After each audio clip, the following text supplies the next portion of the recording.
of the dreadful dead man." As he said the words, it felt as if an invisible thunderclap had stricken everyone present. He felt the fountain magic seething inside him, rushing from his mouth, from his fingertips. The air was suddenly charged with emotion. The king straightened in his throne, his expression turning grave. Something whispered in the room, a voice that came not from any person but from the silence itself.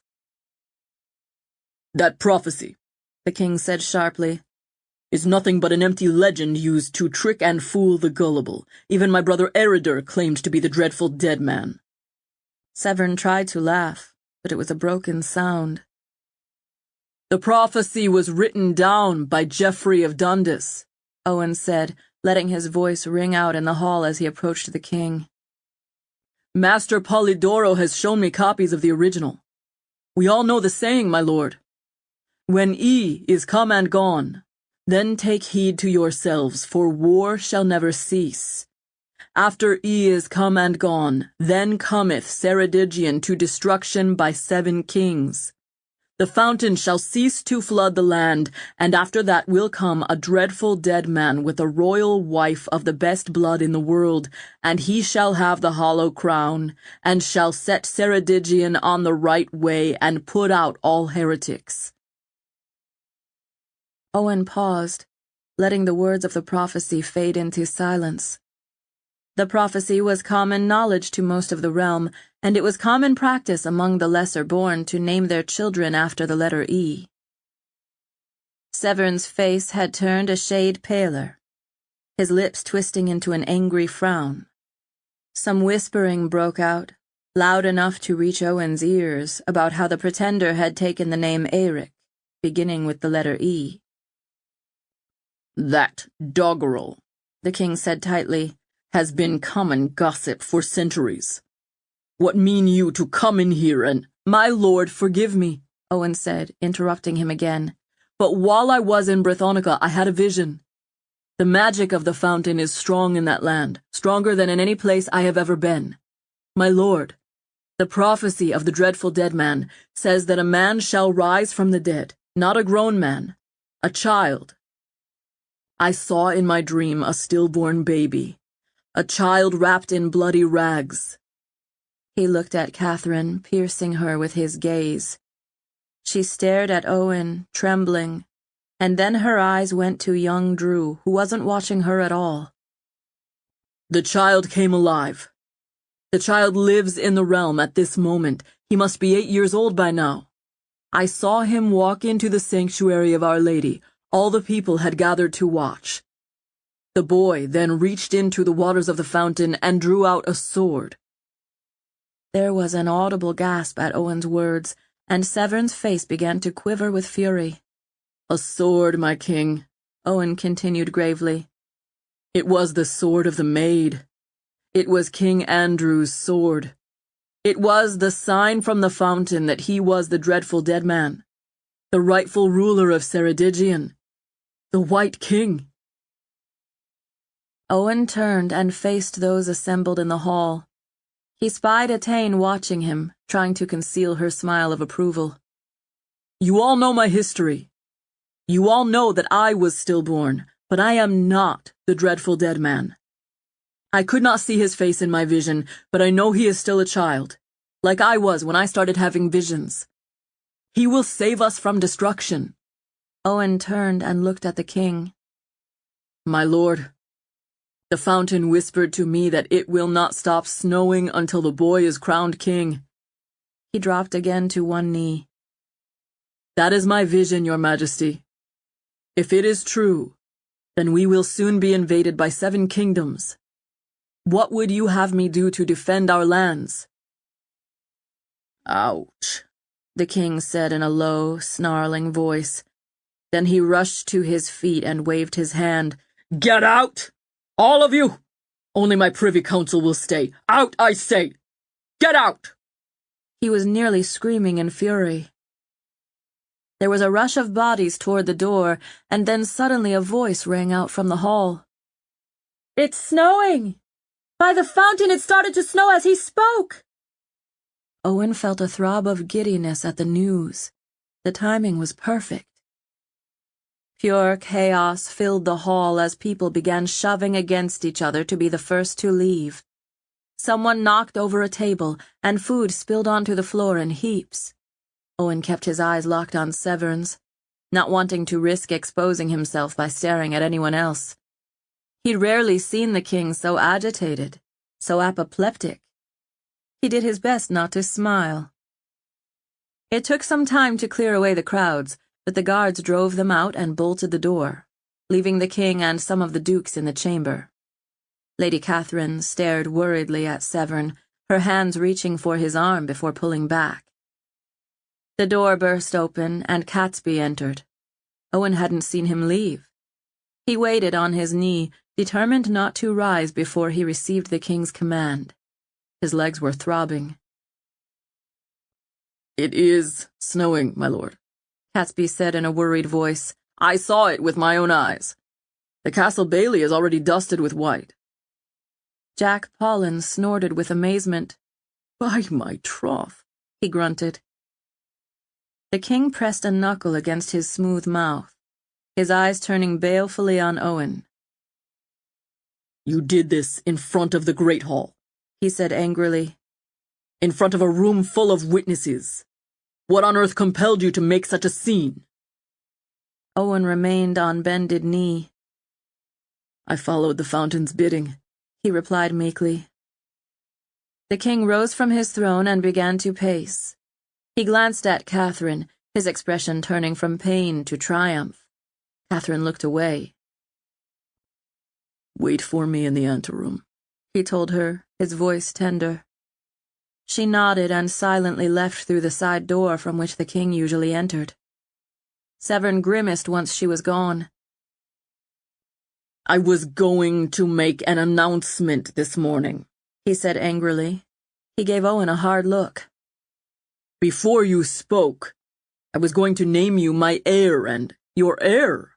Owen said, interrupting him again. "I am not an Argentine, my lord. I cannot be your heir. I will not be your heir. You accused me of treason in the note you sent me." Some of the dukes looked at Owen in startled surprise. Severn waved it off. "A test, lad. It was only a test. I knew you'd come. I knew you were faithful despite some who would argue otherwise." He looked over at Catesby before glancing down at Owen with exasperation. "Get up, man. I told you not to kneel before me." "What are we going to do, my lord?" Catesby said with worry. "If the prophecy is true, we cannot defeat all the kingdoms if they attacked us at once. Only King Andrew could hope to defend a kingdom against so many enemies." "Once word gets out," Jack Paulin added, "they'll all seize the opportunity regardless of the prophecy." "Not all of them," Severn said defiantly. "Iago wouldn't dare. This is absurd. I can't believe you all trust in such superstitious nonsense. We are men of the world, not given to fancy. Winter has come early, that is all. It happened years ago and nothing came of it, remember?" He turned and shot Owen another angry glance. "You should have seen me privately, lad. You should have resisted the impulse to make such a show of the news." He swore under his breath. "You were summoned home after Urbic and Dunsworth escaped. Well, that problem has been solved. They were both found guilty of treason by the Assizes and ushered into the river this very morning. Urbic, mind you, not Eric." He glanced at the door Catherine had used to make her exit. "His name never started with an E. It was all a trick. A coincidence. There is no sword in the fountain of Our Lady. There is nothing but the rusty coins that the sexton shovels and collects for the royal treasury. You all know this. Lad, I appreciate you coming to me with your vision. It may indeed presage that war is coming, but it does not mean the dreadful dead man has returned." "But the snow," Lovell said earnestly. "Who didn't see the clouds coming yesterday?" Severn snapped. "Now heed my orders and serve me well, Dukes of Ceredigion. I command you to return to your duchies and make preparations." Catesby looked green-sick. What about the espion? He whined. Can you not see past your own greed for a quarter hour? Severn roared at him. I'm not changing aught until this storm blows past, and it will, mark my words. He snapped his fingers. I know what I'll do. We'll send out a royal decree to summon all the children of the kingdom to the palace. All of them. He turned to Owen. I want you to post Espion to guard the fountain night and day. Stop this sniveling and fidgeting. I am the master of this realm. No little brat is going to steal my crown. He chuffed and began pacing. Then he turned to Catesby. Prepare the summons, and then get your body to the north. Of all the duchies, it's the most vulnerable. Because of your greediness, but thankfully I thought ahead and prepared a way to keep Iago in line. He loves that little girl, you see. His face turned menacing. She's his weakness, and he'd never allow anything to happen to her. Chapter 22. Mantic Gifts. The king dismissed all of the dukes except for Owen. Lovell, Paulin, and Catesby left, Catesby pausing to cast a suspicious glance over his shoulder at Owen before he walked out. And the door thudded shut with an ominous sound, leaving Owen and Severn alone together. Torches hissed and fluttered in the throne room sconces. Owen stood still, but he felt the nervous impulse to reach for his sword hilt. The king was pacing again on his crooked leg, his brow knitting with consternation. He stopped and then fixed Owen with a wary stare. Why did you announce your dream in a hall full of witnesses? He asked in a low, seething voice. Owen held his ground and met the king's gaze without flinching. Why did you execute Dunsworth and Eric before I returned? Severn's face darkened. I did it to spare your sensibilities, lad. How considerate of you, Owen said. I'm glad you've always kept my feelings in the forefront of your thoughts. The king gave him a measuring look, as if Owen's words had caught him off guard. Have you finally found your tongue after all of these years? He said with a snort. The boy who used to quaver in this very hall at breakfast each morning. He swept his hand in a wide circle, indicating the food-laden tables that had been ransacked earlier. Owen took a deliberate step closer. I'm not a child anymore.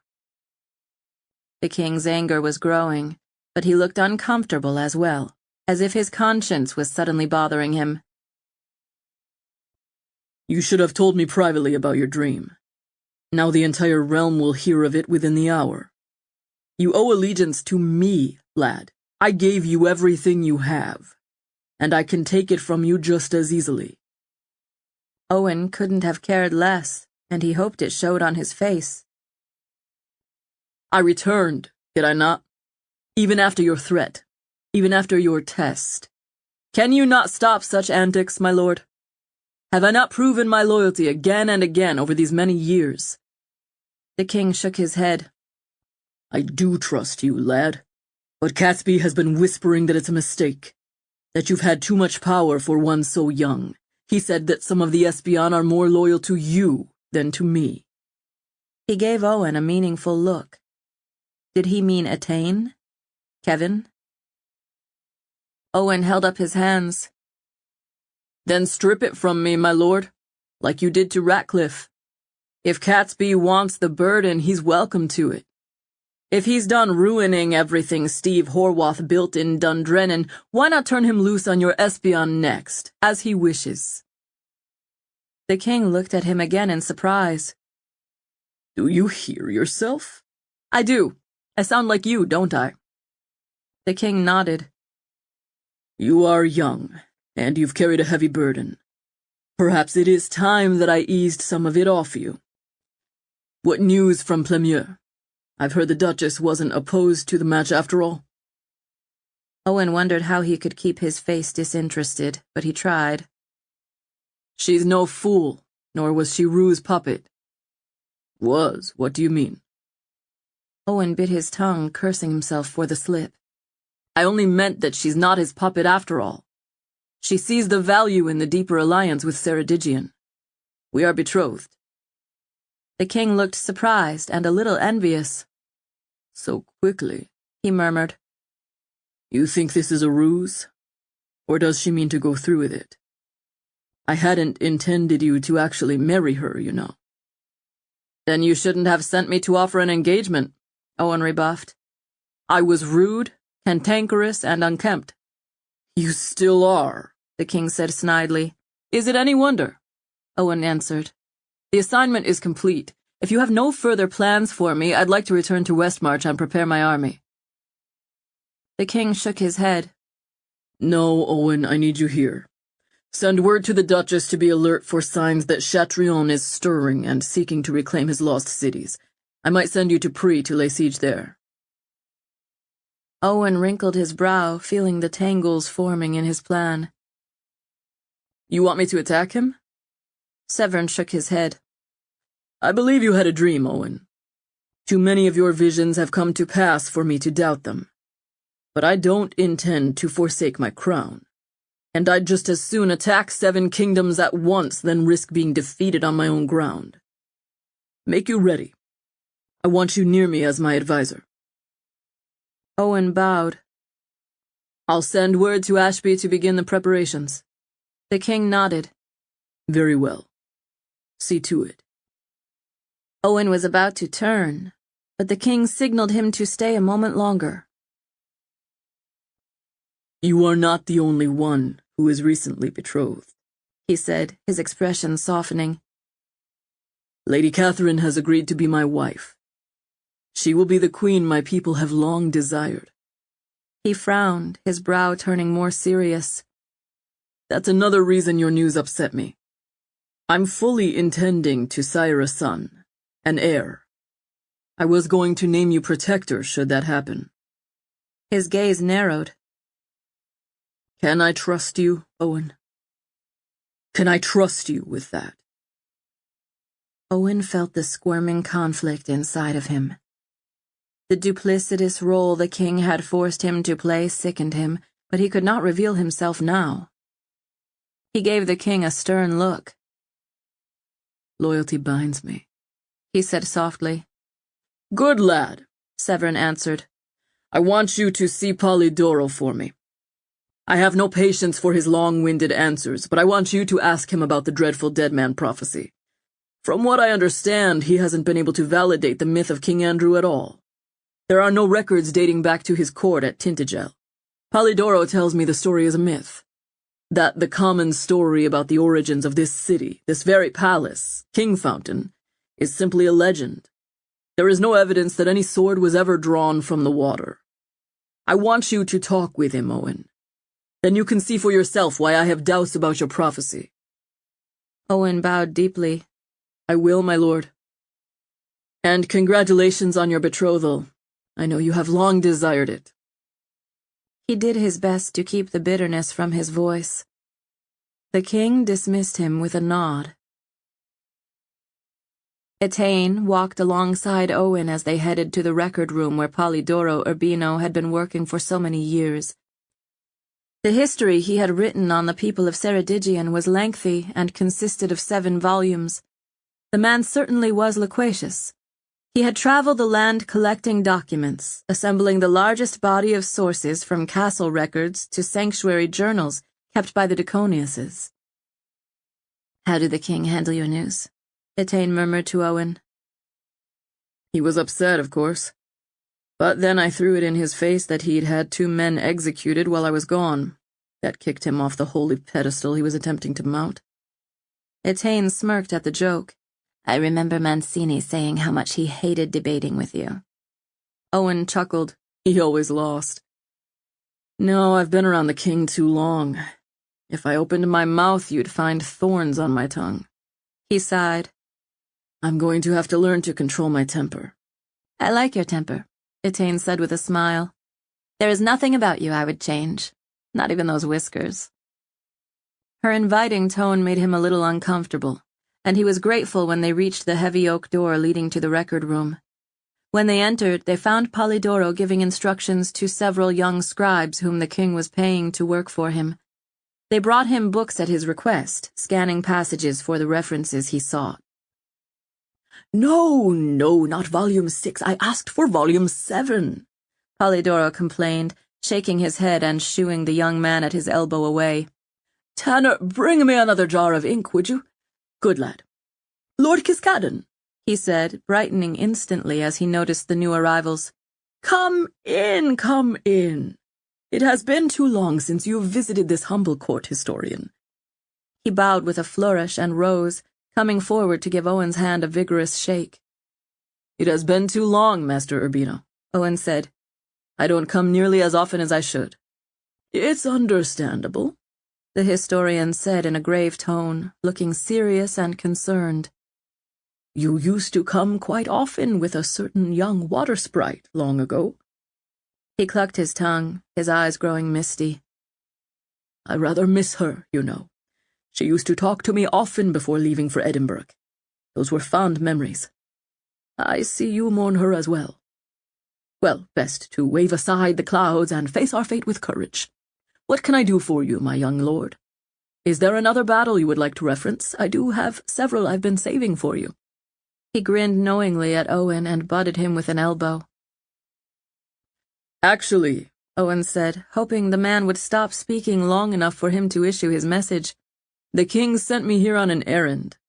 He says you can dispel my notion about King Andrew being a historical figure. The lanky historian swiped his hand across his gray-haired scalp and pursed his leathery lips. Did he now? Well, what I told him was that there is no evidence of it. I'm a historian, after all. I've been looking at records that go back hundreds of years to the first Argentine family. But the story of King Andrew is older still. Did you know there is a tapestry in the royal palace of Prie that shows Ceredigian's invasion by Jessup the Conqueror?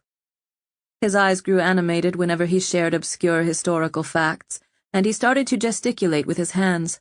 History told in art. You can see the stories painted instead of printed, so it should not surprise you to learn that there are also pictures of a young boy drawing a sword from a fountain, but it's impossible to tell when it happened. In some of the pictures, there is a woman in the water who hands Andrew the sword. The sanctuaries have been built to commemorate the event, and, as you know, people still toss coins into the fountains and make wishes. It's a deeply ingrained tradition, Lord Owen. But just because I can't prove when Andrew lived doesn't mean I don't believe he did. After living here for so many years, after studying the references over and over again, I've come to appreciate them like the sound of beautiful music. Owen started pacing and rubbing the growth on his chin, then caught himself when he noticed Etain watching him with an amused smile.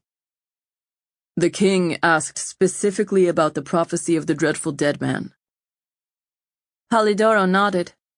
You know almost as much about it as I do, of course. You've often asked me about the mantic prophecies. That word, Cynia's word, caught Owen's attention. The mantic prophecies? Yes, that's the word we use to describe them. They are prophecies of the past or the future. There have always been certain fountain-blessed individuals who possess mantic gifts. The wiser Myrddin, for example, had that gift. As do you, naturally. The sirens shared that gift, but they weren't mortal. Owen held up his hand. The sirens? Polydoro looked at him in surprise.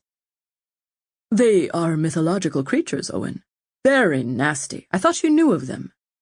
They are a type of water sprite, one of the more malevolent ones. Owen glanced at Etain and then back at the historian. I've not heard of them specifically. Tell me more? It's an ancient legend, Polydoro said, sitting on the edge of his desk and rubbing his hands briskly together. The legend comes from Geneva, I believe. There are many islands in that area, and they've always been a trading nation. According to their history, any sailors who traveled too close to the rocky islands of the Sirens risked destruction. Sirens were beautiful female creatures, not mortals, but from the deep fathoms. Their song would entice the sailors, so much so that they would crash their ships into the rocks. The songs were mantic, personal to each sailor. Only one man survived the sirens. He was fountain blessed, so their song could not drive him mad. The sirens are a myth, of course. Shipwrecks are caused by storms, not water sprites. But just because something isn't real doesn't mean people won't believe in it. Owen's heart hammered in his chest as Polydoro spoke. Water sprites. He remembered hearing about the water creatures who lived in the deep fathoms when he was a child. Mancini had even accused Evie once of being one. According to the legend, some water sprites were left to parents who couldn't bear children to raise them in the mortal world. Pieces began to tumble together in Owen's mind. When he and Cinia had stood on the beach with the smooth glass, none of the waves had touched her. He had seen her step into the fountain, and the water had appeared to disperse from her. Was it because she was a wiser? Or was it because she had other powers he could not understand? If she was a water sprite, was she the benevolent or malevolent kind? You look astonished, Polydoro said, quirking his brow. Have I troubled you? He swallowed.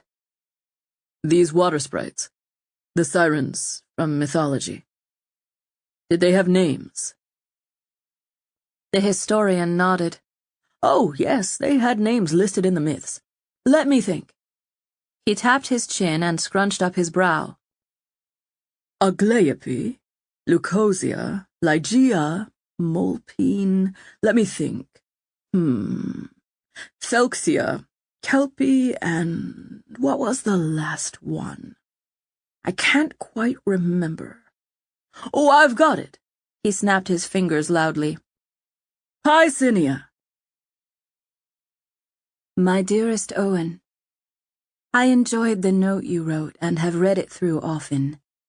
It shows me part of your heart, and while ink is but a poor substitute for words, it is better than silence. Difficulties face us. The king will not accept defeat willingly. About myself, as you requested. My father made me practice my penmanship repeatedly as a child. I apologize if my words are written too fancifully, but it pleased my father, and I wished to please him. I am also fascinated by drawing, so I have always treasured illuminated manuscripts and imagined the little pictures on the pages coming to life. I thought that if I could make a picture seem real enough, it would become real. When I learned about my gifts, I discovered a word from the ancient language of the Wisers. The word means breath, but it also means life. Do you know what I speak of? Here is a little picture I have drawn for you, of the breed of butterfly I am named after. A little gift for you, along with some berries from the gardens of Plemieux. Cinia. Chapter 23. Myrddin. The name, High Cinia, was so hauntingly close to the Duchess's it made Owen's stomach lurch with dread. His gaze sought out Etain, who stared at him with open worry and surprise on her face, emotions she quickly subdued. You have a remarkable memory, Owen said to the historian, struggling to control his tone. Cinia did not seem like a negative influence in the world. Her people admired and respected her, and he had witnessed evidence of her compassion more than once. He did not relish the idea of being duped by anyone, though, and the mere possibility that she was not what she seemed twisted his stomach into knots. Polydoro waved it off. I do have a prodigious memory for minute details. It serves my occupation. The king wished to know about the dreadful dead man prophecy, he said, tapping his long fingers against his chin. Is there anything in particular he wanted to know? With difficulty, he managed to choke out. You named the source as Geoffrey of Dundas. Can you tell us anything else, anything from deeper in the past? Certainly, Polydoro said, wagging his finger at Owen. Geoffrey was merely transcribing one of the prophecies of Myrddin. The ancient Wiser had the mantic gifts, as you know. With him as an advisor, King Andrew was able to make his empire grow ever stronger. There were always plots to do away with the Wiser and prevent his counsel from reaching the king. The old man could use the fountain magic to disguise himself, and he was known to wander the kingdom, visiting people and telling fortunes. Sometimes as a little child, sometimes as a doddering ancient. Several kings of the day would send poisoners to try and kill him, but he foresaw their attacks and eluded them. Owen's interest was piqued yet again. If I recall correctly from my reading, Myrddin eventually stopped protecting the king, and that's when King Andrew was mortally wounded and passed on to the deep fathoms. Precisely, Polydoro said, nodding in agreement. Once the king's Wiser was removed, the king's realm began to fall into chaos. He was betrayed constantly, and his dominions crumbled. In those days, the king taught the people the code of virtus. Owen wrinkled his brow. Isn't that the family name of the kings of Aquitania? Indeed, they've carried it for generations, but it is also an ancient ideal. The kingdoms of Ceredigion and Aquitania were founded on it. The more common use of the word is virtue today, but in ancient times it encompassed many meanings, including prudentia, justitia, temperantia, and fortitudo. Prudence, justice, self-control, courage. This is what King Andrew taught his people. To become a knight in his realm meant a person had to embody all of these traits, to demonstrate them in all aspects of their lives before they were bestowed the rank of knighthood. These attributes are famous in the literature, though they are no longer requisite.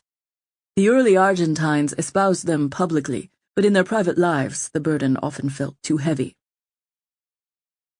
You've given me a lot to think about, sir, Owen said, trying to make sense of it all.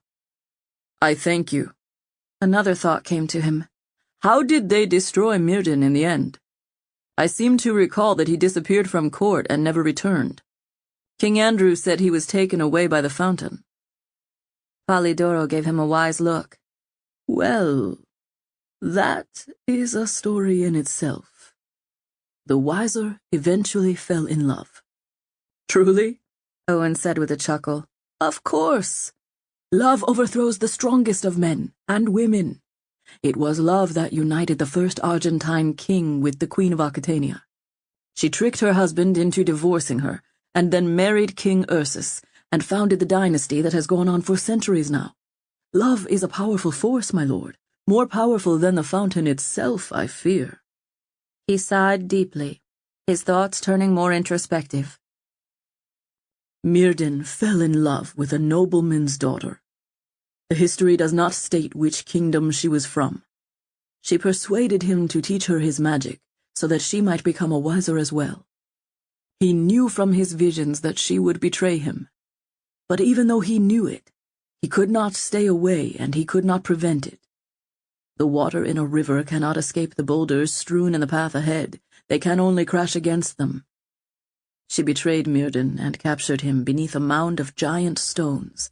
They say Myrddin was immortal and could not die, that he is trapped there still. No one knows where he was lost, for he traveled with the girl willingly as she led him to his doom. A sad end for a great man. His last prophecy was about the dreadful dead man and the return of the White King. You tell this to King Severn, my boy. As I've told you both before, there is no proof that these legends of King Andrew are more than stories. But then again, he added wryly, lifting his eyebrows, perhaps the records were drowned in Leonaeus, eh? He gave Owen a conspiratorial wink. When Owen returned to the Star Chamber with Atane, she hastily bolted the door behind them. I hardly know what to think, she said. Before continuing, she rushed to the various spy holes to make sure no one was eavesdropping. Her whole manner communicated agitation and bewilderment. What do you mean? Owen asked, looking for some paper to craft another note to Cinia. Having finished her inspection, Atane turned back to him and folded her arms. You've only just met the Duchess of Brithonica. You two are betrothed. It never occurred to me that she might be otherworldly. What if she's a siren, Owen? What if her magic is clouding your mind? Owen shook his head. He had managed to regain most of his control. Fountain magic doesn't work on me unless I permit it. You could try your best to deceive me with one of your disguises, Etain, but I'd still know it was you. I don't think I'm under a spell. Etain started to pace. I don't trust her. Who, Cinia?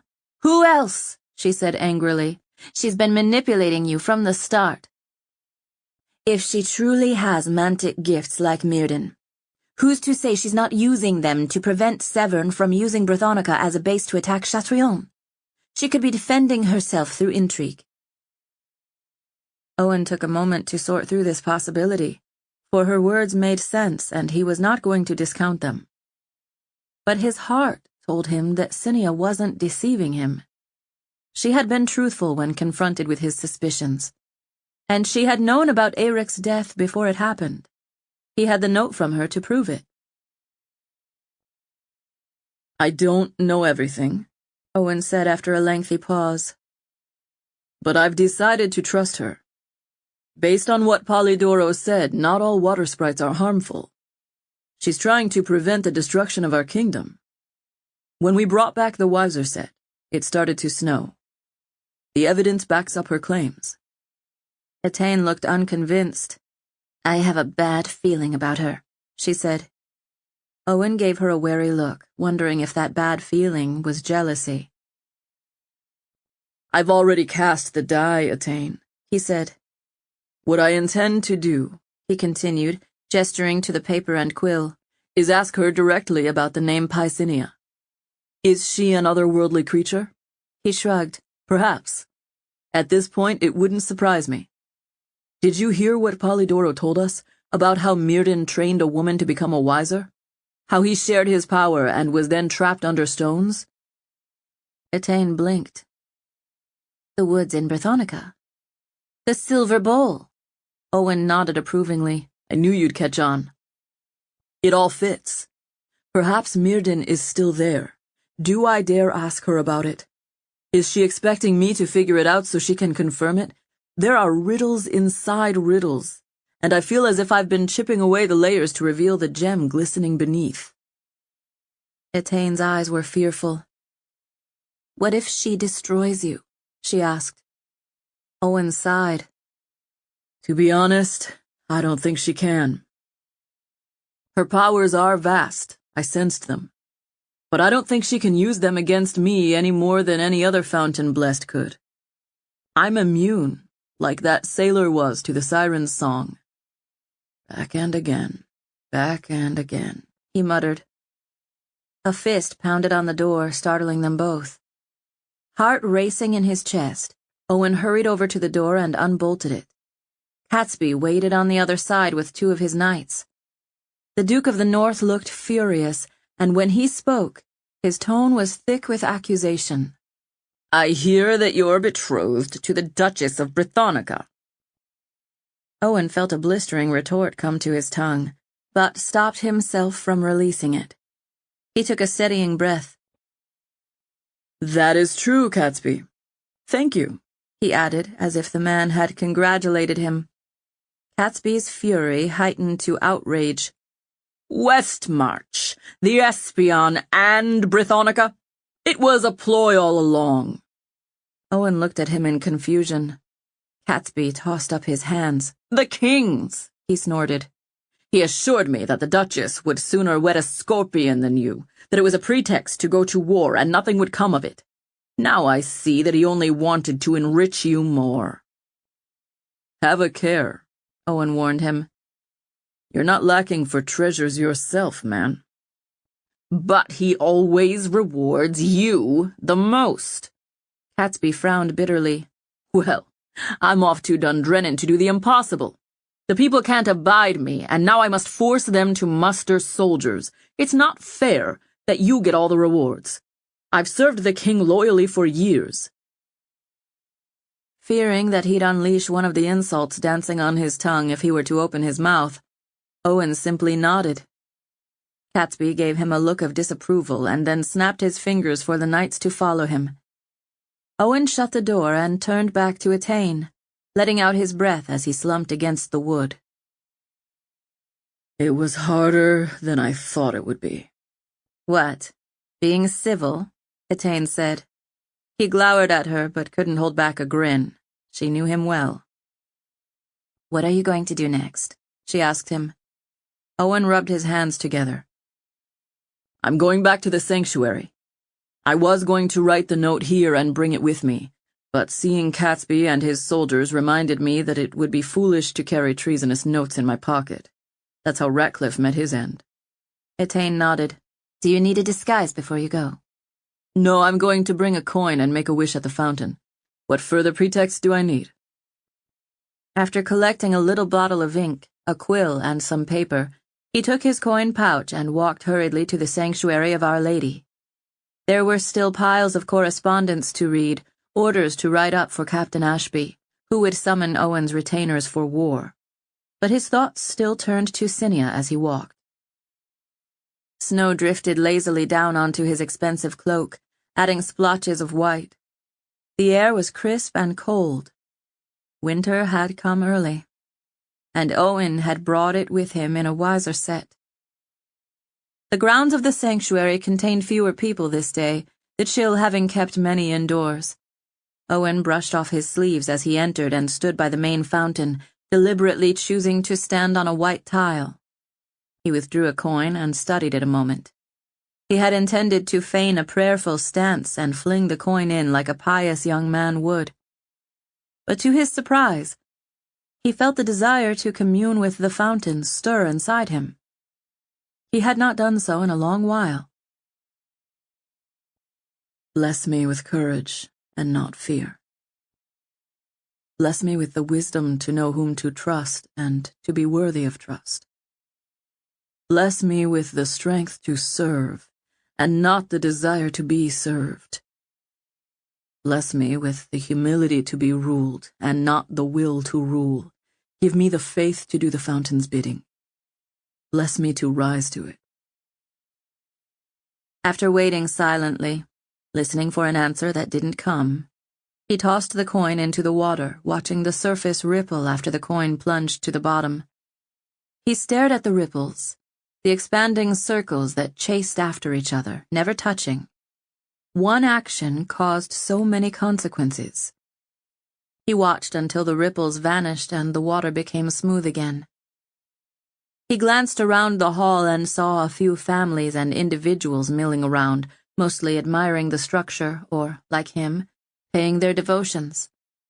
When he was certain no one was watching, he surreptitiously made his way into the alcove by which he had returned to Kingfountain. He walked around the smaller fountain, the waters lapping and bubbling soothingly. From that vantage, he would see if anyone was approaching. He sat down at the edge of the fountain, feeling a few droplets land on his arm. When he was certain no one was watching, he summoned the wiser chest, reached into the waters, and dragged it out by the handle. Using the key around his neck, he unlocked it and lifted the lid. Inside the box awaited a note addressed to him in Cinia's elegant script. There was also a small towel full of berries nestled into an empty portion of the board. He smiled as he plopped one of the fruits into his mouth. It was absolutely soft, sweet, and delicious. Reaching down, he lifted another one, imagining she had plucked it from the field with her own fingers. He read the note quickly, learning about her father's desire for her to have perfect penmanship and her love of drawing. Reading her words brought a little smile to his face, and her openness made him feel that she was deserving of his trust. The little butterfly she had drawn was impressive, as realistic and beautiful as he'd seen in any book. The insect was a shade of blue-gray with black spots on its wings and little intricate designs along the edges. 2 long antennae protruded above its black eyes. It was meticulously done, though small enough that it would not have taken long to draw. Owen lacked that ability himself. He finished the letter, reading the words about breath and life. His heart began to race again. It was no accident she had phrased the last sentence just so. He knew the word she meant, for he had used it twice before. Owen stared at the little drawing, feeling his heart well up with curious emotions. He had become so accustomed to equating love with pain that he'd forgotten how gentle and delicate it could feel. A drop of water landed on the paper, and he lifted it higher to keep it away. Owen stared at the image of the butterfly, drawn by the hand of his betrothed, and he felt the fountain magic stir inside him. For a strange moment, it felt as if Cinia were sitting beside him, her fingers close to his on the edge of the fountain wall. If he closed his eyes, he wondered if he would hear her breathing. Neshama, Owen whispered to the image. He felt the magic tug loose inside him and watched in awe as the lines of color wriggled to life. A Cinia butterfly flapped its tiny wings and escaped the paper to flutter in front of him, so helpless and weak. He found himself laughing in childlike delight, amazed when it came up and landed on his shoulder. In his mind's eye, he thought he saw Cinia sitting at the edge of a fountain elsewhere, smiling shyly at him. Cinia, I am not one for endearments, and your name is suitably short that an abbreviation isn't necessary. While I was tempted to begin this note by calling you my sweet butterfly, I resisted it because it sounded silly even to me. One cannot improve on perfection. My attempt at gallantry has probably failed. Not only is your penmanship exemplary, but your art is equally impressive. Sadly, my gifts tend to be in the battlefield or across a wiser board. You did promise me a match, you may recall, if I brought the set. Since our departure, I have spoken to the court historian at Kingfountain. I suspect you may already know that, so I struggle how to write this without coming across as overly apprehensive. He related to me certain legends. One regards the imprisonment of a famous wiser. Another story he told me was about a race of water sprites and one of their daughters. Her name was rather similar to yours, Cinia. There are certain things I have noticed about you that give me questions I cannot answer. I will speak more freely when we next meet.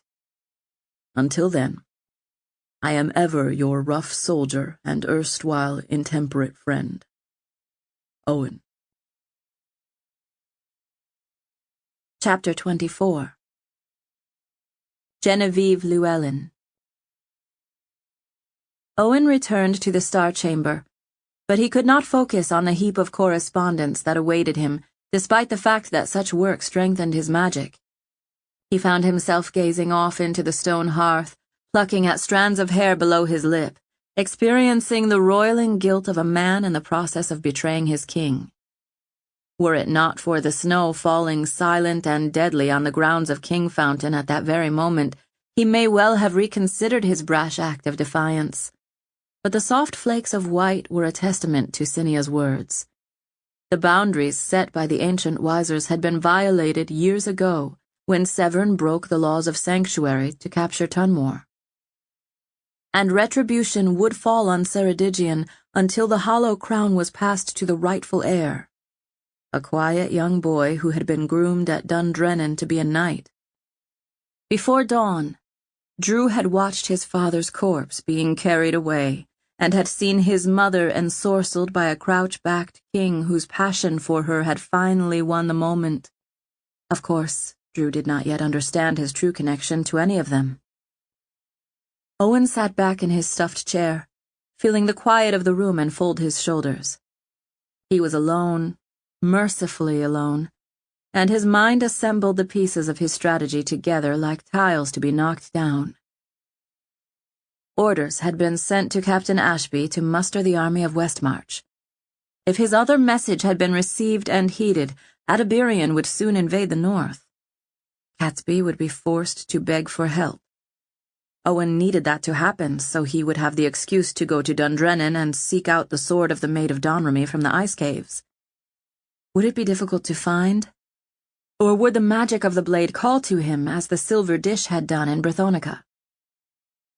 He suspected he knew where to find the caves, The same river that gushed and tumbled outside Our Lady had its origin in the ancient glaciers in the north, beyond Dundrennan. The caves would be there, he surmised. If he got close enough, he thought he'd be able to sense the blade. But before Iago Llewellyn would attack, he would need assurance that his daughter Genevieve was safely away. Owen rubbed his mouth and then steepled his fingers beneath his nose, thinking swiftly. Etain could easily disguise the child and sneak her out of the palace, but there would be too many eyes watching. Owen shook his head. No, he needed to get her out at night, or early in the morning before too many people were watching.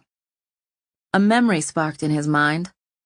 The cistern beneath the palace led to the river. It was far enough upstream that the current would take them directly to Our Lady. Overshooting it would be fatal, of course, but that's how Tunmore had originally escaped to the sanctuary. As master of the Espion, Owen had ensured there was always a boat in that location. It was a secret way to flee the castle, one of Owen's many escape plans. Genevieve was the tile that knocked over the rest. He saw that clearly in his mind. Once she was gone, his plan would take on momentum, and there would be no turning back. As the head of the Espion, Owen would be in charge of the investigation regarding her disappearance. He could confuse the situation by sending Espion to investigate possible treachery from Brugia, keeping all eyes away from the sanctuary and the little girl from Adabirian. A child could be unpredictable, as he well knew, but he would need to tell Genevieve at least part of his plan. Could he trust her? He was discomfited by the idea of putting his life in the hands of a little girl. One false word on her part could jeopardize everything. The thought instantly reminded him of when he, as a child himself, had pled with Anchoret to trust Evie with their secrets. What a risk the poisoner had taken. He would have to take the same risk, all the while knowing what the punishment would be if he were caught. If Severn captured him, he wouldn't be sent over the falls. No, the Fountain-blessed could not be killed by the very waters that gave them their magic. Like the Maid of Domremy, Owen would be taken to a frigid mountain, chained there, and left to freeze to death. He closed his eyes as his heart thrummed with terror. For a moment, the panic was so paralyzing that he could only sit there in the stuffed chair, staring at the tongues of fire that taunted him from the hearth. He breathed out slowly, trying to regain composure. Was this all a horrible mistake? After all, his entire life had been devoted to Severn, to the belief that loyalty should be binding. And Duke Horwath, who had become a second father to him, had expected him to take on that oath. The answer came to him quick. His promise of loyalty had been delivered to a different man, a different king. Severn was no longer the misunderstood regent he had once been. He had allowed himself to become corrupted, and now he was on the verge of destroying his own kingdom. Owen felt the press of duty like iron bands around his heart. He had a duty to the kingdom that superseded his duty to the king. He had heard the Fountain's voice and message. Catherine's son was the rightful Argentine to inherit the throne. It was his duty to see to it that it happened. Owen leaned forward in the chair and swept his arm across the desk, spilling the mound of correspondence to the ground. He rose, walked purposefully to the door, and unlocked it. He marched down the hall, not stopping until he encountered Kevin Amrian bent in conversation with another Espion. As soon as he saw Owen, Kevin dismissed the other man. "Grave news?" he asked. Owen shook his head. "Trouble with Brugia, I think. I'm worried about our defenses at Calais. Can you send some men across the channel immediately? I've had some news that worries me. Can the castellan there be trusted?" Kevin's face twisted with surprise.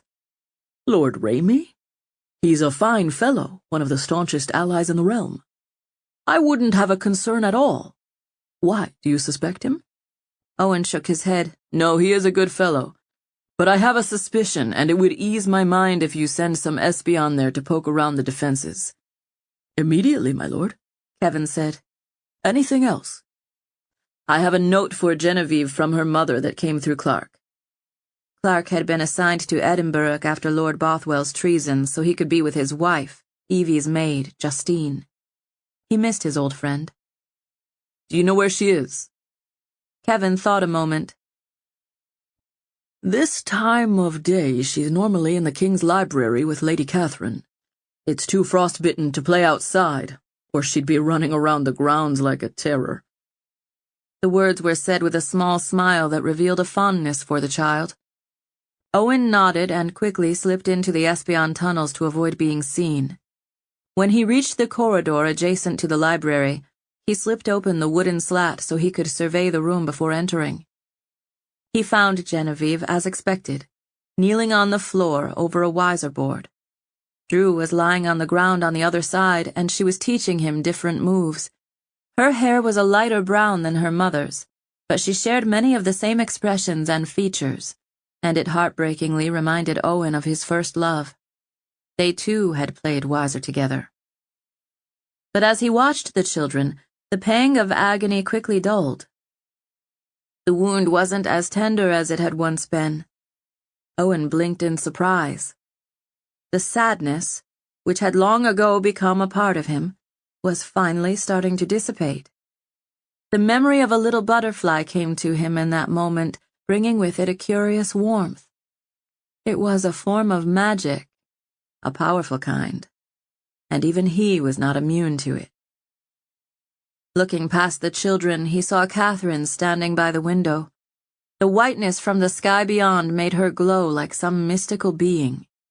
Her gaze was far away as she twisted the ring on her finger, the one Severn had given her, and there was an interplay of conflicted emotions on her face. Her mouth was twisted with sadness, but there was hope in her expression as well. Her back was to the children, perhaps in an attempt to hide her struggle. Owen softly released the latch and opened the hidden door so he could slip into the room unobserved. The air had that musty quality that prevailed wherever old books were kept, and he found himself reminiscing about all the time he'd spent in this library himself, poring over stories of other fountain-blessed individuals. Now that he was inside the room, he could hear the chattering voices more clearly. Genevieve was doing most of the talking. That wasn't a surprise. "It's like this, Drew," she said patiently, adjusting the pieces again. "Here, then here. Threat and mate. You defeat them in 4 moves. Strands of her nut-brown hair were braided around the back of her neck, where they joined into a single braid going down her back. She had hazel eyes, but they did not shift colors with her mood like her mother's did. Owen smiled to himself. "And to block it," Drew said, his brow knit, "you bring this pawn over here at the beginning. Or move the knight over there." He tapped both pieces. "Exactly," she purred. "That's how you keep from being defeated in the first moments of the game. I have my own wiser set at home. It's gray and white. My papa gave it to me when I was 5. Do you have a set?" Even her voice sounded like Evie's. Drew frowned a little. "No, I don't have very much." She looked concerned at that. "Not even a set made of wood?" He shook his head. "No one has ever let me play, but I like to watch." "That's not right," she said a little indignantly. "I'm going to get you a set, Drew. It's not fair not to have one if you want one. I wish you could come back to Adabirian with me. There is a place there called Wiser Falls." She began to launch into a vivid description of a place Owen had once visited, and he watched with interest as Drew listened to her, his eyes widening with fascination as she spoke. "The White King's Queen." The whisper from the fountain echoed his own thoughts. The same story is told over and over, he reminded himself. These 2 children had been thrown together in a miasma of politics and intrigue. Genevieve was the king's hostage, just as Owen had once been. And while the names Andrew and Genevieve were commonplace now, it was perhaps more than coincidence that the parents had named their children thusly. The original Andrew's queen had come from a foreign alliance as well. Owen looked up and noticed that Lady Catherine had left the window and was staring down at the children, giving little Drew a heart-rending look of longing and pain. She slowly approached them and knelt down to watch them play and talk. Her fingers delicately grazed the boy's golden hair, and he looked up at her with a shy smile. The realization that the boy didn't understand the tender gesture nearly broke Owen. Drew turned back to the game, listening keenly to Genevieve as she explained another series of maneuvers between the pieces. Now, the wiser piece is the most powerful one. It can move the farthest and challenge any other piece. One of the strategies people use is to try and kill that piece near the beginning of the game. Drew frowned. Why would they do that? Because it's so powerful. Some people will sacrifice 2 or even 3 pieces to destroy it, even though it upsets the rest of their defenses. Drew nodded with concern. That's not fair. Do you think there are real wisers today? Owen chuckled to himself, and both children turned to look at him. Oh, I didn't see you there, Genevieve said brightly. You're Lord Owen. I am, he replied, dropping down on his haunches to be on their level. Your mother taught you wiser? He asked her. From the corner of his eye, he noticed Lady Catherine had tears swimming in hers as she stared at Drew. She quickly covered her mouth and retreated from the room, shutting the door quietly behind her. Genevieve nodded briskly. She did, but she learned it from you. Owen felt a little jolt of pain at the words, but behind that pain he felt a flush of gratification. Evie had told her children about him. She had attributed her knowledge of the game to him. It's true. I did teach her. He shifted his gaze to Drew. And I can teach you as well, if you'd like. Drew's face beamed. I would, he stammered. He looked surprised by the offer since they had rarely spent time together. Owen had treated him with no special regard until recently. He took a deep breath and then lowered his voice. Do you miss your parents, Genevieve? Do you wish you were back in Edinburgh? Her eyes widened with surprise. Of course. I like visiting Kingfountain. It's beautiful here. But the king is rude and mean, and I don't like him very much. I think what Lord Catesby is doing to the north is abhorrent. Owen was startled by her use of the word. Abhorrent is a big word for such a little girl. I know many big words, my lord, she said proudly. I'm teaching some of them to Drew. The boy seemed in awe of her. Can I ask you a question? Genevieve asked him, her voice falling lower. You can ask me anything, he answered, his face becoming graver because he suddenly knew what she was going to say. Genevieve sidled up closer to him, her face full of honesty and childlike courage, just like her mother's had been at her age. Do you still love my mother? She asked him. She was so serious in her look, so trusting, that he knew he could not lie to her. Children could handle complex truths better than simplified falsehoods. He let out his breath, trying and discarding several answers before choosing one. Finally, he gave her a wry smile. How could anyone who knows your mother ever stop loving her? Her smile became radiant. Now that was a very delicate question, Genevieve Llewellyn. Let me add to my answer that, while I still care for your mother, I would never do anything that would compromise or insult her in any way. We are friends. At one time, we hoped to be more, but life does not always pay us in the coin we expect. Genevieve sat back a little and smiled knowingly. I knew it. I've heard many stories about your mischiefs together, like when you pulled her into the fountain in the outer lawns. She pulled me in, Owen said. Genevieve began to giggle infectiously. I love hearing those stories. Thank you for telling me the truth, Lord Owen. There is one more truth I need to tell you, Owen said, trying not to be completely charmed by the little girl. Drew sat there mutely, listening to every word. I promised your mother at Dundrennan, Owen continued, that I would help you escape. Genevieve's eyes grew to the size of saucers. You did? He nodded once. When?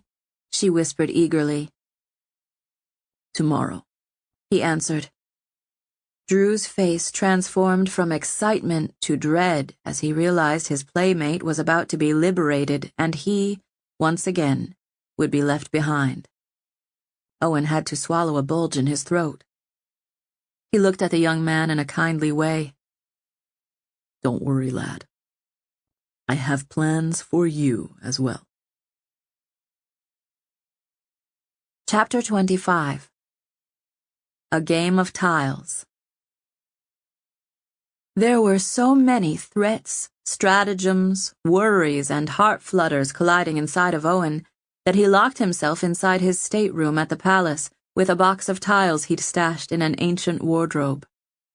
He set it down in the middle of the floor and carefully removed the lid, staring down at the oblong pieces with a wistful smile. As he had grown older, his ability to replenish his fountain magic had changed subtly.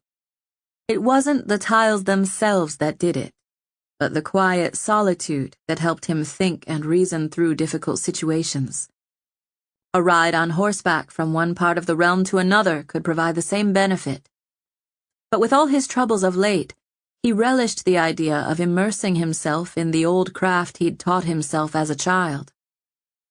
Piece by piece, he began arranging the tiles into an elaborate structure. This was to be a tower he would knock over, a tower made of precarious tiles that would collapse in a rush when struck at its most vulnerable point. As Owen worked, his mind turned to Cinia. He was anxious to check the box in the fountain for a note from her. He craved to see her delicate handwriting again. What would she write to him? How would he interpret it? There was a sort of deliciousness about the feeling that was new and exciting. A memory struck him so keenly he felt as if he could physically see her. It was from that night on the beach with the glass beads. The wind had tousled her hair, and her hand had reached up to smooth it back. Her sandals had dangled off the crook of her finger. He blinked in surprise at the sudden rush of emotion that swelled his heart. After staring down at the tile in his hand for a moment, he continued to build his structure with a new objective. He would solve the riddle that was Cinia Montfort. His mind combed through all their interactions as he stacked tile after tile, and a little flush of embarrassment came to his skin at the remembrance of how he'd treated her upon their first introduction. He'd been shamefully rude, but it hadn't angered her. There had been another look on her face instead, one of disappointment. How curious. How could someone be disappointed in a stranger? It may have been the first time they had met, he realized, but it was not their first interaction. She had caused the storm at the Battle of Avranches. She had told him as much. So why hadn't she revealed herself to him then? He felt the fountain magic flow inside him, sharpening his instincts and insights as he continued to stack the tiles. Pieces started to slide together in his mind, disparate joints forming a unique whole. He started to look at the events of the past from her point of view, and suddenly it all began to make sense. There was a child in Ceredigion reported to be fountain blessed. A hostage of King Severn who could see the future, like Myrddin of old. How would such news have been received by a young girl his own age at the time, who actually did possess that power? Wouldn't it have excited her? Did she know the truth about Owen, or did the stories ignite her imagination? But if she had visited him through the fountain, she would have realized how close he was to another little girl, the granddaughter of the Duke of North Cumbria. Had their obvious affection for each other disappointed Cinia? Is that why she had remained aloof? Owen placed the pieces on the tower faster now as it grew in size, each new row shorter than the one below it. A memory stirred to life in his mind. The first day he had seen the treasure of the fountain in the waters of the cistern. Evie had not been able to see it, and it had angered him that she didn't believe him. And then Ratcliffe had tried to kill them by opening the cistern to drain it into the river. Owen had struggled to save his own life and Evie's. In that panicky moment, he had felt the fountain magic bidding him to breathe. Neshama. A prickle of gooseflesh shot down his arms. Had the voice truly been the fountain? Or had it been Cinea's? His hand wobbled, and he almost ruined the tower he was building. He dropped his hand into his lap, his eyes widening with wonder. Had Cinea been communicating with him all this while? Was she the voice of the fountain? Had she, a little girl herself, seen visions of the Kiskaddon boy through her mantic gifts? Had she used her magic to save him from drowning? What if she had continued to watch him from afar? Perhaps she had known for years they were fated to meet for the first time in Brithonica when he came to propose marriage to her. Is that why she hadn't extended herself to him before? He sat still, his mind whirling. Then another memory came. She had reached out. Not to him directly, but through Severn. The king of Aquitania had been determined to force Cinea to marry him. To escape his advances, she had reached out to Ceredigion for help. Had she known Owen would be sent to help? Of course she had. Just as she'd known he would surprise Chatrion's army in the middle of the night. That was why Marshal Roux had been waiting for them that night. Owen and Cinea had worked side by side to keep the Aquitanian king at bay. Because she hadn't wanted to marry Chatrion. She had wanted to marry Owen. The insight crystallized inside his mind, shaped into certainty by a surge of fountain magic. Cinea had known he was in love with Evie. And she had known what was going to happen to his heart when his first love was denied to him. He realized with astonishment that she had suffered the same pangs herself because she, as a little girl, had fallen in love with a boy she'd never met. One she had seen only in her visions. Cinea had been in love with him all along, suffering silently while watching him consume himself in grief and despair. She'd probably hoped to comfort him, since it was her nature to want to alleviate the suffering of others. He had never considered it a possibility. Her quick acceptance of his proposal wasn't an indication that she had outsmarted him. It was her greatest hope.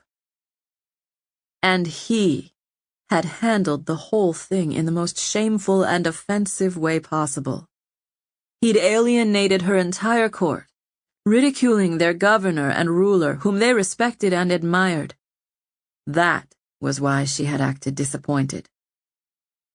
He got on his feet and began pacing. "You fool, you fool, you fool," he muttered to himself. He wanted to pore over her notes again, but he had taken to storing the notes in the wiser box. "I am the world's biggest idiot," he said again, shaking his head. He looked down at the mostly completed tower, a monument representing years of folly. He and Cinea were suited for each other. She was calm and peaceful. They shared gifts from the fountain, gifts that would be a huge help to any monarch they served, but especially to a young boy who would be on the verge of manhood in a few years. "Elizabeth," a voice whispered in his mind. Genevieve had asked him directly if he still loved her. Of course he did. They had shared so many memories. She'd been his truest friend and faithful companion. There was nothing in their relationship that he regretted now. No liberties taken that could sully their connection. In his heart, Owen knew that the marriage had made Iago Llewellyn a better man and king. and in his estimation, Adabirian's queen had improved her new country's standing in the world through her wisdom, guidance, and strengths. Elizabeth loved her husband and her children. Owen had secretly hoped it would be otherwise, that she would pine for him as he had pined for her. That had to stop. Immediately. He was betrothed to a person who loved him, one he knew he could love. The raging inferno inside his chest was evidence that he could feel again. The time had come. He hungered for a way to demonstrate to her that his heart was changing. When would he be able to see her again? She had written in her note that he should send Genevieve into the mist when it appeared. Would he have the opportunity to see her? He wanted to apologize for his early behavior, to learn more about her true nature and whether she was in truth a water sprite. But more than that, he wanted to prove to her that she hadn't waited for him in vain. Wasn't it her greatest concern that he, like the Owain of legend, would be unfaithful to her? Why had she fallen in love with him in the first place, knowing how things would start between them? The idea struck him like a thunderbolt. Perhaps she had foreseen who he would become. I am right. I know I am, he whispered to himself. The magic inside him confirmed the truth. He heard a noise, and as he turned, he saw the secret door swing open, and Etain rushed inside, shutting it forcefully behind her.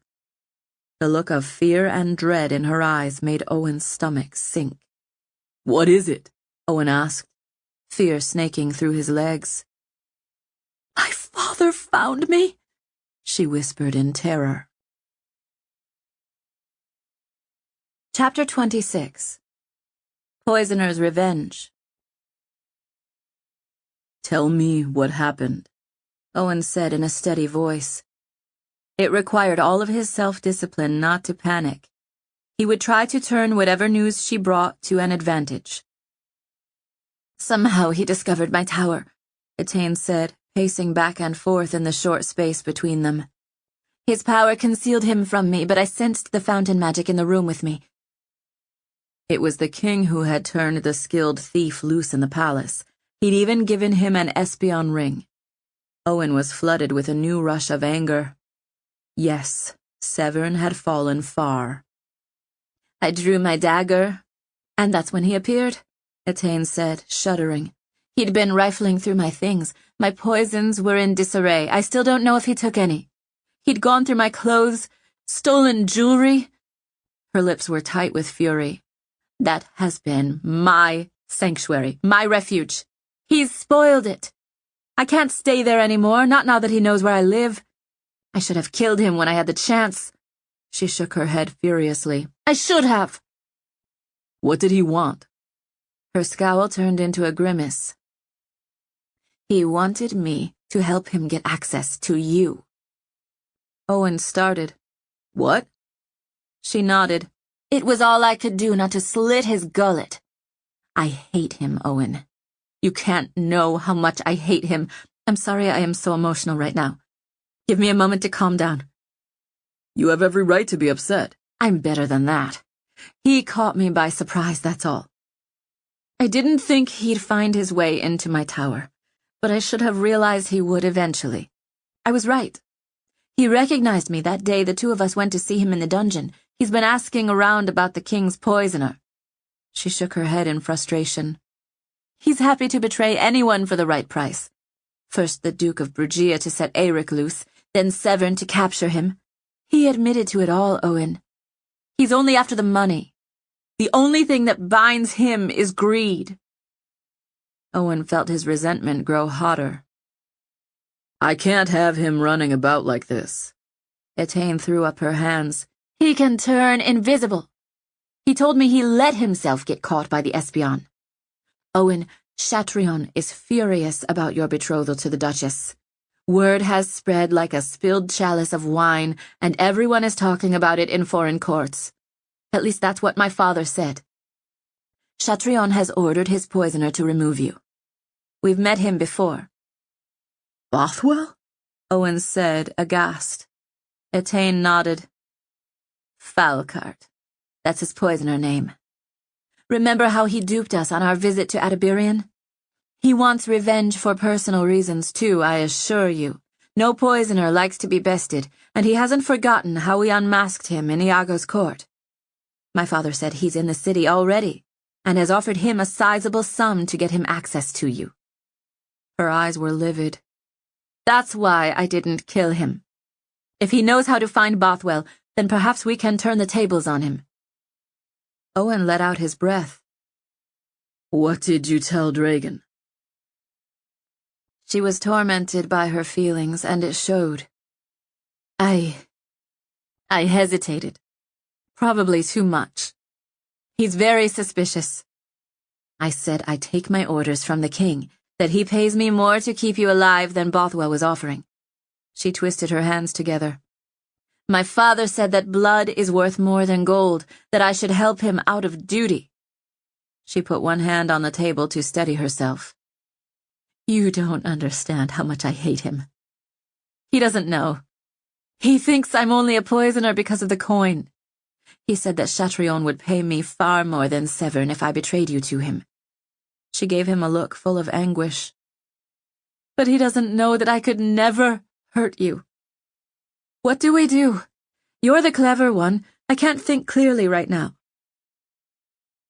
Anger crashed inside Owen like waves at the sight of his old friend so vulnerable. So King Chatrion of Aquitania wanted retribution for past humiliations? Bothwell's disadvantages were considerable. Owen and Etain both knew what he looked like. He also wasn't fountain blessed, which gave them additional advantages over him. They needed to strip Dragon of his power. An idea struck him, and he straightened, snapping his fingers. Etain gave him a hopeful look. Thank you for coming straight away, he told her, and he meant it. He hadn't taken her loyalty for granted before, and he certainly wasn't going to do so now. I can't imagine how difficult that encounter must have been for you. We can't allow someone like Dragon to poke around the palace any longer. There is too much at risk. We need to get Genevieve out of here tonight, under the cover of darkness. I don't want to wait until morning. You'll come with us. I want you to use your magic to disguise me as your father. She looked horrified by the idea of Owen impersonating her father. He smiled at her expression. Just long enough for people to see us, Etain. When she goes missing, I want witnesses to implicate him in her disappearance. If Severn thinks he's betrayed him, your father's life will become infinitely more difficult, and he'll be too busy trying to save his own neck to help Bothwell. When he next comes to you, arrange for a meeting. Tell him you want 50,000 crowns, 100,000. The higher the better. Then arrange a place to meet, and I'll have Kevin swarm it with espion. See? We'll use this news to our advantage. I don't fear your father as you do. Etain looked somewhat mollified, but he could tell she was still reeling from the encounter. You should, Owen. I've never known a man so relentless and cruel. He will get what he feels he's due, and he probably knows he'd survive a boat over the falls. Owen looked at her seriously. Oh, but we wouldn't send him over the falls. He'd be taken to the north and dragged atop an icy mountain. He took a step toward her. I won't let him hurt you, Etain. The room filled with tension, and he could tell part of her misery was due to her feelings for him. She shook her head. No. I won't let him hurt you. He sighed. I want you to take your things and move them here. This will be your room for now. Her tower was compromised. She couldn't return now that Dragon knew how to find her. A look of surprise and hope brightened her eyes. I will find lodgings elsewhere, he said quickly. In fact, it might be best for me to bed down somewhere different every night. Having a routine will make it too easy to find me. If I were Bothwell, I'd be at an inn on the bridge with a view of the palace gates, He's probably planning to wait for me to ride back to Tatton Hall so he can ambush me on the road. I don't want you to give up your rooms, she said, her tone thick with disappointment. There are places I could go as well. He shook his head no. But if anyone comes here to kill me, you'll be able to capture and question them. She smiled slyly at him. Very well, my lord. What next? He rubbed his hands together. Have you ever steered a boat in a river headed toward the falls before? The palace of Kingfountain never truly slept. There were guards who roamed the corridors at night, carrying torches to brighten the way. But the espion tunnels behind the walls made for a faster mode of travel.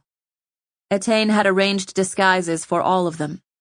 She'd used her powders and pencils to line her face and the corners of her eyes, transforming herself into a matronly-looking woman.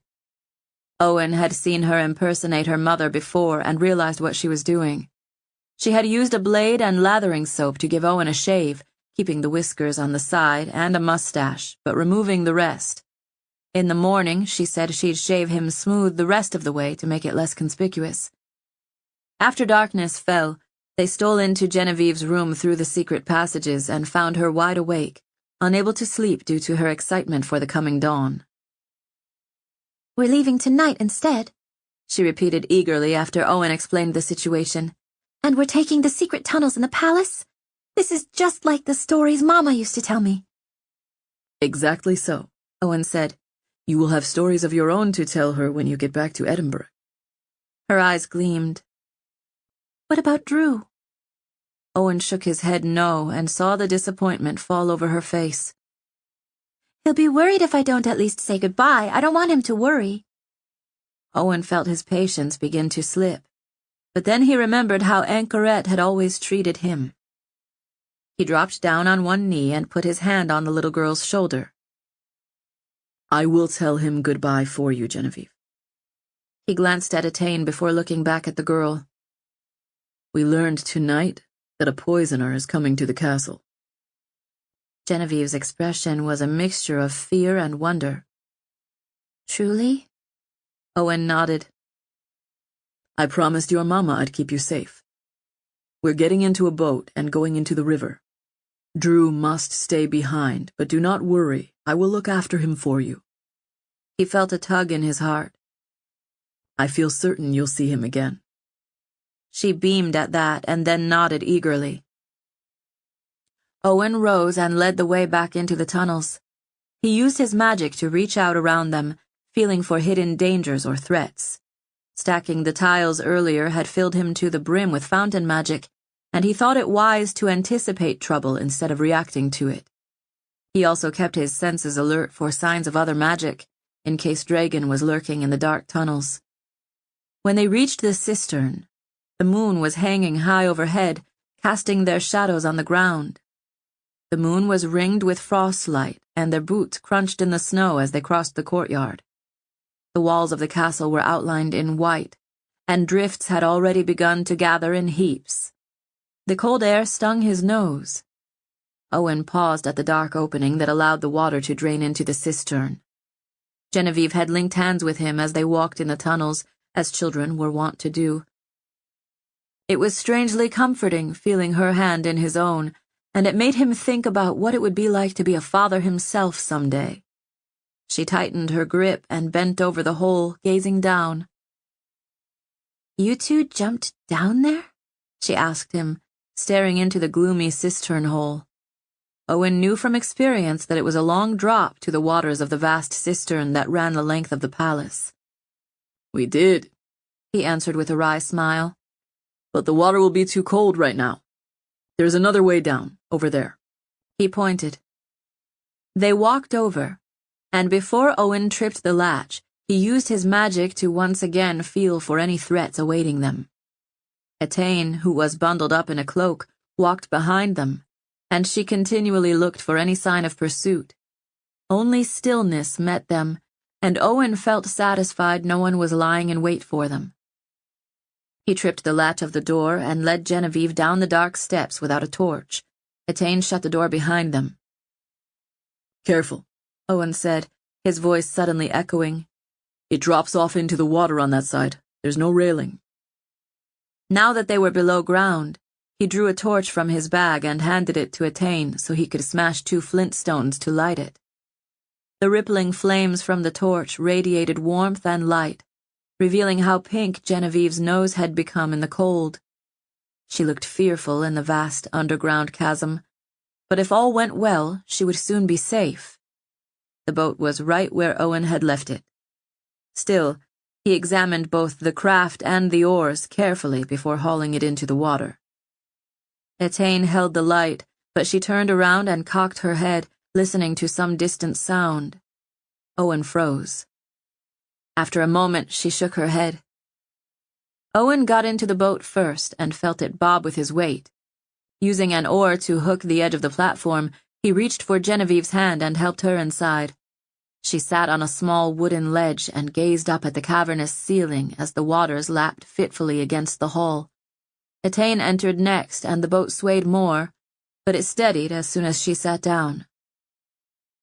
Using the oar, Owen shoved off and began rowing them down the vast corridor. As they traversed the waterway beneath the palace, the torchlight exposed the thick stone columns that held up the colossal structure. The light reflected off the surface of the water, and Owen could see the secret treasure of the deep fathoms glistening at the bottom. He looked up and almost did a double take when he saw Etain gazing over the side of the boat with wide eyes. You can see it? He asked her. See what? Genevieve interrupted. Do you see anything in the water?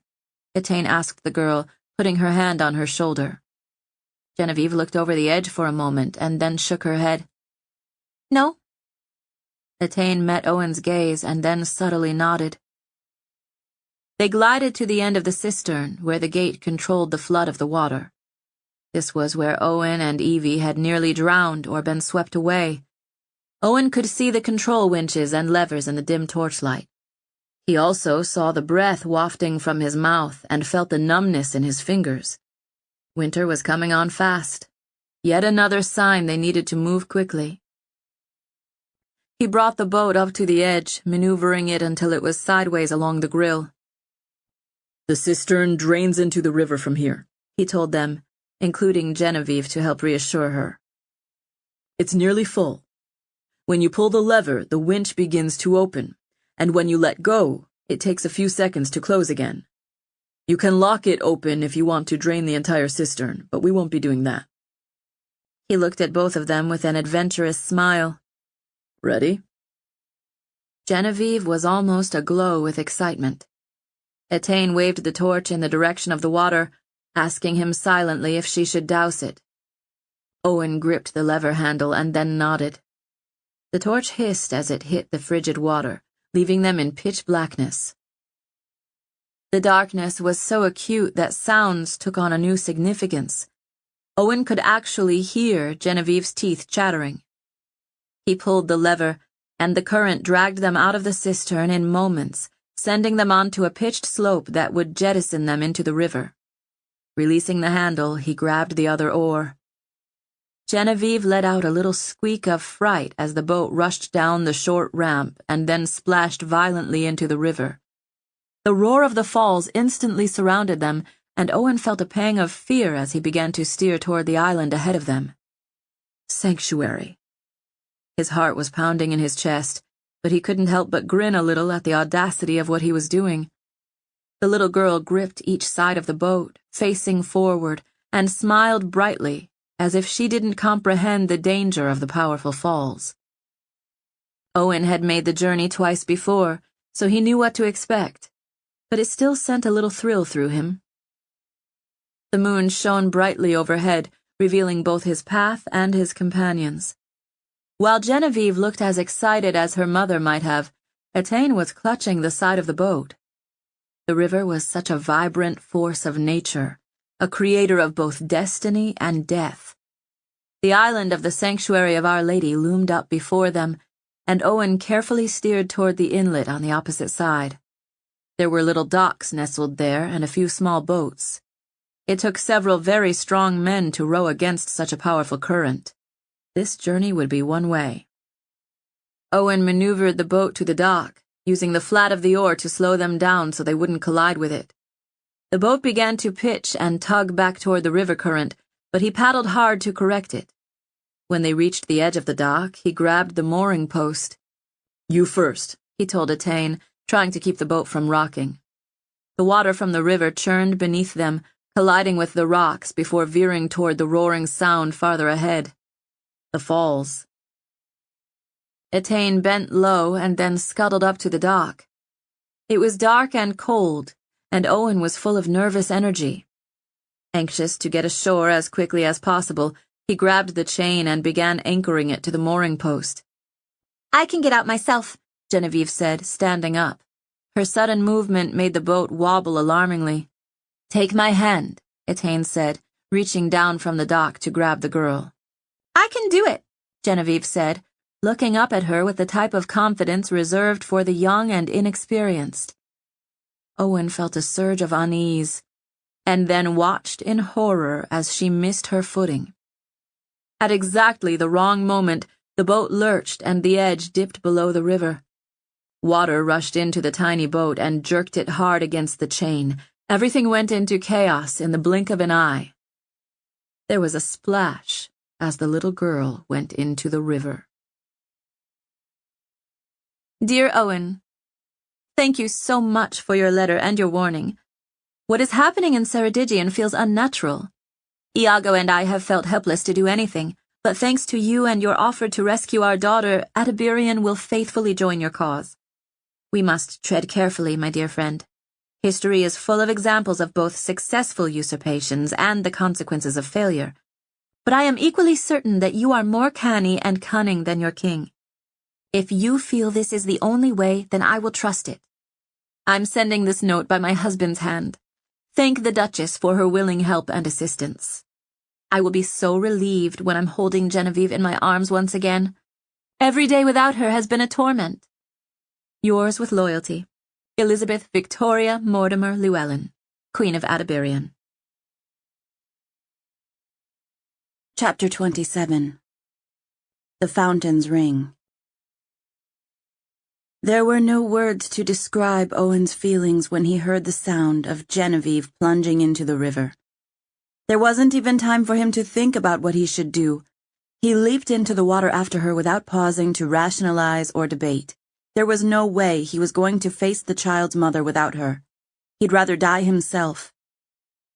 As the shock of the frigid river water smashed into him, the cold so fast and sudden he feared even his memories would freeze, he groped to catch some piece of her cloak, her hair, anything.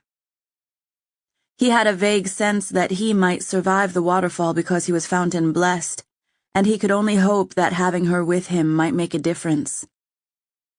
And then, light and pain exploded from his hand. The river still had him in its grip, but suddenly his hand was burning with pain. His knees bit into harsh stone, and he found himself in some sort of roaring pit. The light was everywhere, and it took a long moment for his eyes to adjust to it. The roar of the river and the falls thundered in his ears, and to his shock, he felt himself gasping and breathing air and not water. He heard someone screaming for help, the tiny voice nearly lost amidst the cacophony. Owen's clothes were no longer soggy and weighing on him, and even his hair had dried. He lifted his head and hand, trying to ward off the rays of light, only then realizing that the light was emanating from the ring on his finger, the ring he'd pulled from Marshal Rue's dead hand. The betrothal ring that Cinia had placed on him herself. There was Genevieve. She was huddled on some dry stones just ahead of him, reaching out to him and crying. Just past her, the water of the river had converged again, a violent mass of waves that threatened to suck her back into the river. Owen clambered forward, grabbed her outstretched arm with his right hand, and pulled her to him. She grabbed his tunic and buried her face against his shirt, sobbing with combined terror and relief. Lifting his head, Owen saw that the river had been shunted away from the rocky wall of the island through the power of the ring.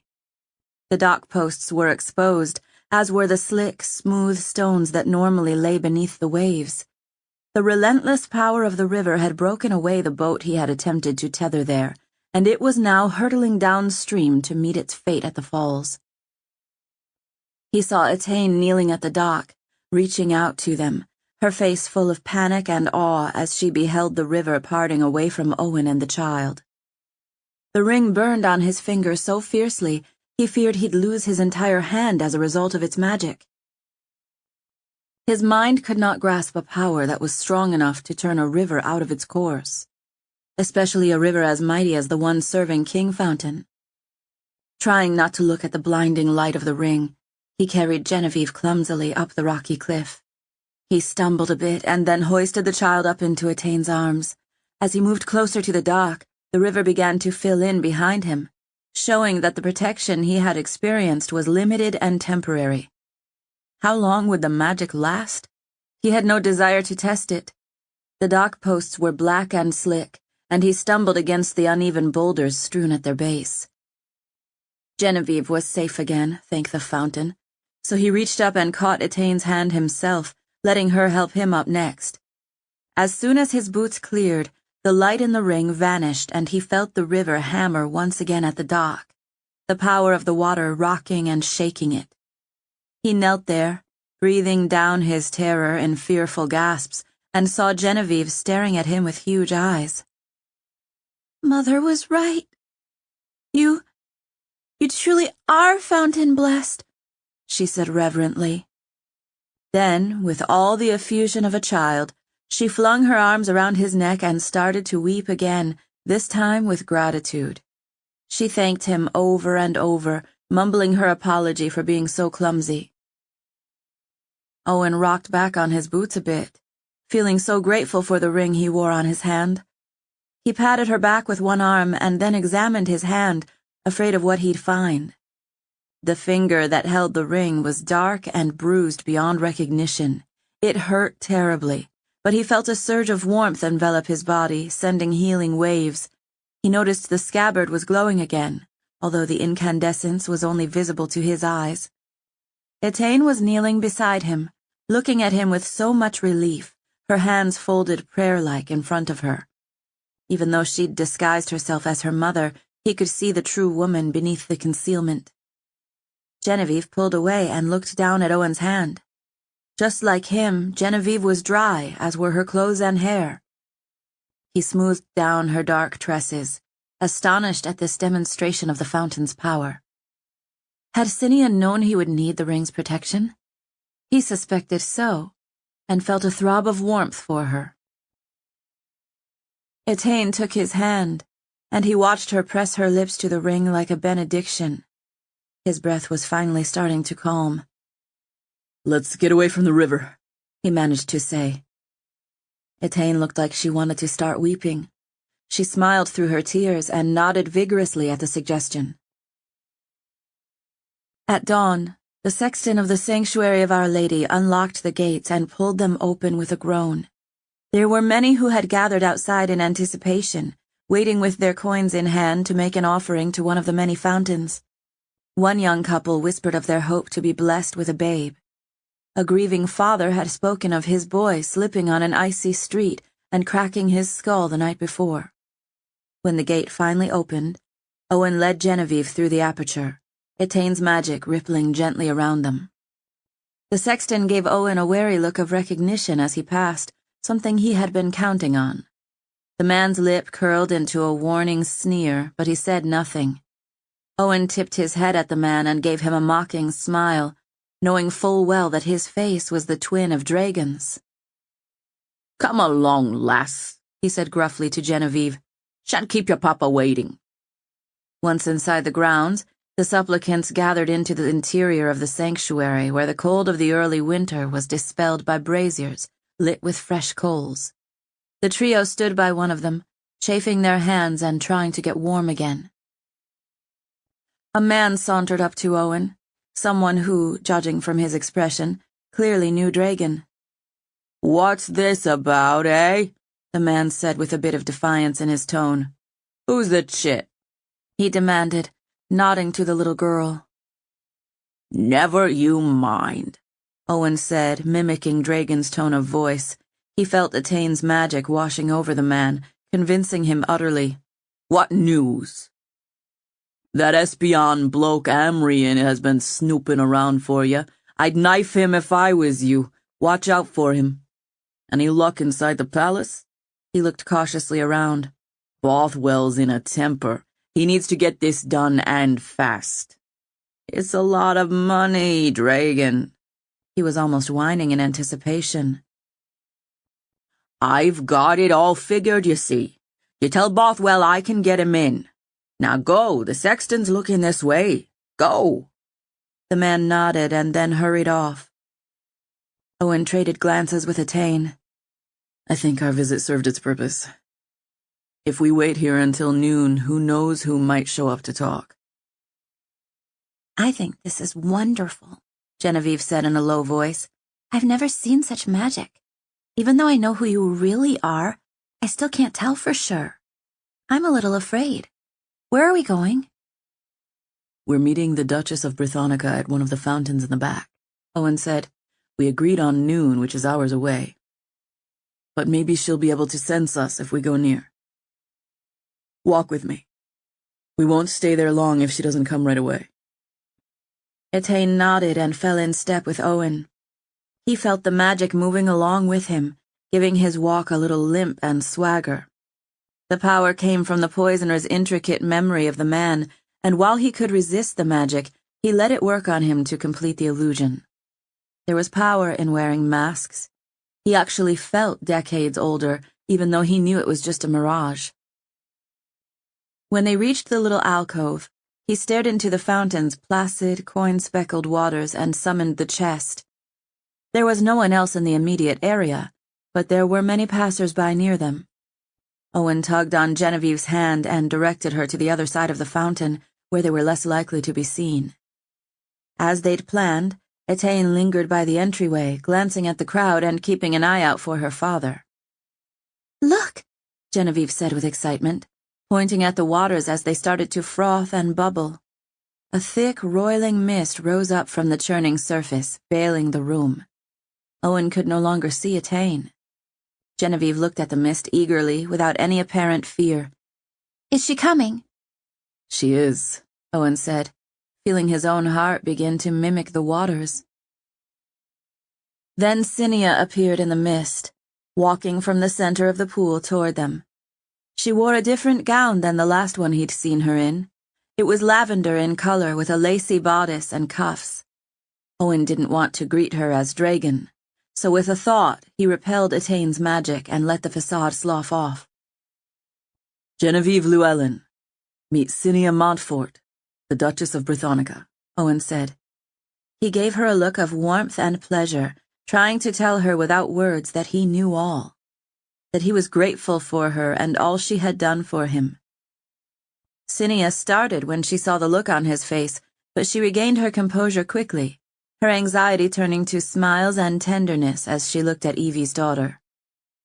Hello, Genevieve, she said. Your papa arrived with the tide this morning. He did? Genevieve asked, startled now. Where is he? At the sanctuary of Our Lady of Toussaint, Cinia replied, where I just came from. It's the chief sanctuary in my realm, like Kingfountain is in Ceredigion. He's as eager to see his little girl as you are to see him. Come with me. I told him I'd be back straight away.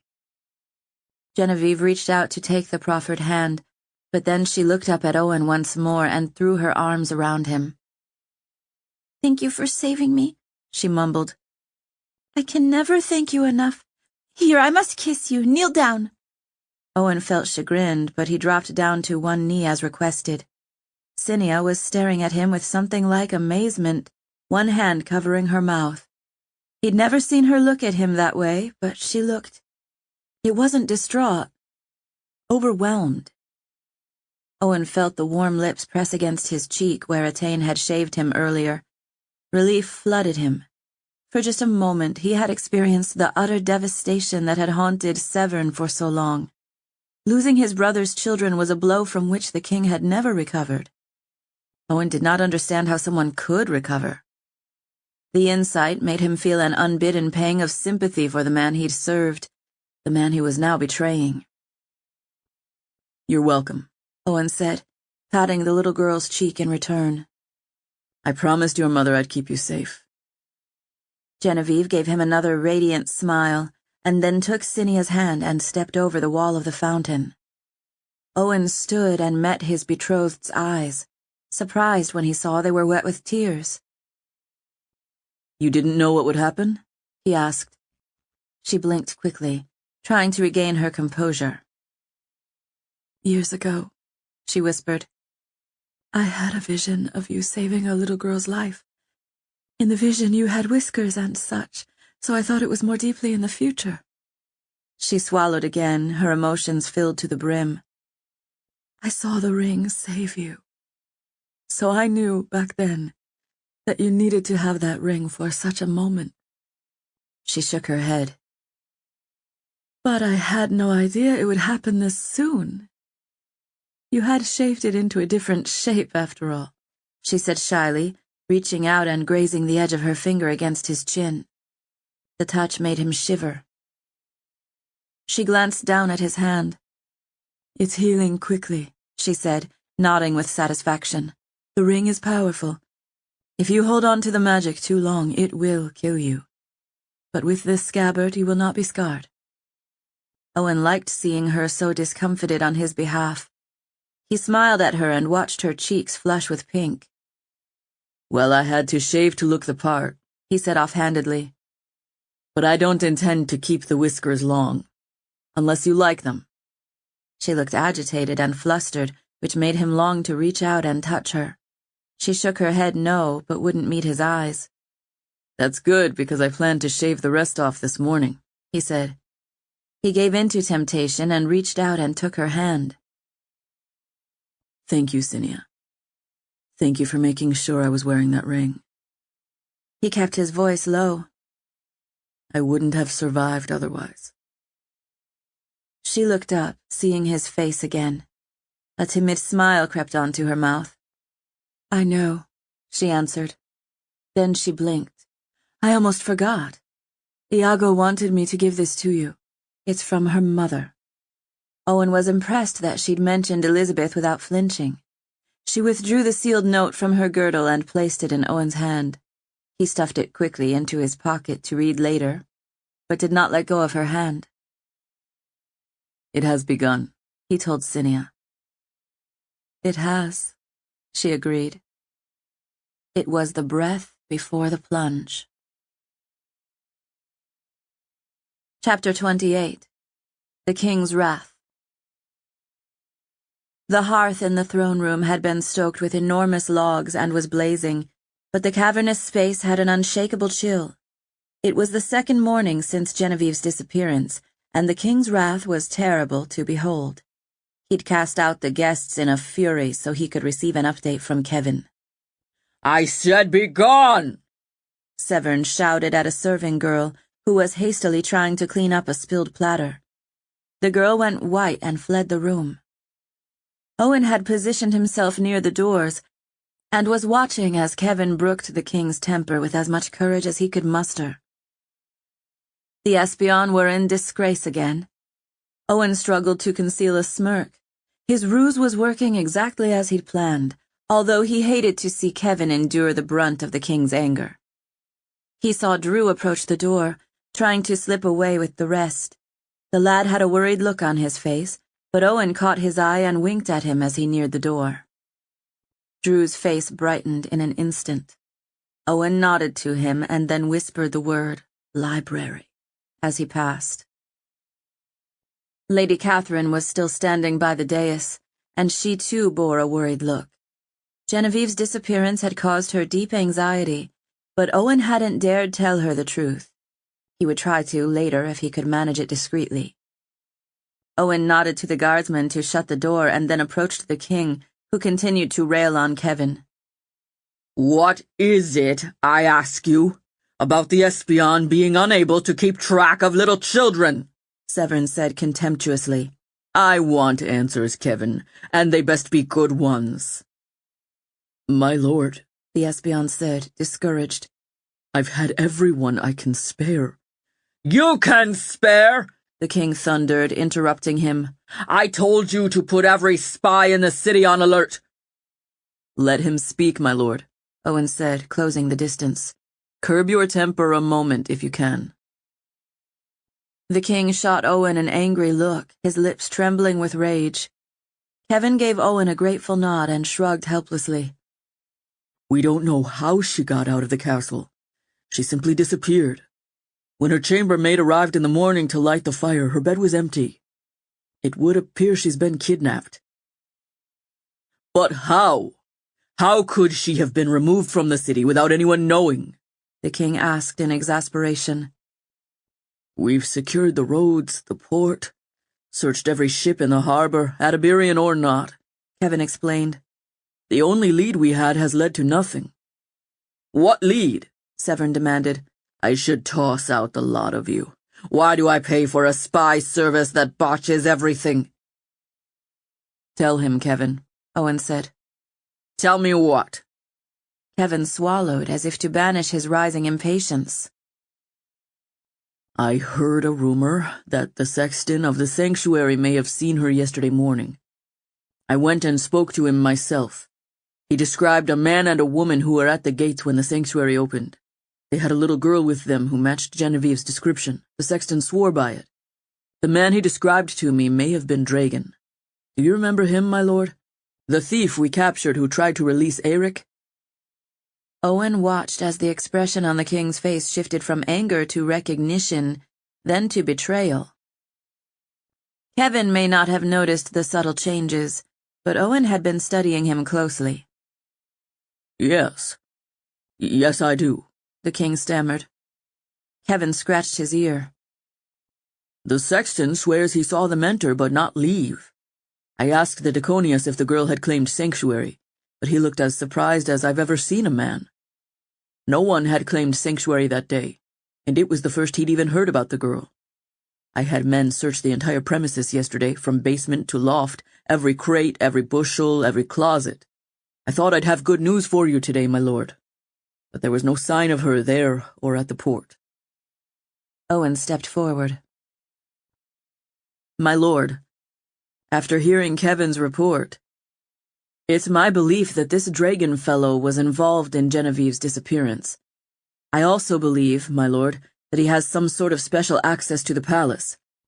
I don't have any proof, but I believe he may be fountain-blessed. If so, that makes him a dangerous threat. Imagine what will happen if Iago finds out. You would be blamed for it. The king's eyes narrowed at the deliberate reference to his nephews who'd disappeared. I had no hand in this, the king said, but his voice had lost confidence and bluster. Of course not, my lord, Owen said sympathetically. But that won't stop Iago and Elizabeth from assuming the worst. I fear my vision will come to pass and we will be invaded by all the other kingdoms.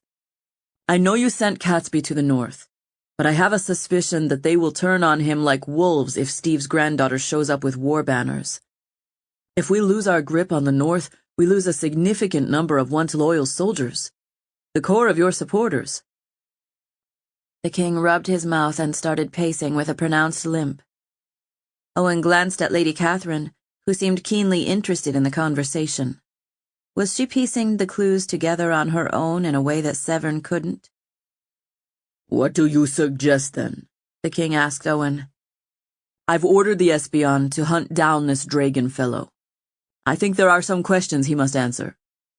The king looked firm and resolved. I want you to bring him to me when you catch him. Owen bowed respectfully. Kevin will see to it right away. Severn looked confused. If he's fountain-blessed, shouldn't you oversee it? Owen shook his head. My lord, I think it would be wise if you sent me to the north. Catesby has managed to offend every lesser noble and the entire staff of Dundrennan. I know those people, having spent much of my childhood there. Let me see if I can rally them. I've already ordered Captain Ashby to muster my army and start marching to Beestone Castle. Then, depending on where we're invaded, I can split the army if needed. I've sent word to the Duchess of Brithonica to watch her borders for movement by Chatrion. Do you agree? The king stared absently at the flames. Owen suspected he was cursing himself for trusting Dragon. He had hoped the king would admit to his double-dealing, but he wasn't surprised that he had not, especially in front of his lady. Severn brooded a while over the flames. Then he turned and shook his head. I won't send you north. Not yet. His eyes shone with burning anger. I want you to lead the search for Dragon yourself. I think you may be right about his gift, and if so, you'll have a better chance of finding him than anyone Kevin sends. Bring him to me. I know how to kill someone like him. You may get your chance to go north after you've caught him.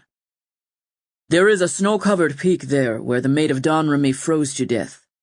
Bring me this thief lord. I'll show him no mercy if he's harmed the girl. Owen had manipulated the king by asking to go north right away.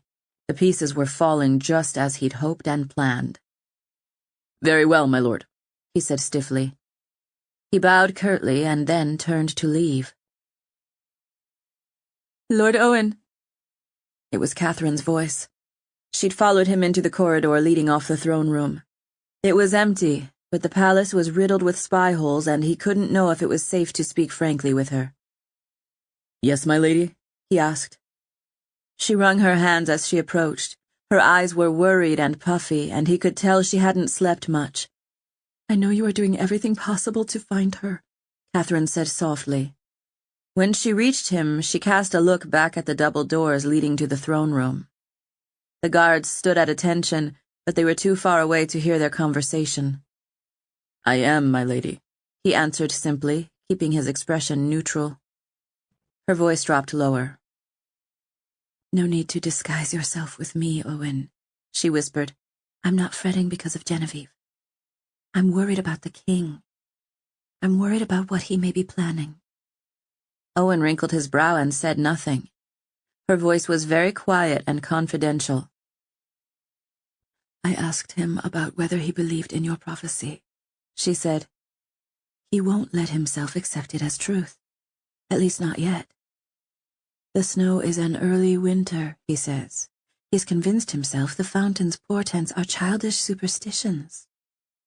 She bent her head closer to his, giving him a pleading look. I asked him what he would do if it were true. What if a boy does draw a sword out of the fountain? She blinked rapidly, and he saw her eyes fill with tears. What did he say? Owen asked. He said it would never come to that, she whispered. If we get invaded, he plans to round up all the young men in the kingdom and summon them to Kingfountain. He said he'd prove the fountain's power wasn't real. Owen stared at her. How? She shook her head. He wouldn't say. But the look in his eye made me afraid. My lord, you promised me my son would be safe, that you'd protect him. I almost feel that if I told the king the truth, he'd see reason and relinquish the throne voluntarily. Maybe we can avert all these troubles. But do I dare risk it? When he is such a man? Owen looked at her with growing concern. He shook his head slowly. Don't tell him. Catherine squeezed her eyes shut, and a single tear raced down her cheek. I won't. I need to go speak to your son, Owen whispered. Come with me. He's in the library. I think it is time he knew the truth. Chapter 29. Thief's Ransom. Drew was nestled on a cushion by the window, poring over a book, when they entered the library. The light shining on his hair gave him an otherworldly cast. His eyes were so earnest and absorbed that he reminded Owen of himself, how he had always found sanctuary in this place. He wondered how many times the boy and Genevieve had found their way into the library together. Catherine paused at the threshold, staring at the boy with such tenderness and longing that it pained Owen to see it.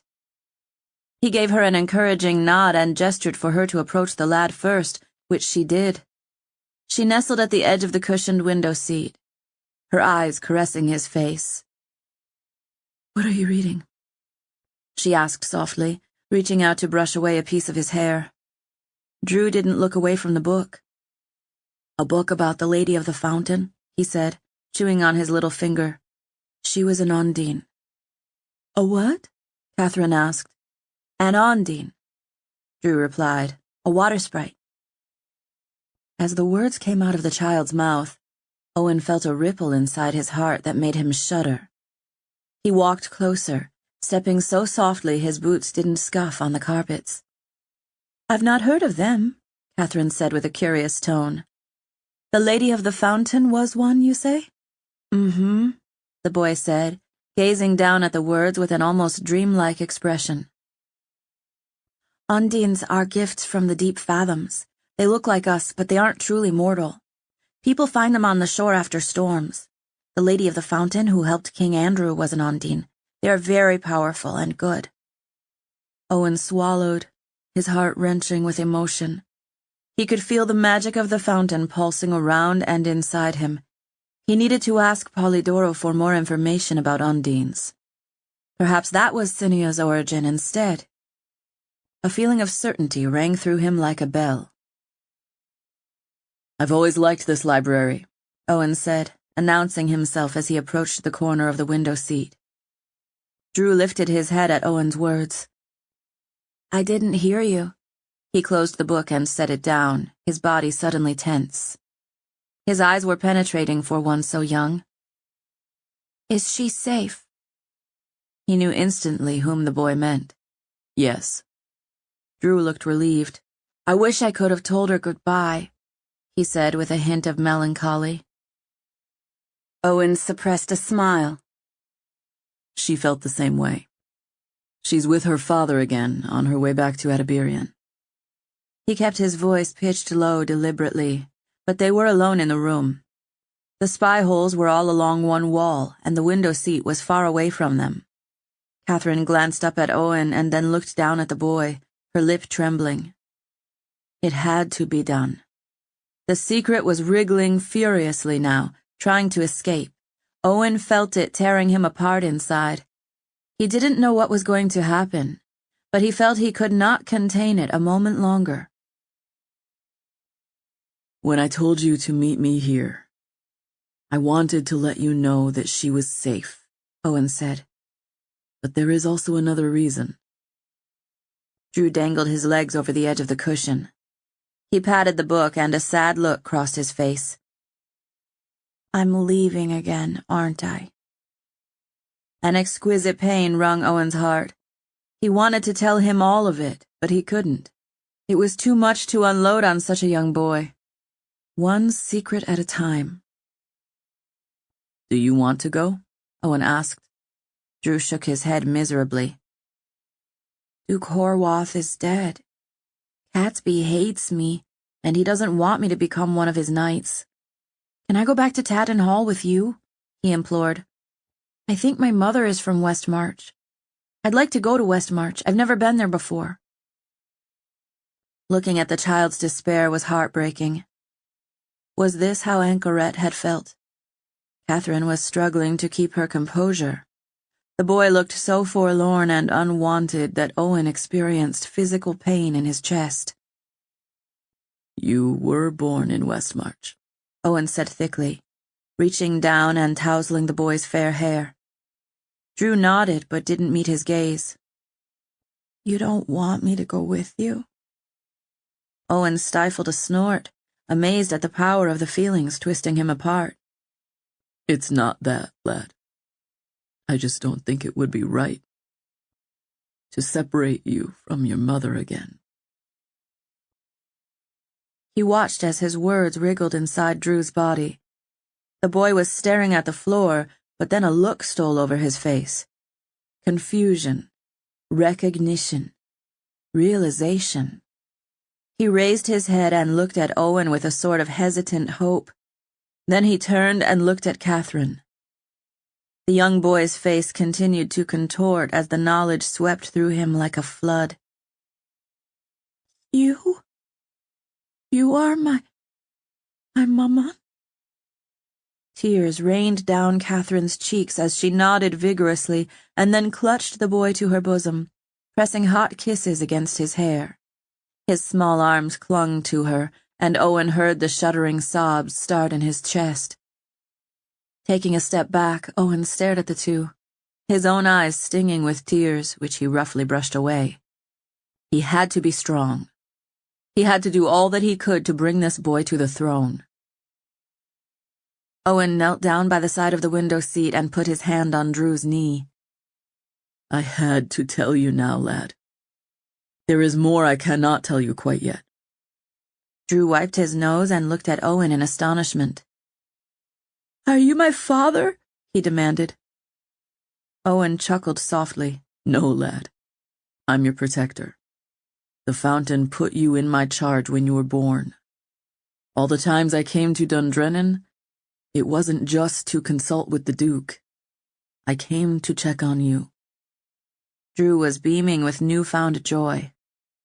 I'm not a foundling, he whispered to himself. Owen nodded. You are not. I will tell you more later, but know this. You cannot tell the king what you know. You must stay away from him. Do not let him even touch you. He has power in his words. He can make you want to tell. Drew stared a moment, and then he pumped his head up and down. He's done it to me before, he said. In Dundrennan. You're going to stay at the palace for now. I'll be leaving for the north soon, if all goes well. When I return, I will tell you more of the secrets surrounding your birth. It has not been easy for your mother to have you raised away from her. She loves you, boy. She loves you deeply. As if I needed to tell you that. Catherine's arms were still wrapped around the boy. The boy was positively beaming. I want to take a coin to the fountain, he said seriously. I have a crown I've been saving. I'd like to put it in the fountain now.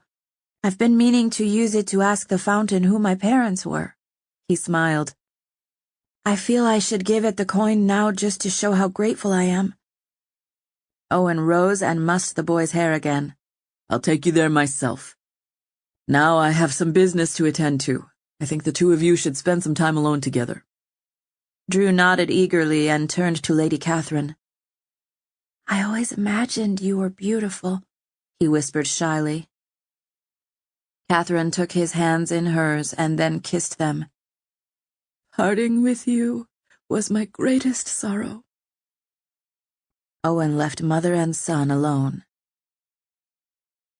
Back in the Star Chamber, Owen picked through the heap of missives that were back on his desk after he'd scattered them days ago. After he'd sorted them in the order he wanted, he slumped into the chair and tried to summon the motivation to start reading them. He was hopelessly behind in his duties as master of the Espion, but his attention was more focused on dethroning his king than on preserving him. He tapped one of the scrolls against his lip and then opened it and started reading. The words blurred before him as he thought about young Drew's reaction to meeting his mother. The memory warmed him and only added to his distraction.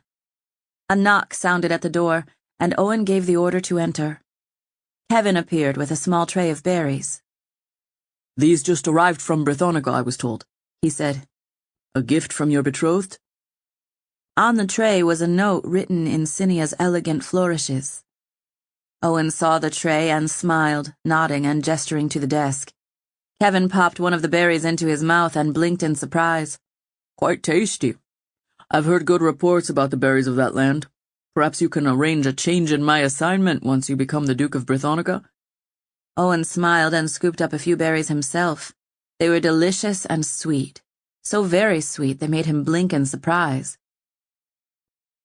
Are you so anxious to leave Kingfountain, Kevin? The Espion chuckled, his hands clasped behind his back. I don't know how much longer I can endure it, to be honest, he said.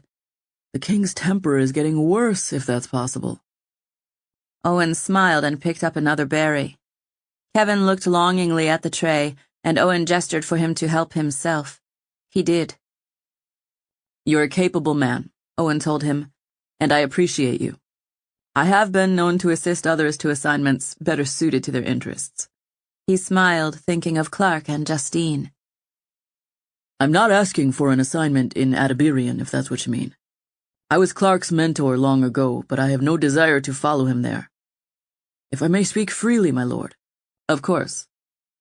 I have a feeling that the king will still replace you as head of the Espion when this is over.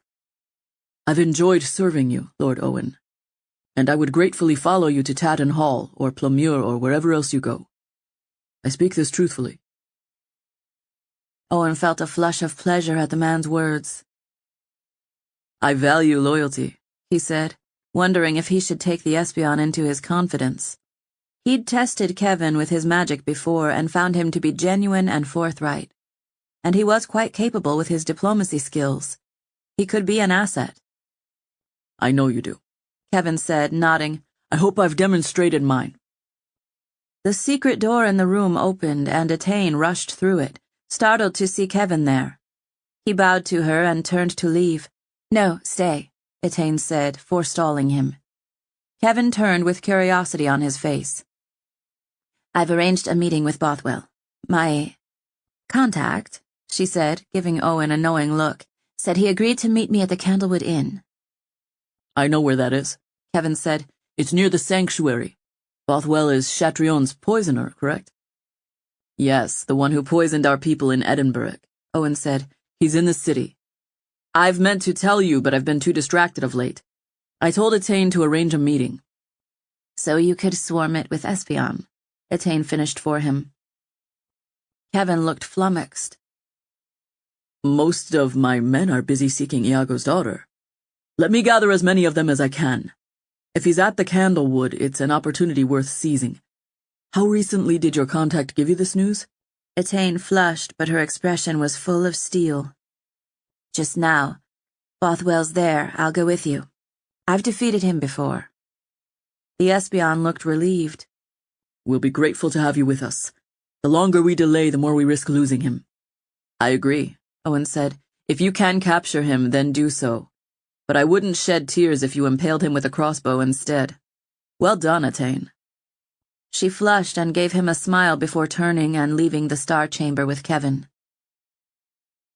Owen sat back in his chair, nibbling on berries from the tray. After getting rid of Bothwell, the next man to fall was Dragon. But how can you catch a man who can't be seen? What a cunning gift from the fountain. He rolled one of the scrolls from the table across his palm, imagining how he could set a trap to catch the thief. Atane's father had managed to infiltrate the dungeons, and somehow the king. Did he know about the Espion tunnels? It was likely he did. A sour feeling crept into Owen's stomach. Dragon was no fool, and the fact that he'd use his own daughter to further his interests was evidence enough of his lack of morals.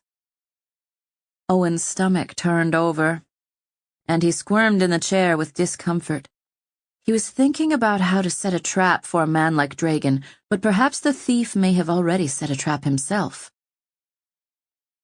The onset of cramps in Owen's stomach was so violent that it was an unmistakable confirmation of his suspicion. He moaned and felt his legs turn to jelly as all strength left them. The tray of berries on the table was eye level with him. Owen reached out with his magic, trying to summon it, and felt the sluggish response as his bowels flexed and twisted like the ropes on a ship in a storm. The magic crept out of Owen nonetheless, and he detected the trace of poison coming from the tray of fruit. In the Star Chamber, he was isolated from the rest of the palace. The raven's sigil on his scabbard started to glow, responding to the pain roiling inside of Owen. He tried to pull himself up on the desk with his arms, despite his weak legs. If he could get a servant to run after Atane. The secret passageway opened, and Bothwell entered with a dagger already in hand. Chapter 30. Poisoner's Kiss. Owen's access to his magic drained rapidly as the poison worked through his system. The scabbard he wore had invoked its magic to try to sustain him, but he didn't know how long it would last. "I think you'll forgive me for not making any little speeches," Bothwell said in a snide tone, shutting the passage door behind him. "I've been looking forward to this reunion for many years now. Killing someone whose fountain blessed isn't easy." Owen leaned against the table, using his arms to hold himself there. His legs were trembling and certainly not ready for a fight. He had no time to draw a sword, but he grabbed at the nearest thing he could reach, a metal tray containing scrolls and letters. As Bothwell brought his arm back to throw the knife at Owen, the Duke brought up the tray. The knife slammed into it, disrupting the attack. "You think that is going to stop me?" Bothwell said with a derisive snort. He charged into the room and kicked Owen in the ribs, knocking him to the ground. The pain in his stomach was already debilitating, and the blow knocked the wind from him. Owen did not let it stop him. He summoned his magic to defend himself, searching the room for anything he could use to save himself. Grabbing the hem of Bothwell's tunic, he twisted his body, trying to drag the poisoner down on the ground next to him. There was a flash of metal, and then Owen felt a blade sink into his side. He groaned with pain and watched as the poisoner drew the weapon out and stabbed him again. Owen bucked and heaved, and the dagger caught his arm, slicing down to the bone. "Hold still, you piddling sop," Bothwell snarled, trying to get the blade to Owen's neck. The tangle of Owen's arms was the only thing that stopped him. There was no longer any time to think or reason. The instinct for survival took over, sending a spurt of energy through Owen more powerful than the poison that flowed in his blood. He brought up his legs to protect himself and then kicked out, catching Bothwell and knocking him backward. Owen scrambled across the floor and grabbed the poisoner's fallen dagger off the floor. "Nah-ah-ah," Bothwell sang, kicking the dagger out of his reach. "How are you still moving?" The wounds on Owen's arm and leg burned, and he expected them to leave a trail of blood behind as he crawled, but they did not. Somehow the wounds weren't bleeding very much. The scabbard was working for him still. Even so, his stomach felt as if his enemy's dagger were jabbing him relentlessly. This had to be the same poison that had nearly made Clark plummet off a cliff into a raging river. Owen's head spun with nausea, and he felt himself growing weaker. His magic continued to dwindle. The poisoner knelt over Owen and grabbed the scabbard belt. The thought of losing its protection filled him with a paroxysm of terror, and he jabbed his fingers at the poisoner's eyes, trying to reach his nose, his ears, anything that would cause pain. Bothwell slammed Owen's head against the ground, a blow that stunned him into a groggy stupor. He felt a loosening at his waist as the poisoner slit the leather strap, and the scabbard fell away. Once its magic was no longer protecting him, the wounds in his side and arms swelled with blood. Owen barely saw the crimson bloom because he immediately went lightheaded with pain. "No more tricks, shall we?" Bothwell growled. "Be a good lad and stay dead this time. This will help." He stabbed Owen in the stomach again with the dagger, plunging the knife all the way to the hilt. The pain rocked down to his toes. Then the poisoner withdrew a cord and vial from around his own neck and unstoppered it quickly. "This is a little cocktail I invented. 3 types of poison at once." Owen twitched and writhed on the floor, seeing spots dance before his eyes. He felt his grip on the tether of life slipping, and he experienced the sensation that he was about to fall. Was it all to end here? "Drink up," the poisoner laughed, pressing his fingers roughly into Owen's cheeks to force his lips open. Then he upended the vial into the gap, spilling the black ichor into Owen's mouth. The taste was fire and ash, and it instantly created a burning sensation. The door of the star chamber burst open, and Owen heard Etain gasp in horror. Bothwell looked up in surprise, and it was the opportunity Owen needed to shove the vial from his mouth. He lolled his head to the side and tried to expel the poison, but Bothwell pressed his thumb against Owen's throat and forced his swallow reflex. He felt the poison burn a path of fire down his throat. "No!" Etain howled in dismay. A dagger sailed from her hand. Bothwell turned in time to avoid being struck in the heart, but it embedded itself in his shoulder. The poisoner rushed to his feet as Atane launched herself across the room. Owen's lids were growing heavy as he tried to scoot himself away. The scrolls of the desk exploded in a plume of parchment as Atane and Bothwell fought each other without words, without taunts. He watched as Bothwell's head collided with the brazier, but moments later he managed to entangle Atane's heels and force her off her feet. Owen distantly watched as she dodged Bothwell's attempt to crush her skull with an inkwell. Owen's limbs slackened as the poison traveled through his system. He began to tremble uncontrollably and lost feeling in his legs, his hips. The dagger still protruded from his stomach, and he stared at it, amazed he was even alive. The scabbard lay near him, the raven's sigil dull and lifeless. He tried to reach for it, but his arm was quivering too much. The path of fire down his throat blazed to life. The well of his magic was trickling now, almost completely spent. It would not be long. There was a cry of pain from Atane, and then a grunt from Bothwell. He heard the crack of bone, and then a man's howl cut short by a hiss and a bubbling sound. Atane rose from across the desk, blood trickling from her temple, and rushed to where Owen lay convulsing. "No, no," she moaned, her look full of agony, not for herself, but for Owen. He stared at her, grateful he wasn't alone in this moment. Grateful he would have a friend to see him to the other side. He could hear the distant murmur of the deep fathoms coming closer. He was going over the falls. There was nothing to stop him. "Please, no," Atane gasped, her chest racked with sobs. She bent over Owen in bewildered torment, and her hand reached out toward the vial on the ground by his neck, surrounded by a small puddle of the black dreck. Owen stopped breathing, feeling the last bit of air pressed from his chest as his throat closed. He looked at her in wild panic. He couldn't breathe. His fingers clawed numbly for the scabbard, unable to function. Sensing his intention, she lifted the scabbard and put it on his chest, closing his hand atop his sword's pommel as if she were dressing a corpse for the canoe. She slid the dagger out of his body and let it tumble to the floor. He felt nothing. "I love you," she whispered feverishly, her face so near his.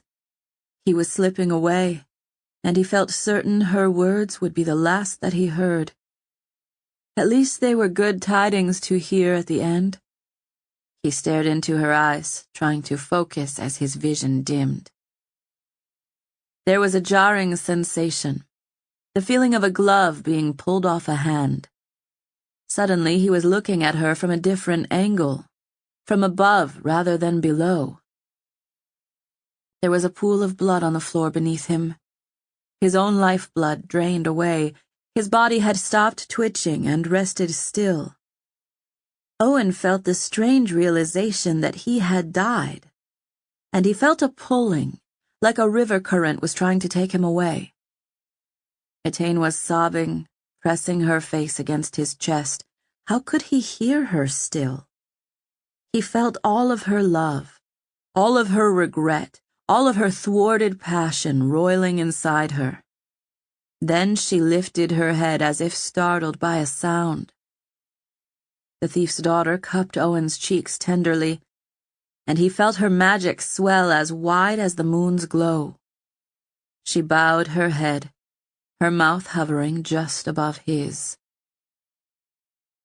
"Neshama," she whispered. "Breathe." And then she kissed him. Atane had been present when he used the magic to save Justine's life. Her kiss was not as tender.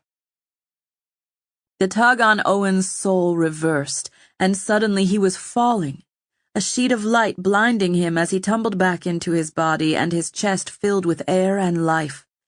His back arched with pain, for his wounds were brought back to life as well. He felt her mouth on his, and he could taste the poison there. "No!" The realization struck him like an iron hammer on an anvil. His eyes blinked open, and he could see the tears of happiness streaking down her face. He sensed her magic was completely spent. She had used it all to save him. Her lids began to droop.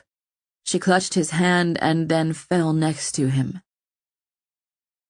The raven's sigil on the scabbard started to glow, and he felt the magic work on him once again. He was so weak he couldn't move at all. He could only breathe and stare into her eyes. He saw the wet poison on her lips. She looked peaceful. He tried to sit up, but the pain racking his body prevented any such movement. "No, Etain. No," he croaked. Her face looked like a child about to fall asleep. "I knew I would die of love," she whispered faintly. "You could never be mine." Her hand lifted weakly, and she stroked the white tuft of hair amidst his thick locks. Memories of Anchoret's death slammed into Owen, and he thought his heart would burst if he lost this other friend, this other protector. He reached out and touched the side of Etain's face, grazing the skin with his fingers. Her eyes closed, and a pleased smile spread across her face. "At last," she whispered. "Etain," Owen said in a broken voice, as he watched the first convulsions start to twitch in her body. Her face went pale, but she didn't fight the poison. Owen thought the pain in his heart would kill him. He had no magic left himself. His well was absolutely void. If he could have traded places with her, he would have done so in an instant. The poisoner's lips parted. There was no reproach in her eyes, no regret. "She's better for you," she whispered. "I see it, even if I have not admitted it to you. I envy Cinia." The eyes opened with panic as a tremor of pain rocked through her.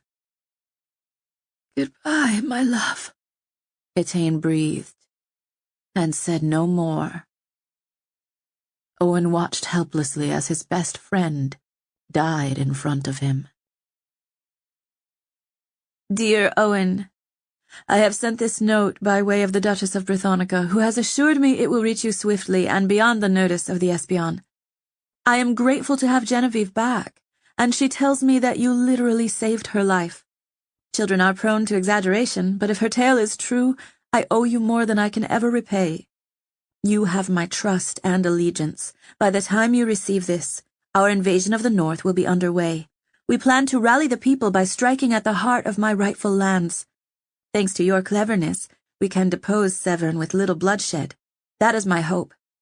I cannot take this step without great pain of heart and conflict in my soul. Were you not the one instigating it, I would never have dared. Iago bids me tell you that we will both be landing in the North. We've entrusted our children to faithful allies here, including Earl of Huntly, who longs to see his daughter again. The injustices we have all suffered under the hands of King Severn may hopefully come to an end. Yours with loyalty, Elizabeth Victoria Mortimer Llewellyn, Queen of Adabirion.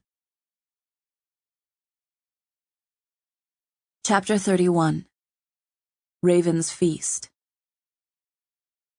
Owen walked with a pronounced limp down the torchlit corridor, but the sight of his shadow on the wall made him stop and stare. His bandaged arm was clenched to his side, and his posture looked strikingly similar to that of a young Severn Argentine. Dread knifed through him as he stood silently in the walkway, still staring at the shadow. Thanks to the scabbard, his injuries were healing quickly, and the court doctors were amazed that he was already out of his bed after losing so much blood. Owen chafed with impatience, hating the coddling and disgusting draughts the doctors had made him drink. He had been abed for nearly a full day before insisting he be released.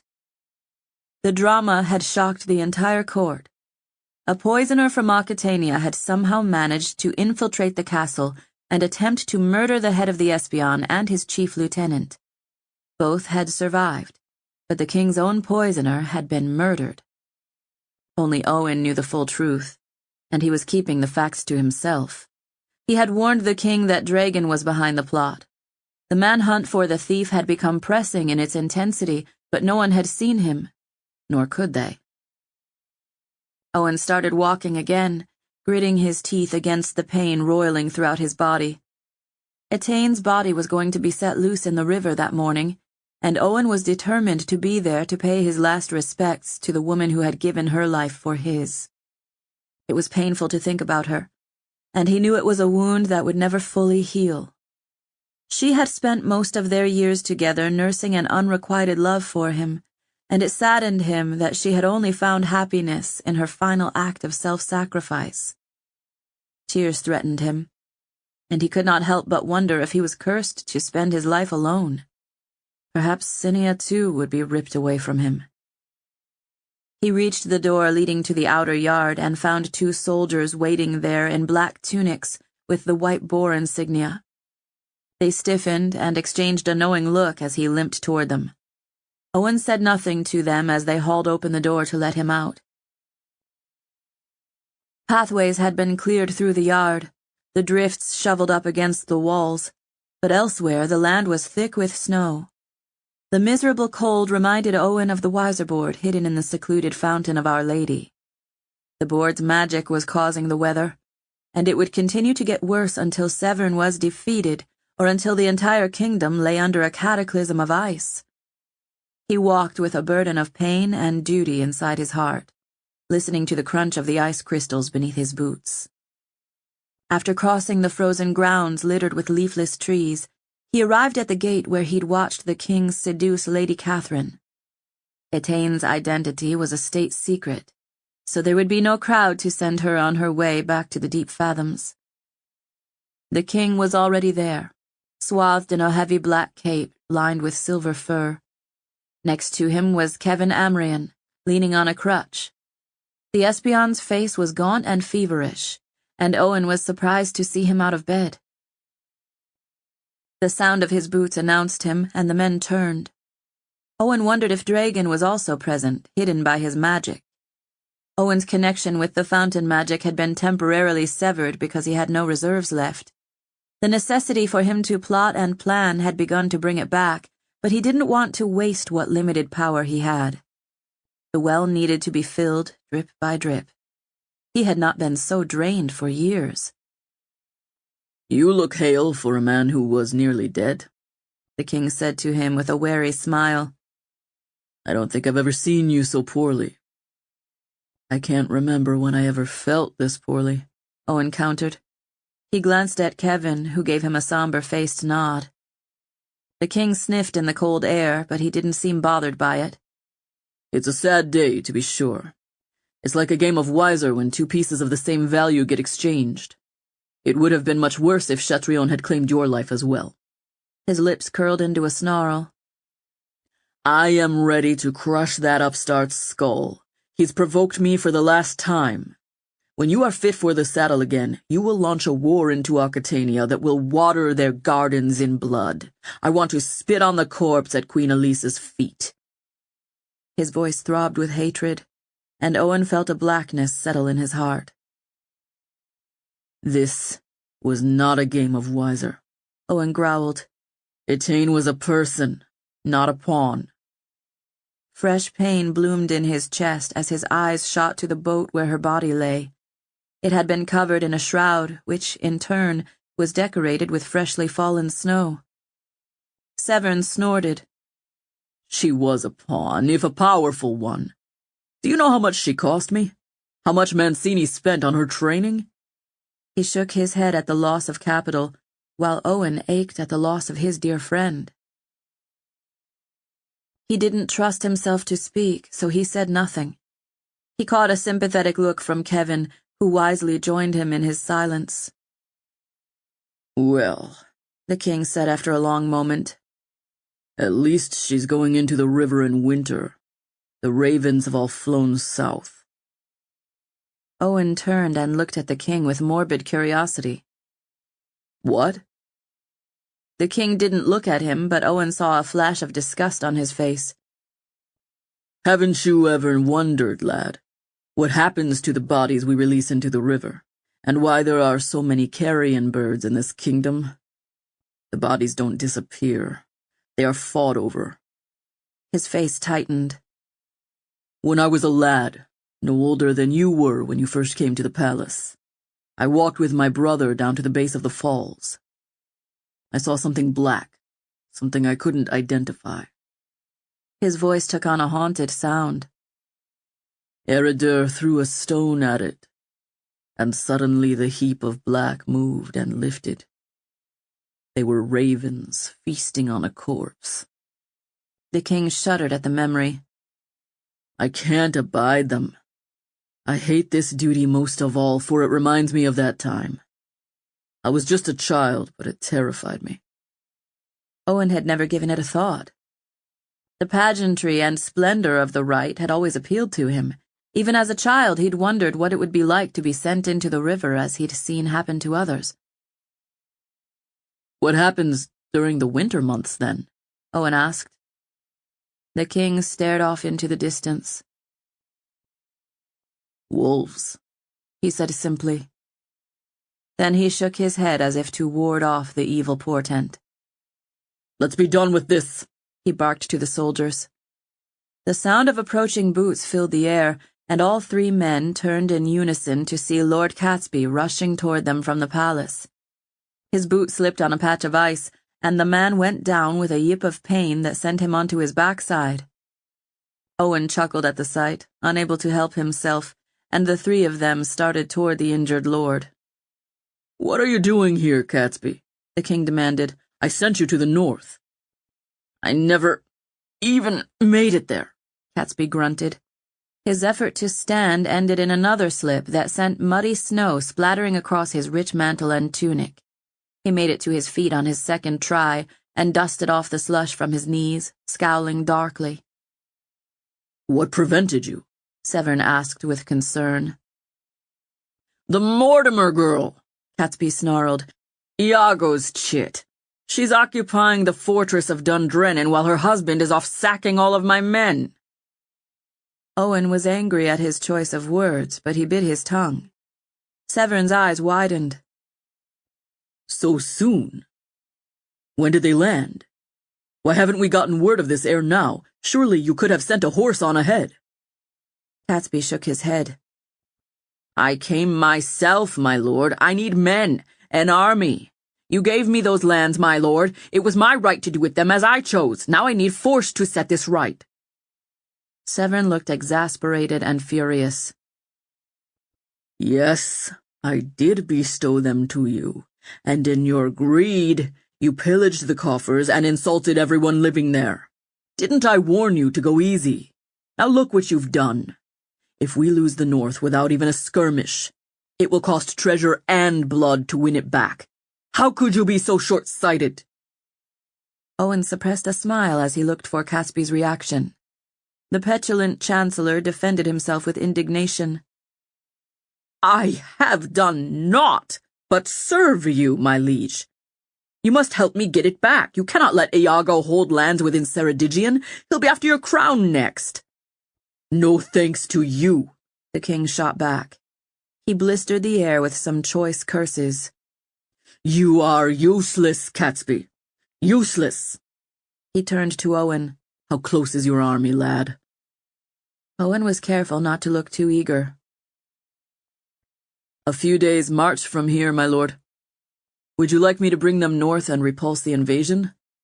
I think if you offered some concessions to Elizabeth and Iago, they might relent. It's mine, Catesby blustered. Severn scowled and shook his head. I can't show weakness, not now. When word of this gets out, every duke and prince within the 7 kingdoms will arrive with a fork and carving knife. He gave Owen a stern look. I want you to crush her, Owen. She has not lived up to her grandfather's memory. She has betrayed me. Owen held out his hands. You drove her to it, my lord, he said, shaking his head. You rewarded her loyalty by making him rich. This is the consequence of your own decision. The king's face twisted with wrath. How dare you speak to me thus? I must dare it, Owen said, shaking his head. He took a pleading step forward. My lord, Catesby said, obviously worried about his spoils. Don't listen to him. He's long tried to poison you against me. I've feared my life would be forfeit if I spoke more plainly to you, my lord. You cannot trust him, particularly not with the espion. It's as I've told you time and again. They're more loyal to him than to you. Owen felt his own anger surge. I've told the king more than once, Catesby, that he can take what he likes from me. I've proven my loyalty to him over the years. What have you done? Catesby's face twisted with fury. If you weren't so obviously wounded, my lord. Stop! The king barked, his eyes glowering, his cheek muscles twitching. We have enemies enough, without snapping at each other. I am your king, and you will obey my orders. Owen, I want you to go north and bring her to heel. I've heard you, but I cannot tolerate disobedience. Iago must have been behind the disappearance of his brat for his attack to be timed thusly. You go north, and persuade her to relinquish Dundrennan back to Catesby. Don't argue, just do it. Catesby, you come with me. You're still my chancellor, and I want my own army summoned.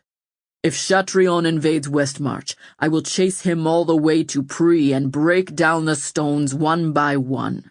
Let them all come and snap at me. They will feel the might of the boar. The king turned back to Kevin. See the girl's body into the river. I've had enough of this macabre scene. We are at war, and I will prove to all of them that this snowstorm has nothing to do with the fountain. He took Catesby by the arm as if he were a child, and the two of them marched back to the castle, leaving Owen and Kevin behind with the shivering soldiers waiting to fulfill their duty. Is that a smile, my lord? Kevin asked him curiously, and only then did Owen realize his composure had slipped. Sometimes if you don't laugh at the world, your only other option is weeping, Owen said with a tone of bitterness. He clapped the espion on the shoulder and turned around. We haven't spoken since our last meeting in the Star Chamber. What happened to you? I'm grateful you're still alive. Kevin flushed and leaned his weight on the cane. I owe her my life, he said, shaking his head. As do you, by the look of it, though you got the worst of it. Owen shook his head. No, she did. 'Tis true, Kevin agreed. We were walking together to gather men for the meeting with Bothwell. She was stymied by something that kept her quiet along the way. I felt my insides start, and we hadn't even made it to the outer wall when I collapsed in pain. She asked me what I'd eaten, and I mentioned the berries from Brithonica. She deduced the rest. If I hadn't eaten a few of those berries, the poisoner's plan would have worked. Owen chuffed in surprise. I didn't even consider them a risk. I was only being generous. Kevin smiled. I know that.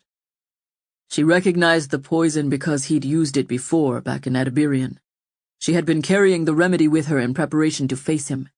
She knelt by me and gave me a swallow of it, bitter stuff, and then raced back to the Star Chamber, expecting to find you sick as well.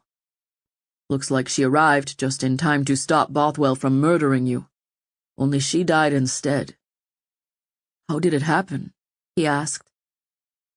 Owen's heart wrenched. Poison, he said simply, and sighed. He stared at the shroud and then hobbled up to it. Wincing, he knelt down and lifted the cloth from her face. It was like looking at a mask, not the woman he'd grown to care for and admire. A knife of grief stabbed him sharply in the heart. The feeling of loneliness came down on him like the falling snow. She was a capable lass, Kevin said, standing just over Owen's shoulder. I wouldn't have wished to face her in a fight. Owen stared down at the waxy face, the clay that no longer had the spark of life. She had given that spark to him. He gently set the cloth down and tried to stand, though his legs protested. Kevin nodded to the soldiers and gripped Owen's arm, helping him up. She was my friend, Owen said in a low voice after the soldiers bent down and lifted the poles to carry the canoe to the river. The sound of it filled his ears, mimicking the magic that had forsaken him. The two men followed the soldiers as they walked to the platform constructed at the river's edge. Standing vigil, they watched as the 4 soldiers upended the poles and the canoe pitched forward and landed with a splash in the frigid waters. Owen felt his eyes growing moist, and a lump lodged in his throat as he watched the canoe speed away toward Our Lady and the waterfall beyond. Memories of the night he'd fallen into the river surfaced. The water was so very cold. He couldn't stand the thought of Etain being cold. He couldn't bear the thought of her body washing up on shore to be devoured by wolves. If you would, my friend, Owen said thickly. Send some men down to retrieve the corpse at the base of the falls. Bury it under a mound of stones. Kevin put his hand on Owen's shoulder and gave a small nod. Consider it done. They started back toward the palace in silence, but the king's royal butler met them on the path. What is it? Owen asked the grim-faced man. The butler bit his lip. They caught a man called Dragon in the castle, he said. The king bids you come at once.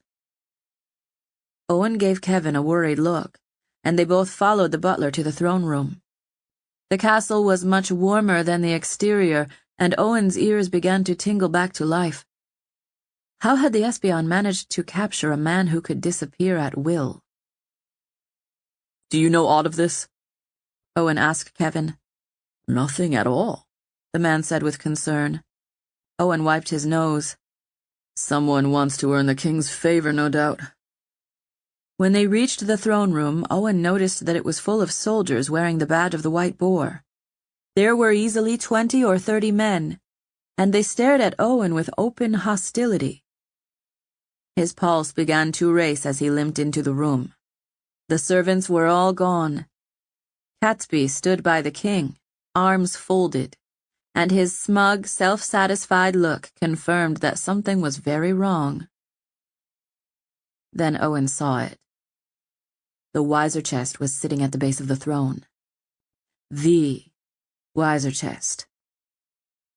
Severn was seated on the throne itself, holding an unfolded piece of paper with a broken wax seal on the edge. The other letters Cinia had written were spread across the king's lap. The look he gave Owen was full of daggers and condemnation. Owen saw Dragon off to the side, sipping from a cup of wine. He nodded it in a mock salute, a cunning smile wrinkling his face. I believe this letter, the king said coldly, is for you. Chapter 32. The King's Traitor. The sensation of panic and guilt struck Owen in the pit of his stomach like a physical blow. His mouth went dry, his entire body began to tremble, and the blood drained from his cheeks.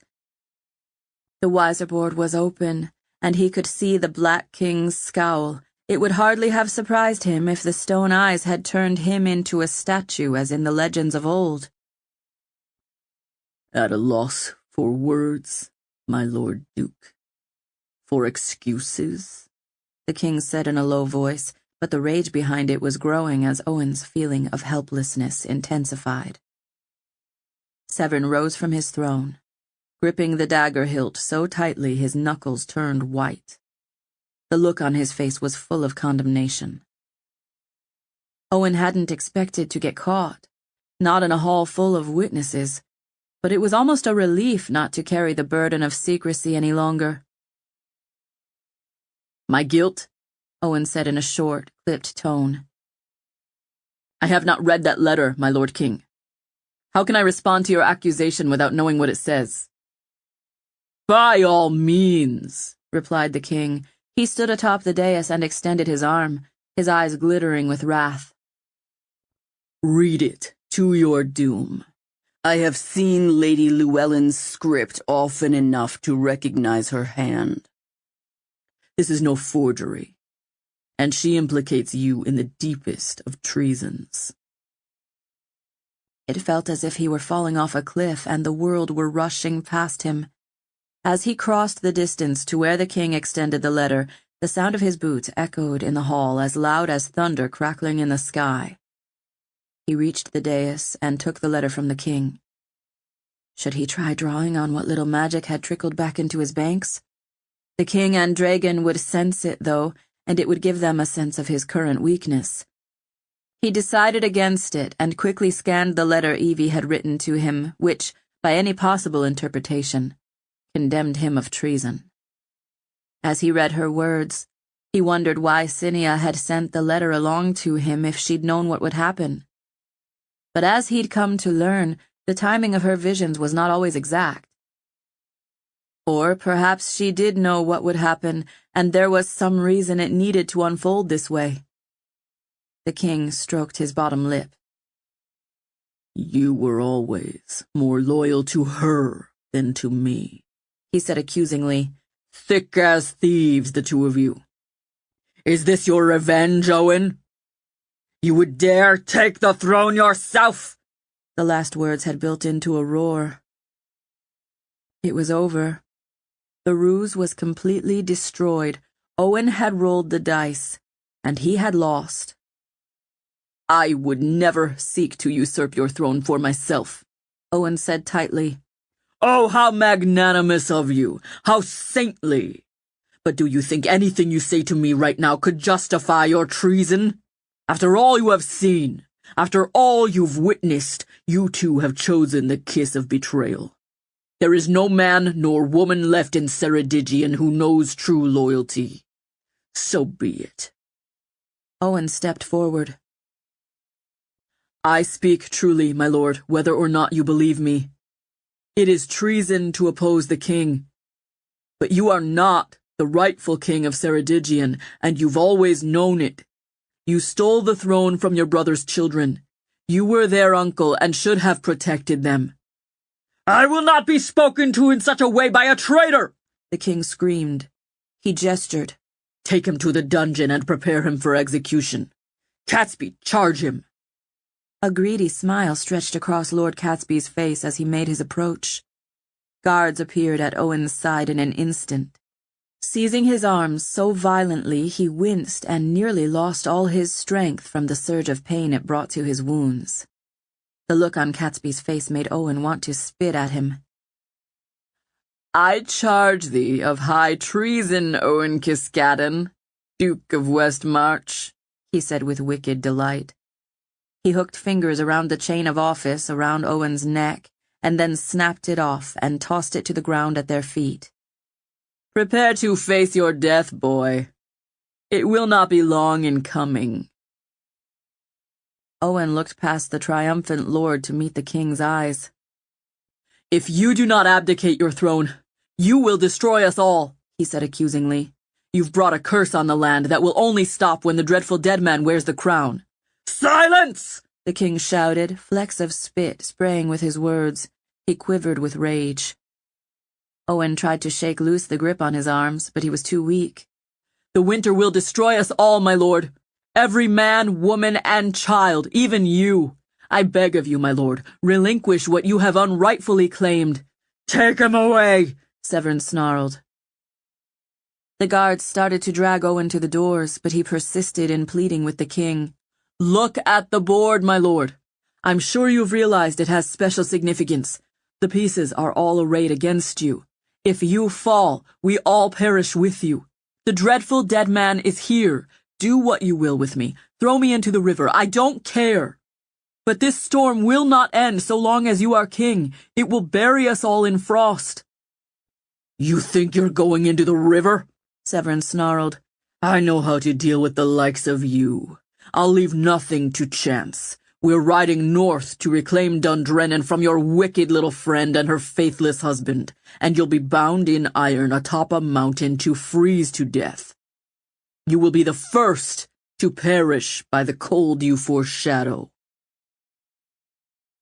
Owen was confined to Hollister Tower directly. There was frost on the window and chinks in the stone that made it drafty and miserable.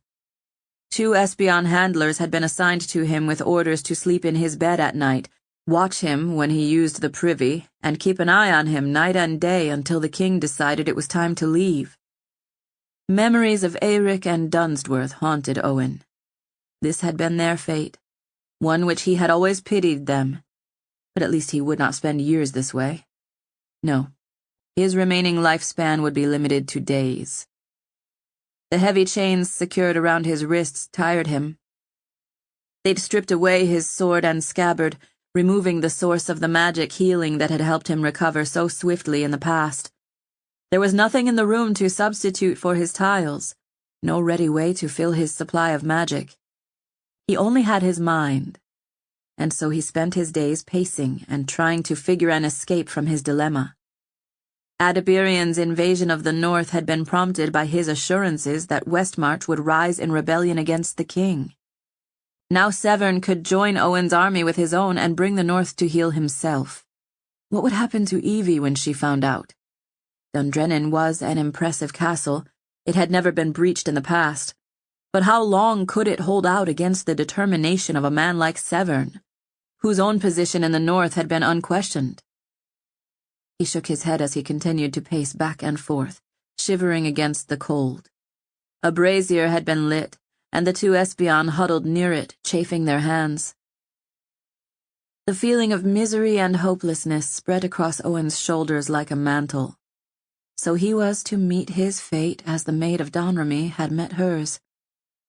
He had hoped to provoke Severn into throwing him into the river. The ring on his hand would have protected him from the falls and helped him escape. If he could somehow escape and make it to the river, he felt he'd stand a chance. If only Etain were still alive. Grief at her death struck him so hard he clenched his fist and pressed his knuckles against his mouth to subdue the hot rush of feelings. Etain would have helped him escape. What about Cinia? Did she even know what had happened to him? Even if she did, was there anything she could do to help? The thought of not seeing her again made his heart wrench with anguish and dread. Almost as if in answer to that thought, he sensed fountain magic emanating from the stairwell. It had an oily feeling to it, though, and instead of offering hope, it made him uneasy. He stopped and stared at the door. "What is it?" one of his protectors asked. He didn't know either of the underlings who'd been chosen for the assignment. The other man snorted, shrugged, and spat, continuing to chafe his hands before the flames. Then he stiffened. "I hear boots coming up the steps." He straightened and put a hand on his dagger. The sensation of the fountain grew more pronounced, and Owen found himself breathing hard, the cold seeping into his bones. There was a jangle at the lock, and then the door opened. Much to Owen's surprise, the king was the first to enter. Kevin stood next to him, his face troubled but studiedly neutral. In his arms he carried the chest with the wiseboard.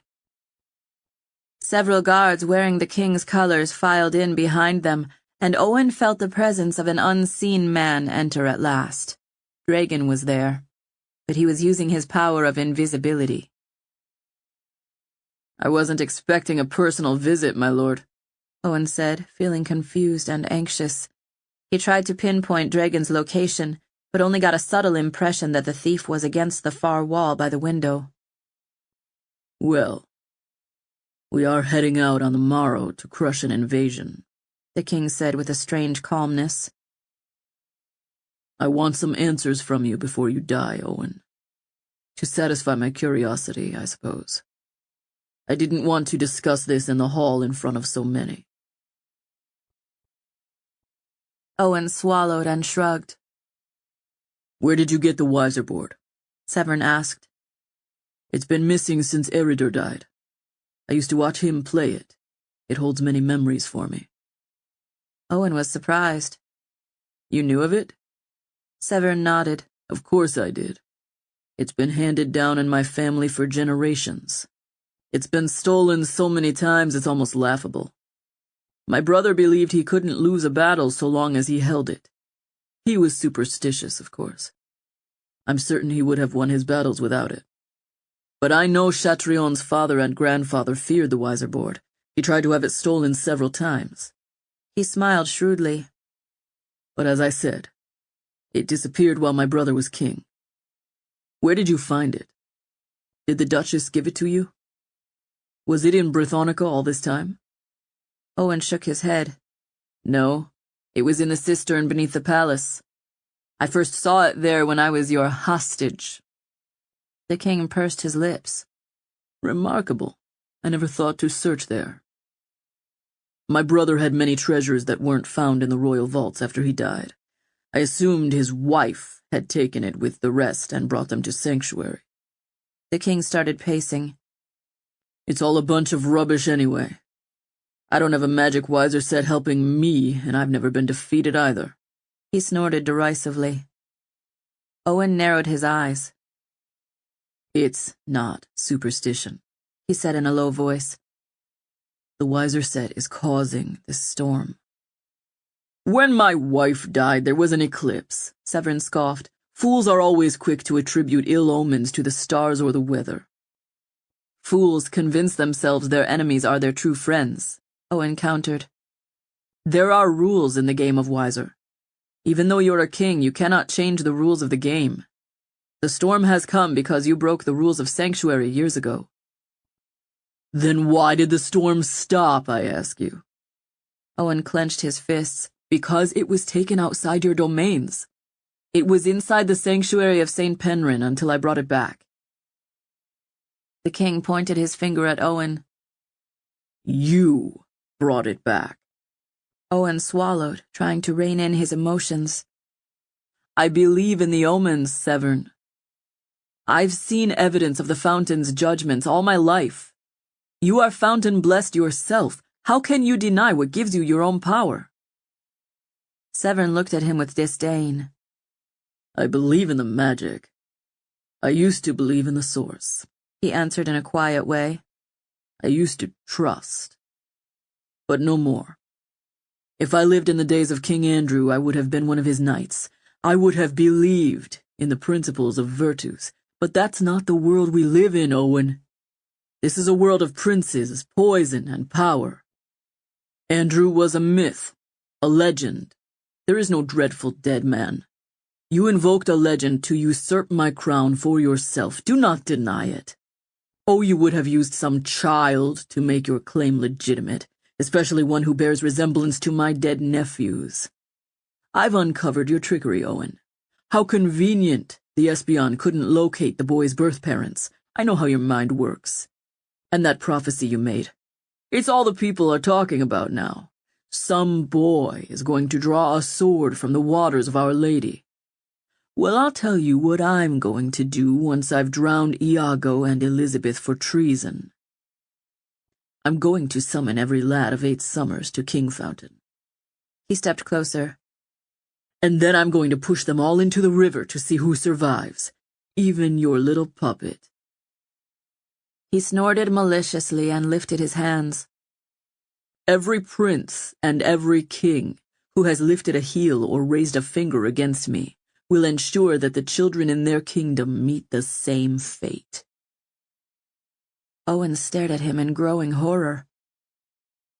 Your heart is already ice.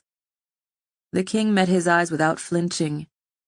One grows numb to cold after a time. As you are to experience yourself. He looked at Kevin. We leave before dawn. Make sure the roads are shoveled ere we leave the city. I've already sent my army north with Catesby. He turned to leave. Are you taking Dragon with you? Owen said in challenge. The king stopped, a look of annoyance on his face. Without speaking, he motioned for the guard to open the door. Kevin gave Owen a forlorn and helpless look over the chest he still clutched. Severn nodded to the 2 Espion protectors to leave as well. The door shut behind them, leaving Owen alone in the room, in chains, with Dragon. The thief appeared before him. He drew a long-stemmed pipe and sauntered over to the brazier. With a pair of tongs, he lit the bowl, and the mash inside began to sizzle and spread noxious fumes in the room. Dragon stuck the pipe between his teeth and breathed in deep, hooking his thumbs in his belt. "I asked the king for a special promise ere you left on the morrow," he said smugly. "I'm sure you did," Owen said, feeling nothing but hatred and disgust for the man. "A small favor. He wasn't against the notion, I tell you. I thought to myself, I thought, Dragon, that lad turned your own flesh and blood against you. Aye, he did. A most unnatural thing he did. A child's first loyalty should be to his parents. You've always been an unnatural child, I says, betraying your own kin and serving Lord Severn. Unnatural. Well, you had my daughter killed protecting you." His eyes smoldered with anger. "Bothwell promised he'd spare her because I asked it. But she died because of you." "Because of me?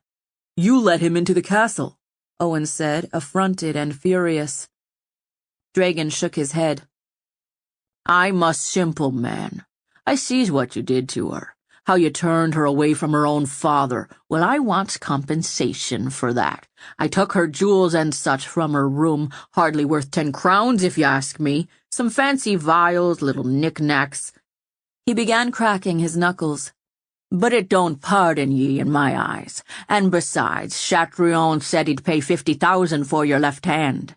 The left hand, mind ye. I don't know what such a lord needs for your claw, but it's 50,000 all the same. And I'll be checking out that cistern, too. Might be more baubles down there, eh?" He drew a knife from his belt. "Now, be a good lad and hold still while I cut it off. The king promised me my due.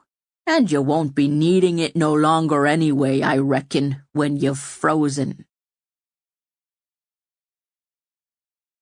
Chapter 33. Helvellyn. As Owen listened to Dragon's little speech, he gently, surreptitiously summoned his own magic to prepare his defense. He had small reserves and knew he would not be able to sustain the onslaught long, but he wanted to test the thief's defenses, to learn of his vulnerabilities. As his magic seeped away from him, Owen learned some immediate facts about Etaine's father. First, he was a coward at heart and would flee in an instant should a situation turn against him. Second, the somewhat stocky man had an unhealthy heart. He enjoyed his feasts and mugs of ale and had spent most of his life without doing an honest day's work. The insights gave Owen courage he otherwise might have lacked, considering his own circumstances. He didn't need his magic to reveal to him that he was unfit for mortal combat at the moment. His wounds were still healing, and sudden motions could easily rip the sinews binding his skin closed.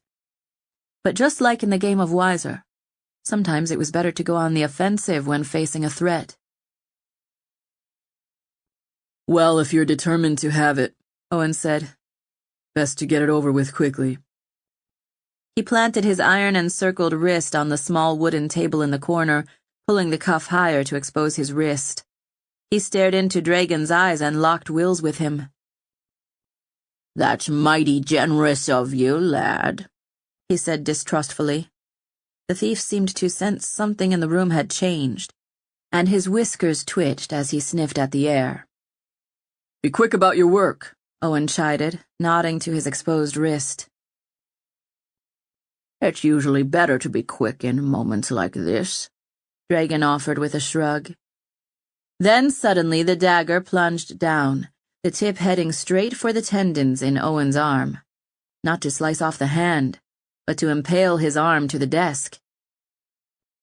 Thankfully, Owen had suspected the move, and jerked his hand away just in time to watch the dagger sink into the wood rather than into his flesh. He leaned forward, putting his weight on his arms atop the table, and swung his leg forward to kick Dragon hard in the groin. The thief's eyes bulged with pain, and he crumpled over double, eyes widening with panic. Owen yanked the dagger out of the table as the thief lord scurried backward and used his magic to vanish. But Owen had been expecting that as well, so he took a large step forward and kicked again, catching the man on the shoulder or the side of his head, hearing the body flop to the ground and roll. He could hear Dragon's breathing, his tortured gasps and stifled groans, and used the sounds to locate him. Owen knelt down and hammered the dagger's pommel into the blank space before a boot kicked him in the stomach, knocking him back. The blow was a solid one, and Owen found himself crashing into the table. There were scrabbling sounds as Dragon struggled to reach the door. Owen's blood was up, and he sought vengeance against the father who had done so much to hurt and frighten Etain. He grabbed the edge of the wooden table and flung it hard toward the door. As he twisted, he felt some of the stitches rip in his side, making him double over in pain. The table smashed into the door with an echoing crash, sending fragments of wood everywhere. Owen tried to control his rage, his thundering heart, as he reached out with his magic. "The debt owed to you is a life," Owen said in a voice shaking with emotion. "And I intend to pay it in full. Your daughter lost hers saving mine, and I will end yours to pay her back. You betrayed her. You betrayed us all. Come here, thief, so I can kill you." Owen felt dizziness wash over him, but his magic spread out across the room, doing his bidding. There he was, skulking against the wall, cowering in fear. Owen raised the dagger to throw it, but at that exact moment, the door of the tower cell burst open and Kevin entered with 2 Espion guards. Dragon used the commotion to slip unseen out of the room. Owen nearly threw the dagger anyway, but he realized he might hit his lieutenant in the process. "What's going on in here?" Kevin said in surprise. "How did he get a dagger?" Owen flipped the blade and then caught it by the tip and handed it over to one of the men coming to subdue him. "You should search people more carefully next time," he grunted, gasping in pain. Looking down, he saw the blood stain blooming on his shirt. Before dawn, Owen had been hoisted up onto a horse and ridden from the bailey surrounded by the king's men.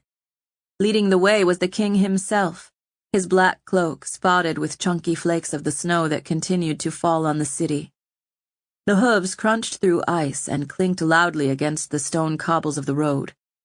There were already chunks of ice in the river. Owen's side throbbed with pain, and the cold stung his nose as he breathed. Winter had come to Ceredigion. They left while the city of Kingfountain was still abed, but as they passed the empty streets, Owen saw men and women peering from behind curtains to watch the king's procession. Owen saw that the chest with the wiser set was strapped to the back of the king's saddle. Alongside him rode Lady Catherine, also swathed in black, a silken veil covering her hair. Her mantle was lined with silver fur. Her face was pallid, and puffs of steam came from her mouth as she breathed. As Owen examined the others accompanying them, he spotted Kevin.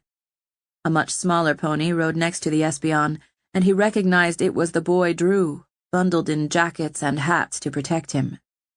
Owen's heart pained him as he realized they had all come to watch him die. But he grieved even more for the boy Severn was preparing to murder. Of course the king had brought Drew along. He assumed it would add to Owen's misery. To him, the boy was yet another pretender to his throne. He didn't seem to realize the lad's significance beyond his resemblance to the Argentines. Normally, the king slept out of doors while traveling, even in the winter. But because he was accompanied by his lady and a child, he had chosen to stop at certain hamlets and villages on the road leading north. News reached them at various points of the day. Owen wasn't included in the messages, but he heard his captors discussing it amongst themselves and gleaned what he could from it. The Duke of Brugia had sacked the port city of Calais and hoisted his banners from the tower. Word of his imminent invasion was spreading throughout the kingdom. It was said that boats were assembling off the coastal towns to prepare for the invasion. Rumor also had it that Chatrion had stirred and was marching an army against Brithonica to prevent anyone from Ceredigion from marrying the Duchess. It was said that the Duchess's banners were flying and her army had assembled to resist Aquitania. But without Ceredigion to protect her domain, the Duchess was likely to fall. The different reports coming in at various times along the journey made Owen grow sicker with worry. He was never given even a moment alone. His fare was simple and foul-tasting, and he was deprived of all the luxuries his rank had once afforded him. He was a dead man, he realized. His plan had failed, and all who had supported him would be punished. As they rode the snow-packed roads leading to Dundrennan, Owen began to lose hope of finding an opportunity to escape. His magic still returned to him in small trickles, but his usually vast reservoirs were shallow. He thought about Evie and what would happen to her. She would be wise to abandon the north and seek refuge in Adabirian before the king arrived. They would stand a better chance holding against Severn Argentine in their own lands, rather than trying to cling to North Cumbria in open rebellion. Perhaps even a peace treaty could be arranged? But Owen's thoughts had turned as black as the sky was white. Severn would never forgive Evie or Iago. Not now. He would punish them in ways that would stab their hearts. They had a little boy, an heir to the throne. Owen agonized at the thought of the child being sacrificed to sate the king's hunger for revenge. He worried also about Cinia, though with any luck her powers would help protect her. Brithonica was so small compared to Aquitania. Her duchy had always staved off invasion through alliances and treaties, but Severn wouldn't defend her now. Chatrion was already married, so he couldn't press his claim. Still, he could force her to marry one of his loyal dukes and punish her peaceful realm for the years of disobedience. Owen's shoulders drooped as he thought about how much suffering would blast the people as a result of his own failure. After days in the saddle, the clouds finally parted, revealing a vast blue expanse over the north. The mountains were fleeced with snow. The pines were laden with it, weighed down and drooping under the heavy load. "There it is," the king announced, reining in and pointing. "See her yonder. The peak Helvellyn. That is where the maid perished." He turned and gave Owen a look colder than the frost. "That's where you perish, lad." A rider wearing the king's colors rode hard toward them from farther up the road. Severn kept his beast subdued until the man arrived. "What news?" Severn asked. The man's cheeks were flushed, and he had snow in his beard. He shook his head. "The Queen of Adabirian still holds Dundrennan, my lord. They know we're coming, and they didn't flee. Your army is camped less than a league ahead. We've overtaken the lower city. Most of the populace fled into the castle to weather the winter and the siege." Severn scowled. "A winter siege. She's going to make me earn it. Any word from her?" The soldier nodded, and snow sloughed from his beard. "She states her claim to the land as the rightful heir of Steve Horwath. She demands that Lord Casby return the treasures plundered. Once that is done, she promises to swear fealty for her lands to the King of Ceredigion." Severn's face darkened with anger, and Owen smiled at Evie's pluck. "She owes her allegiance to me now," Severn snarled. "Well, if she wants to play at war, then she will have it. How many men do we have gathered here?" The soldier wiped his beard. 20,000 strong and loyal, my lord. The army from Westmarch under Captain Ashby will arrive in a few days. That will bring us to nearly 30,000. Even with men from Adabirian, she can't have more than 15. And if they're all crammed inside that castle, they'll be dying of their own fumes ere long." The king smirked. "Well done. Take my lady and retinue to the city. The journey is cold. I'm going to bring the rest of the men to Helvellyn to see to the king's traitor." He turned to Lady Catherine and reached out, taking her hand. He kissed the glove. "I'll join you tonight, my love." Lady Catherine gave Owen a look of sad farewell. Then she turned back to the king and nodded deferentially. Owen's stomach soured as if he'd swallowed spoiled wine. "You're coming with us?" Kevin asked the king in surprise. Severn nodded. "I don't trust any man to see this done for me, especially no espion. In fact, you are the one who is not coming with us. I want you to ride into the city and see what news the espion has of Iago's troops and movements. Is there a secret way into the fortress? Prove your loyalty to me in this, Kevin, and you may lead the Espion yourself when this is all over. The Maid of Domremy had been taken by mule to the peak of Helvellyn, the second or third largest peak in all of Ceredigion. Owen had read the records of her trial, including her confession about hearing the whispers from the fountain and the documentation of her many gifts as one who was fountain-blessed. But all the records were clear about one thing. She had frozen to death in the snow-capped mountains, wearing only a shift. She had been chained to a rock while several soldiers huddled by a few coal-burning braziers and waited out her death. After the deed had been done, they'd dragged her body down for the king's men to verify that the maid was no more. The horses carried Owen, Severn, and the dozens of trusted soldiers up the slope of the mountain. Owen's ears and fingers were numb. His toes felt like pebbles. They'd already stripped away his cloak, and his shivers were uncontrollable. The cliffs of Helvellyn were especially steep, facing the valley of Dundrennan, but along the far side, the slope was much more gradual, making it easier for the animals to bear their burdens. Partway up the mountain, a stone effigy of the maid had been carved into one of the boulders protruding from the snow. The image was worn and glazed in ice, and Owen felt heartsick looking at it. The air was more difficult to breathe, and Owen felt chunks of ice sticking to his whiskers and lashes. The blue sky from earlier had become veiled in white, as if the storm that was descending on Kingfountain had moved along with them. At last they reached the craggy peak. It was mid-afternoon, though the sun was hidden by thick clouds. The soldiers set up a little shelter on the leeward side of a boulder and added fuel to their sconces. Flames licked the chilled air, and the men huddled close to them, chafing their hands. Owen was kept away from the warmth, and it tortured him to see the tongues of fire without being able to savor them. Severn remained on his pony, seemingly impervious to the cold. He wore the crown on his head, a reminder of his position to himself and all others who saw him. He watched the whole scene unfold dispassionately. 2 soldiers helped Owen dismount, and he nearly stumbled because of his leaden feet. How long had the maid survived before perishing? Owen didn't think he would last the night. He stared at the king without flinching. "You may do with me as you please, my lord," Owen said, his teeth chattering with cold. "But this fate that awaits me also awaits the people of your realm. This unnatural winter was brought on us because of you.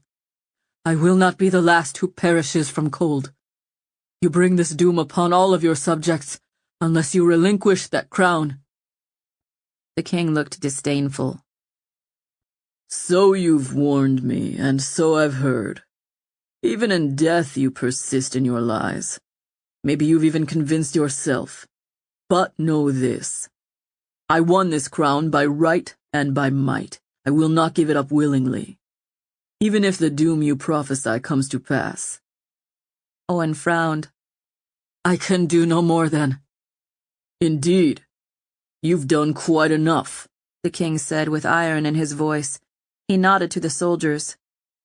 "Bring me his corpse in the morn. Be faithful, lads. You will see for yourselves that his bluster is no more than empty noise. I don't want any of you to miss the action as we humble Elizabeth Victoria Mortimer Llewellyn, Queen of Ashes."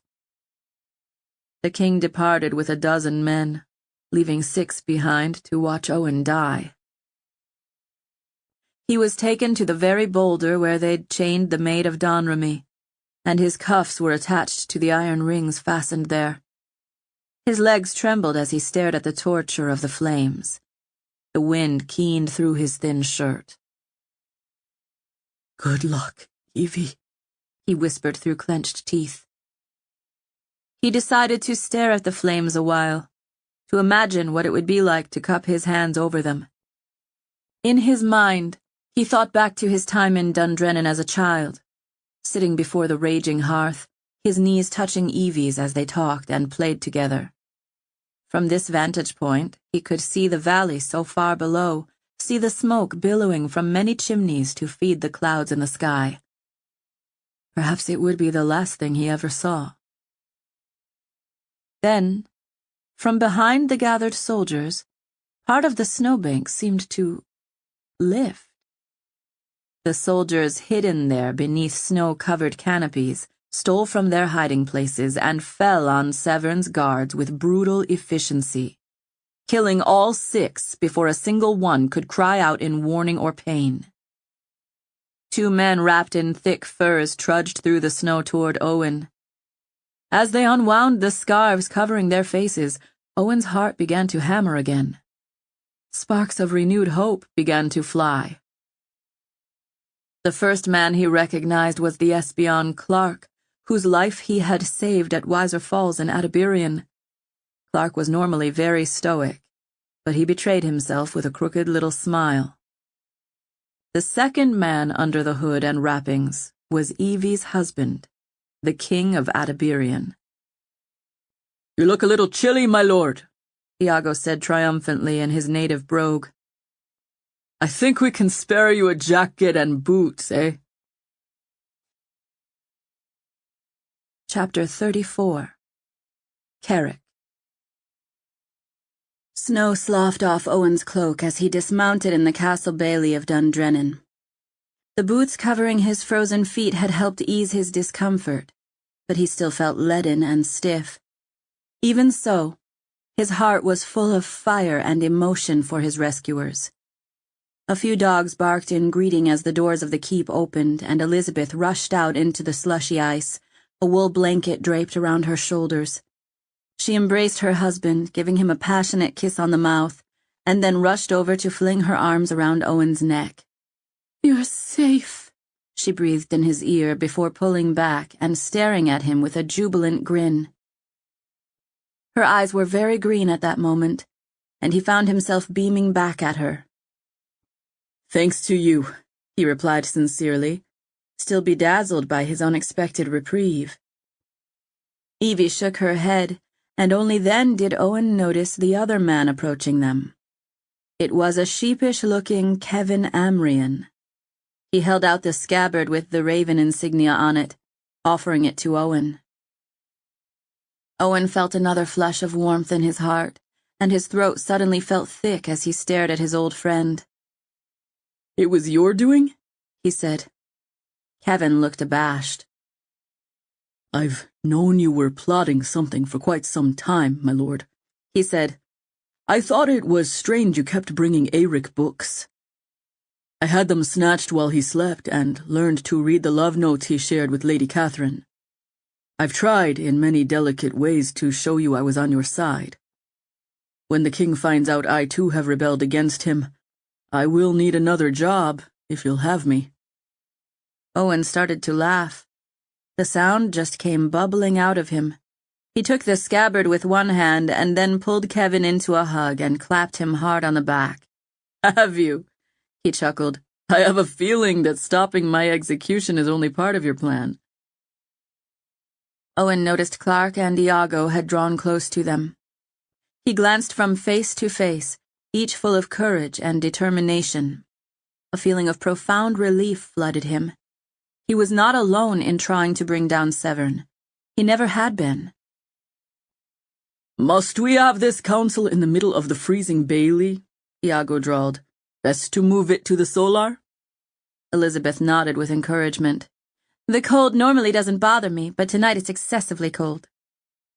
Together they tromped their way back into the castle, where the flames from the hearth and torches forced back the chilly winter air. The castle was crowded with soldiers wearing the badge of the pierced lion, and there were servants everywhere, bringing food and drink to satisfy those who had hunkered down inside the walls. The commotion abated when they reached the solar, but Owen didn't mind the stairs. His hope had been restored to him. He belted the scabbard around his waist and instantly felt the magic begin to work through him, warming his frozen extremities and mending the festering wounds from his ordeal with Bothwell. Owen stood by the hearth, staring down at the huge cedar logs nested amidst the coals and savoring the warmth. The others entered. and he watched as Iago slouched into the Duke's old chair quite comfortably and accepted a flagon of wine from his wife. When Evie stroked Iago's shoulder tenderly, and he smiled up at her, the evidence of their mutual affection made Owen's heart clench. But this time the feeling was a little different, a little less covetous. He found himself wishing Cinia were here to enjoy the reprieve with him. Turning his back to the fire, he faced his allies. Kevin and Clark were speaking in low tones with each other, but they both fell silent when they saw Owen looking at them. "First, I must thank you all," Owen said, shaking his head. "I was not looking forward to spending the night chained to Helvellyn. I'm not talented at these kinds of speeches, but my heart compels me to speak the gratitude I feel. Thank you all, again." He folded his arms and began to pace, dropping into the familiar habit. Ripples of fountain magic added to his warmth as he began to sort through their situation as he would the first blocks of one of his tile structures. "Kevin, how did you arrange this?" A wry smile twisted the face of the Espion lieutenant. "It did not require much imagination to figure out where the king was planning to execute you. I had someone stationed at the river in case he planned on throwing you in, but I thought he'd keep with tradition. It's part of the historical record that the Maid of Donremy was taken to Helvellyn for her execution. I sent word to Clark, knowing that he was already at Dundrennan." Owen smiled at the man and nodded. "And it was your idea to hide under blankets in the snow?" Clark was not the type to appreciate such attention. He nodded curtly. Iago laughed. "He's too modest. It was bloody brilliant. He's an excellent hunter and spy. I tell you, I was tempted to try and kill Severn myself when he came up the mountain so unprotected. If we could have hidden 50 men, it would have been the perfect trap. But I didn't truly believe he'd leave his army, and we couldn't risk that he would kill you before we got to him. All went well enough, though, so I shouldn't complain." Evie squeezed his shoulder and he quieted down.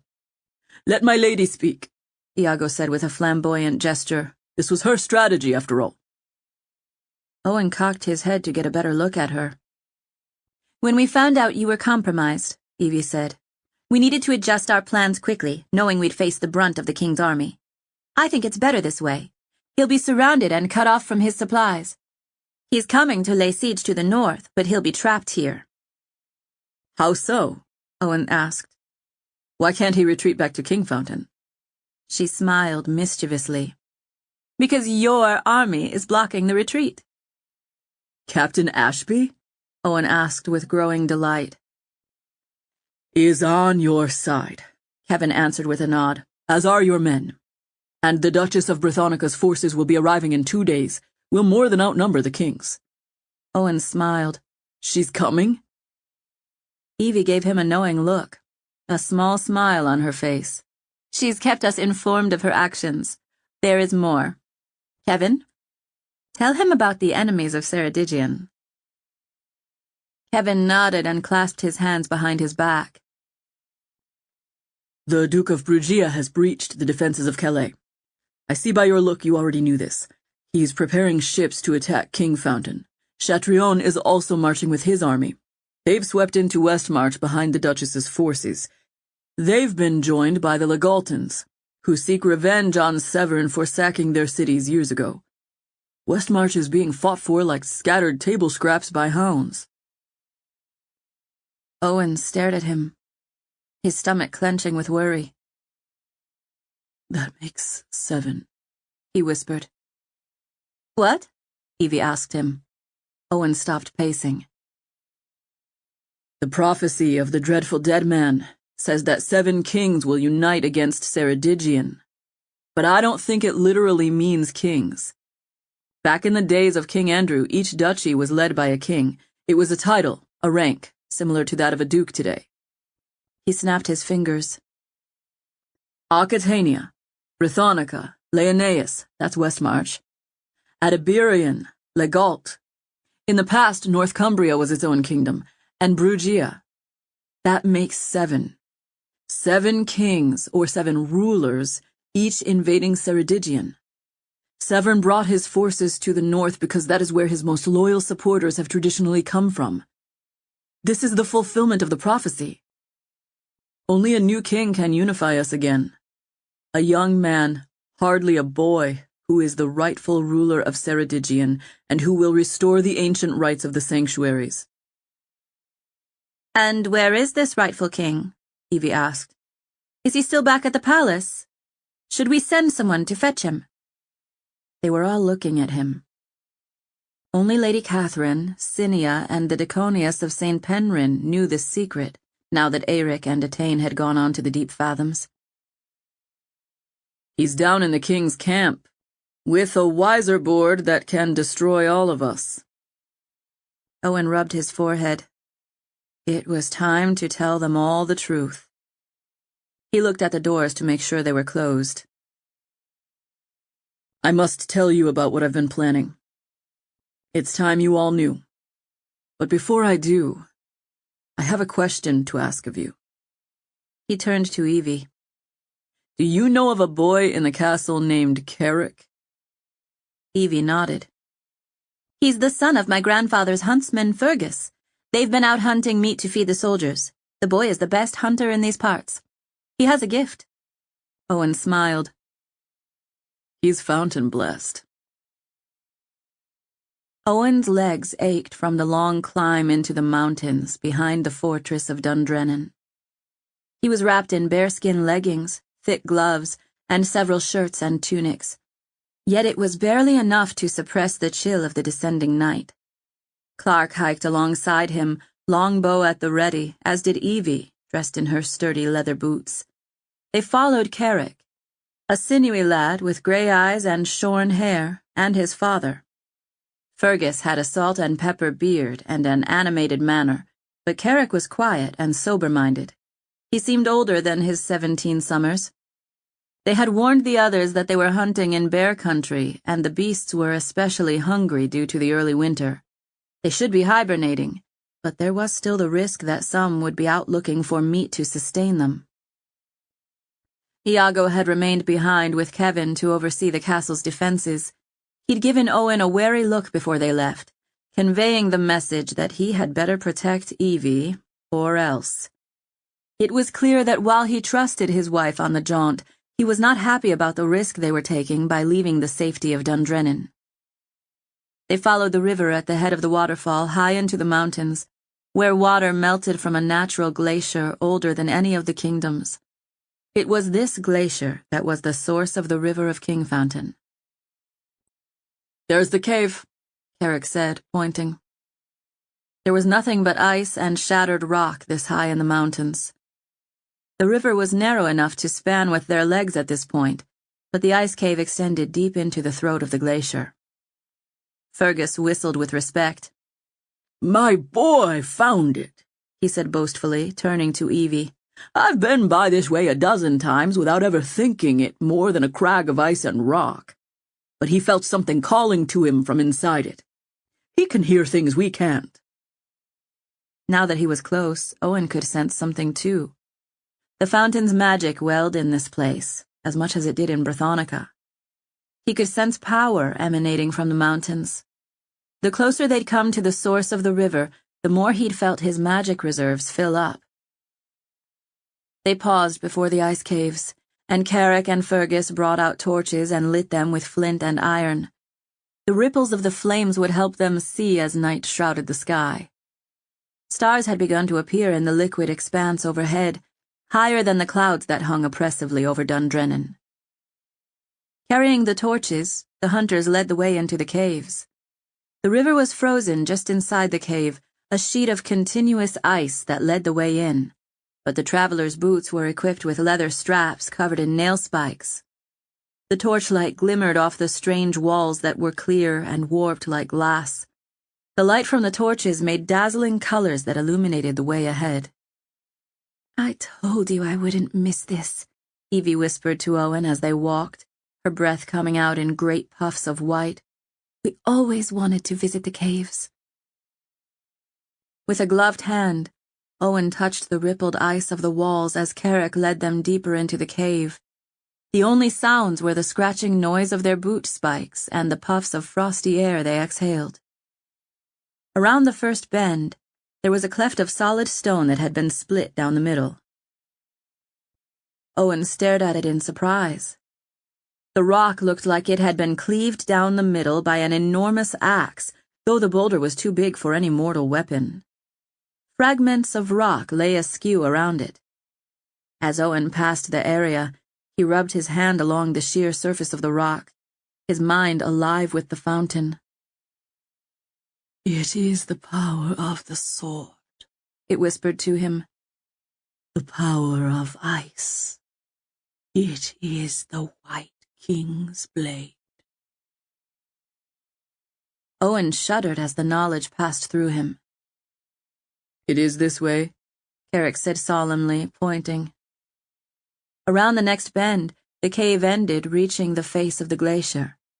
Suspended in the ice, about a foot deep, was the outline of a sword trapped inside. A feeling of magic and reverence hung thick in the air. They all crowded around the blade, the torches casting their shadows on the ground. I thought to bring a pickaxe, Carrick said softly, but I dared not. Owen's heart beat wildly as he stared at the ancient weapon, the sword of the maid, the sword of King Andrew. When he pulled the glove off his hand, he felt the cold bite into his skin. The ring on his finger began to glow. He readied himself, preparing for the pain he was expecting. As he reached out to grasp the sword, the ice began to billow out like fog. He plunged his hand into it, experiencing cold so intense that it burned. Wincing with pain, he pushed harder. When he gripped the sword, the ice around it became as insubstantial as a cloud, and he drew it out of its prison. The pain immediately began to recede, the scabbard at his hip sustaining him, and he stared in awe at the weapon he had drawn out. The maid's sword had been dubbed Fireboss, so named because it had been drawn from the fountain of St. Catherine in the village of Fireboss in Aquitania. With the sword, the maid had driven the Ceredigian army back to their pre-war borders, putting the Duchy of Westmarch as the borderland between the warring kingdoms that had once, centuries before, been united. The weapon that Owen drew from the glacier matched the description he'd once read about. The sword had 5 stars on the blade, and the metal was striated like wood grain, except in various shades of gray and silver. When Owen held it in his hands and gazed on it, he felt a surge of magic shoot up his arms, and he knew without a doubt it was the maid's blade, the weapon of King Andrew himself. Images from countless battles flashed through his mind in quick succession. A sound like a ringing bell filled his ears. "This was worth the climb," Evie said after a pent-up breath. She gazed at Owen with eyes full of wonderment, and he allowed himself to relish her admiration for a moment. Praise be the fountain, Fergus uttered reverently as he stared down at the hole in the solid ice. To the king's traitor. I, your sovereign lord, have played wiser against you enough times to know when the game is lost. You have outmaneuvered me, and I submit to your claims. While you prepared a young boy to miraculously claim this unruly realm, I know you have secretly coveted the power for yourself. May your stint as Lord Protector prove more favorable to your fortunes than mine did.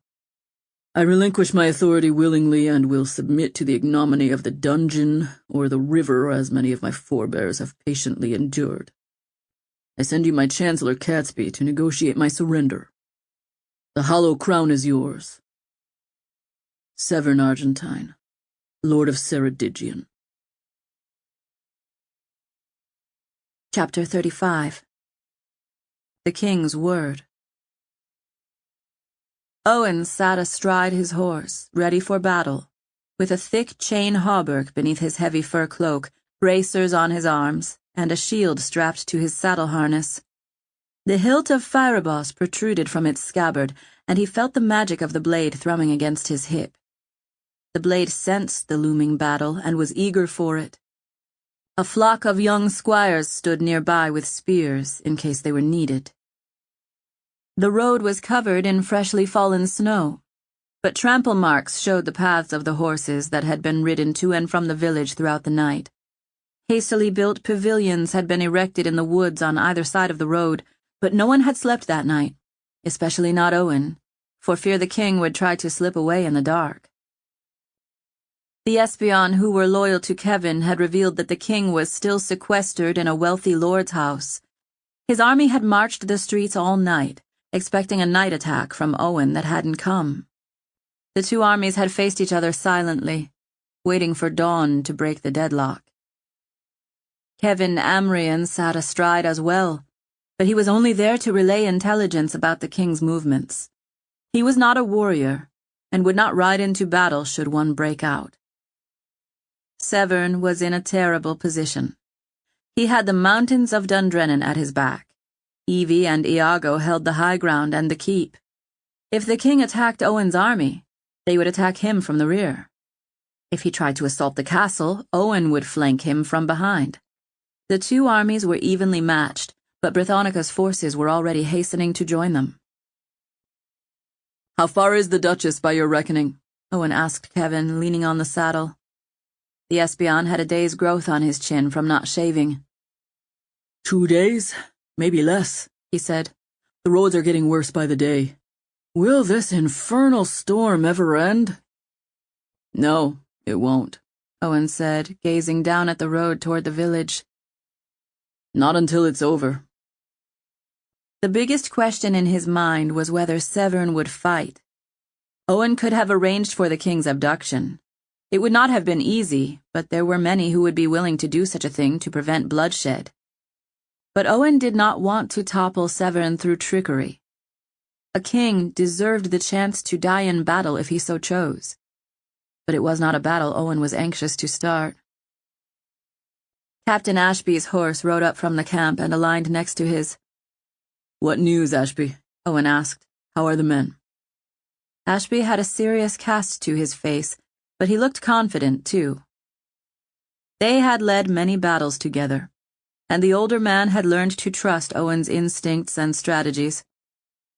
"They are nervous, as you can well imagine," the captain said gruffly. "You've not lost a battle, that bodes well. But neither has the king. Money is going to change hands when this is through. I put my money on you, my lord." Owen smiled and chuckled softly. "Thank you." He stared at the lonely road, feeling warm beneath his cloak, gloves, and armor. In fact, he was a bit too warm. The scabbard was snug around his waist, and he felt the soothing, healing influence of it chase away his aches and pains. "It's no small matter rebelling against a king," Owen said. "I'm sure the men have mixed emotions, as do I. But I swear to you, this winter will not end if Severn keeps his throne. His actions have doomed us all. The Duchess and I could not let that calamity fall without acting against it." Ashby sniffed and then straightened. "Riders."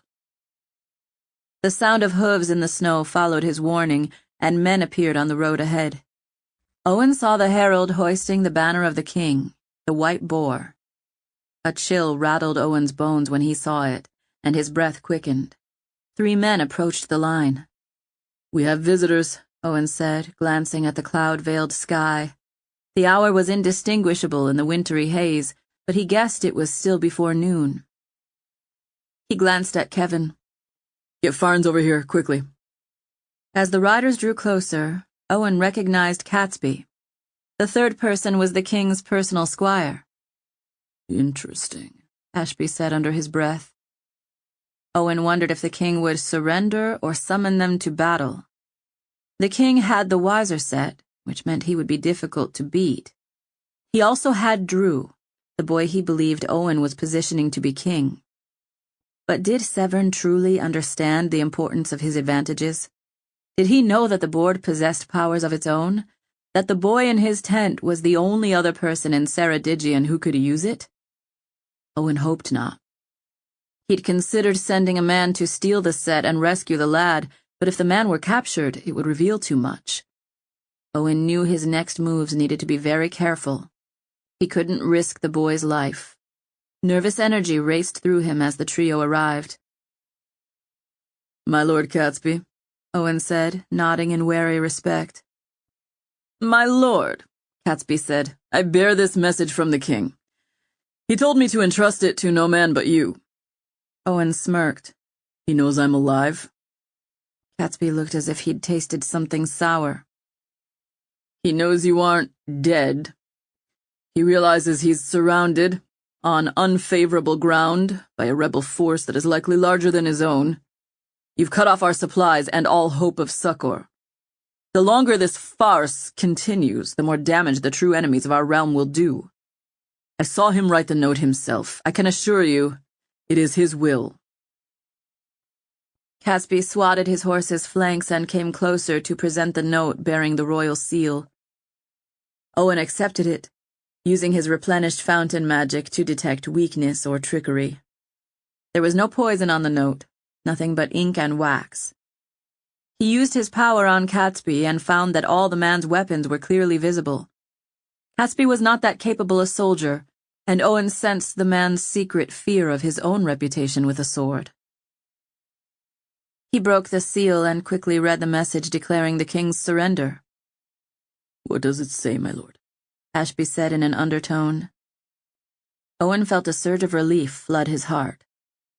He hadn't realized he'd been holding his breath until this very moment. The words were definitely Severn's. There was plenty of spite in them.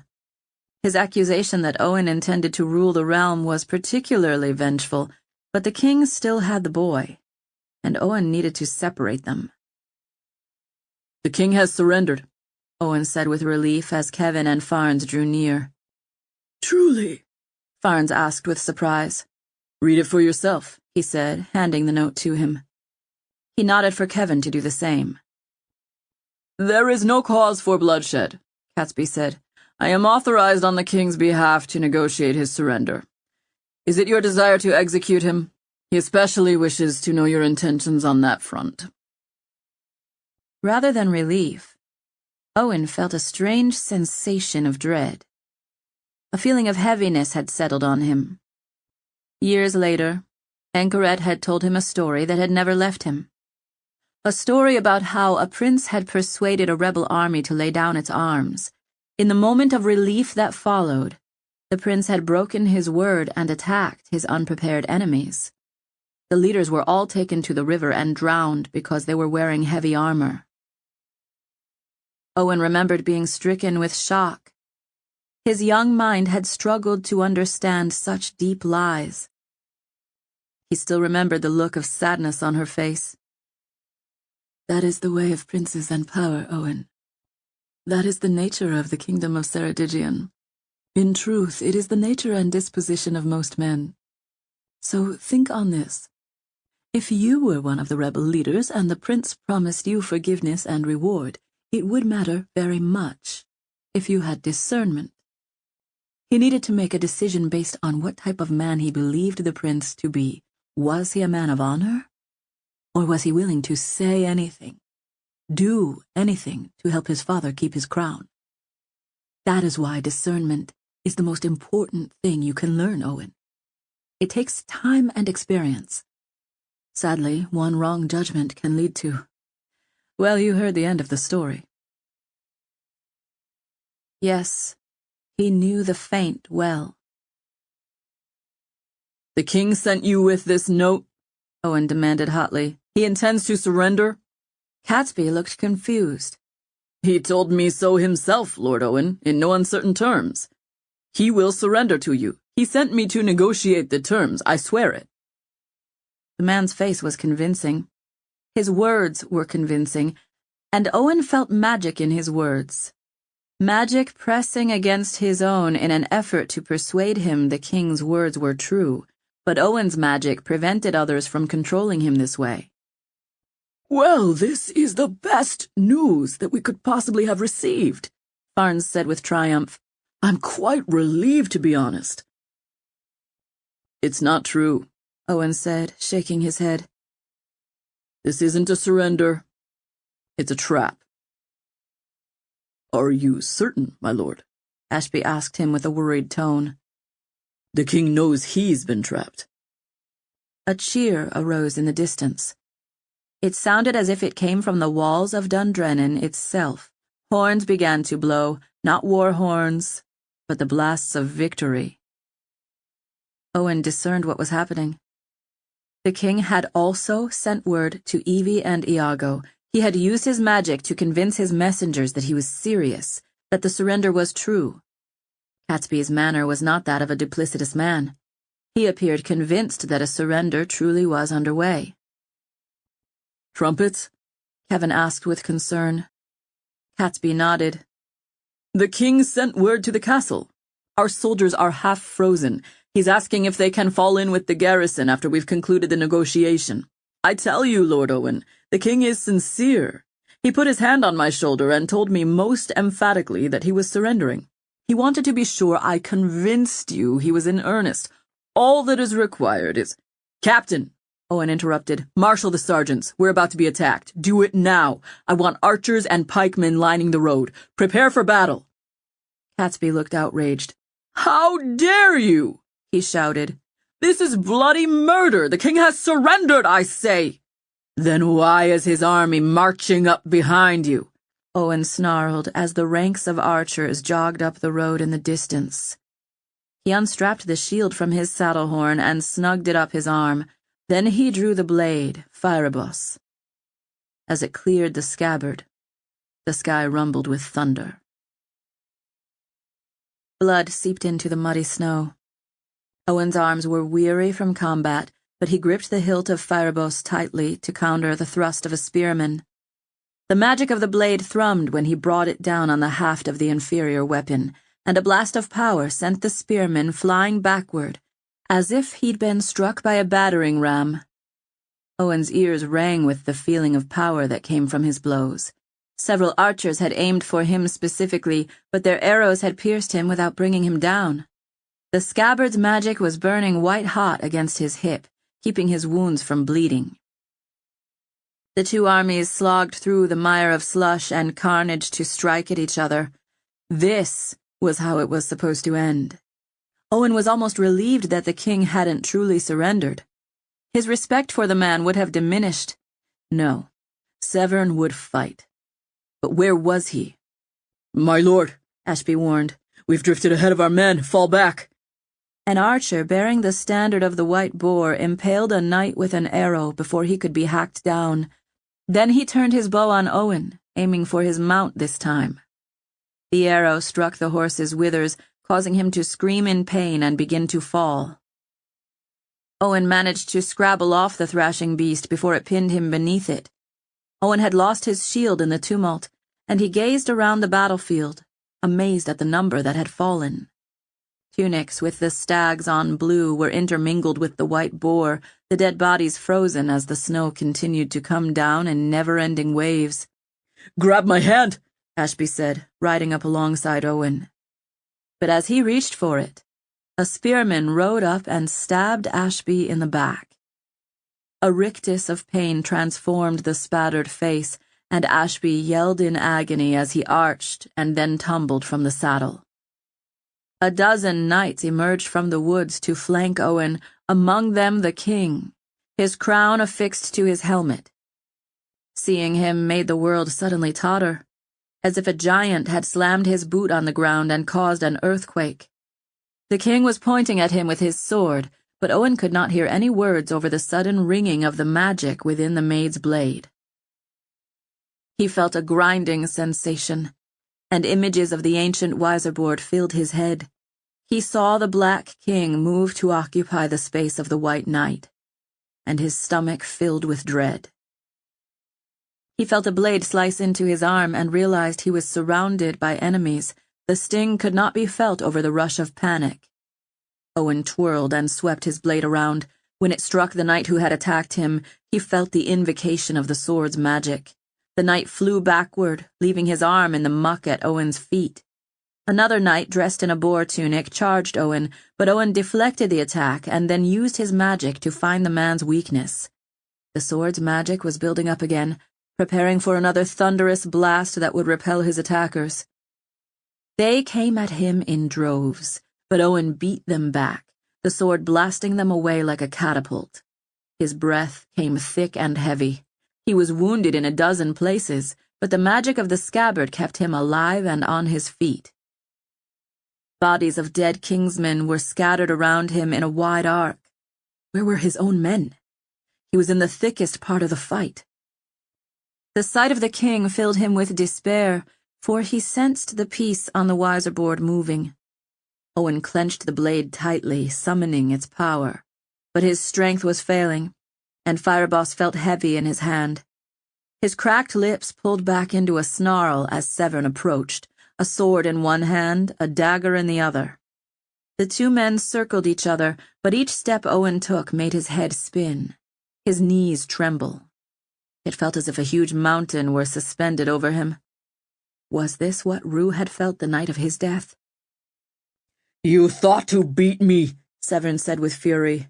"You thought to wear this crown? Take it from me, boy, if you can." Owen knew this was his chance, and he also knew that he was doomed to fail. Somehow the king had discovered the power of the wiser set. Owen could sense the whirl of magic around him, making him heavier and heavier. The pieces had already been moved, and not in his favor. He let out a grunt of rage and rushed at the king, hefting Fireboss high over his head and bringing it down toward the king's shoulder, but it was like swinging against a huge boulder. The instant the weapon hit the king, the magic repulsed against Owen. The surge of magic would have killed another man, but while his arm went numb, it was the soldiers rushing up behind him who were flattened by the blast. His entire body and arm hurt, and suddenly the king's dagger plunged into his ribs. He felt the steel slide into his flesh, and his legs turned to water. Fireboss fell from his numb fingers into the snow, where it was instantly covered in hoarfrost. Owen slumped forward against the king's body, pain traveling through him in spasms. He saw the fury and hatred melt away from the king's face as he collapsed into the bloody snow. The world spun recklessly. The king knelt by his body, staring at him with a strange look of grief and surprise. "It worked," Severn said with awe. "The magic worked. I'll not fail after all." Owen lay still, his strength in tatters. The king picked up Fireboss and held it aloft. A clap of thunder broke in the sky. "Victory!" he shouted. "Victory!" A cry of triumph came from the soldiers wearing the white boar. The sickening realization of defeat washed through Owen. He saw the dagger pommel sticking out from his armor. No blood came from it. The scabbard on his belt was the only thing keeping him alive. The king turned and looked down at Owen with pity. "Take him to my tent," the king said. "Have my surgeon tend him." "My lord," one of them uttered, aghast. "He's a traitor, slay him." "He'll meet a traitor's death," Severn said grimly, "after we've buried this rebellion." Chapter 36. The Black King. "Well, my lord," the surgeon said, drying his hands on a bloodied rag, "I can't account for the Duke surviving. These wounds would have killed another man. I've done all I could." The king sat on a wooden camp chair, brooding over the wiser board and its arrangement of pieces. There were 4 braziers in the tent, sending up plumes of purplish smoke and warding away the deep winter chill. "He's no ordinary man," Severn said with an edge of jealousy in his voice. "And he's no longer my duke. "Forgive me," the surgeon said in apology, "but I have other wounded I must attend to, my lord, if you'll dismiss me." Go, Severin said with a wave of his hand. Owen had been treated on the king's own pallet. He slowly sat up, feeling the stitches groan in protest. The empty scabbard, still strapped snugly to his waist, continued its secret work of healing. "Would you like some wine, my lord?" Lady Catherine asked, bringing Severin a flagon. He nodded gratefully and took it from her, their fingers grazing. The king's mouth softened slightly as he looked up into her hazel eyes. Then she returned to the chest where she had been sitting and lowered herself next to Drew, who was staring helplessly at Owen. The boy looked frightened, confused, and miserable. It was the look of a boy whose hopes were being dashed before his eyes. Little did he realize what the king was capable of. Owen felt the same way, but at least the boy was still hale. Along with the pain of his wounds, his heart throbbed with the torment of failure. He had tried twice to bring down Severin, and he'd failed in both attempts. He'd felt sure the fountain would grant him its favor, and yet his plans lay dashed to pieces like so much broken crockery. Tell me if I have this right, Severin said musingly, staring at the wiser board. I'm the Black King here. I just took the White Knight, that was you. His eyes glanced up at Owen, and a mocking smile twitched on his lips. The Tower. This is Elizabeth Victoria. It's Dundrennan. He paused, stroking his clean-shaven cheeks. He still wore his battered armor. His knuckles were bruised, but Owen could see his coronation ring on the fist near his nose as he tapped his mouth, deep in thought. This piece, this is Iago, another white. And down here, the wiser piece. This one has been moving slowly up the board. The white wiser.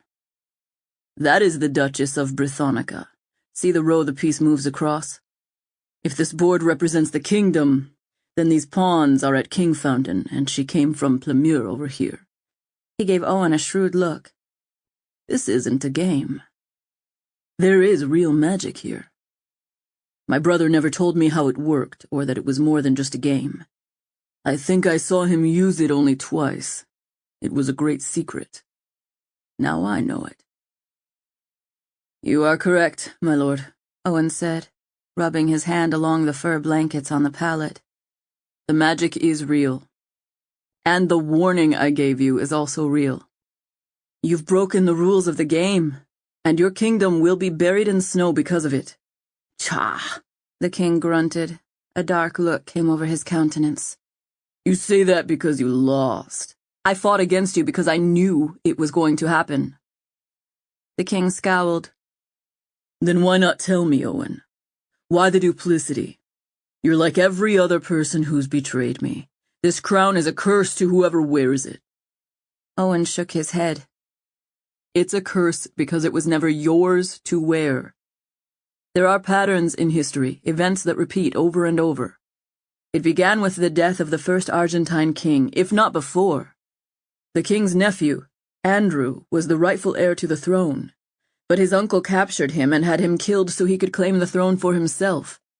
He was the one who started the pattern, but my lord, it must be broken. You must relinquish the crown to the rightful heir. And who is that? Severin asked with a look of utter incredulity. He glanced at the boy cowering by his mother. Some whelp you've chosen to supplant me? The only Argentine left is my niece and her brats. I don't believe in superstition. It will take more than a little snow to convince me. Owen clenched his teeth, trying to subdue his frustration. After a moment, he was calmer. Should he reveal Drew's identity? Or would that risk the boy's life unnecessarily? He felt nothing from the fountain to encourage him. Then what will it take, my lord?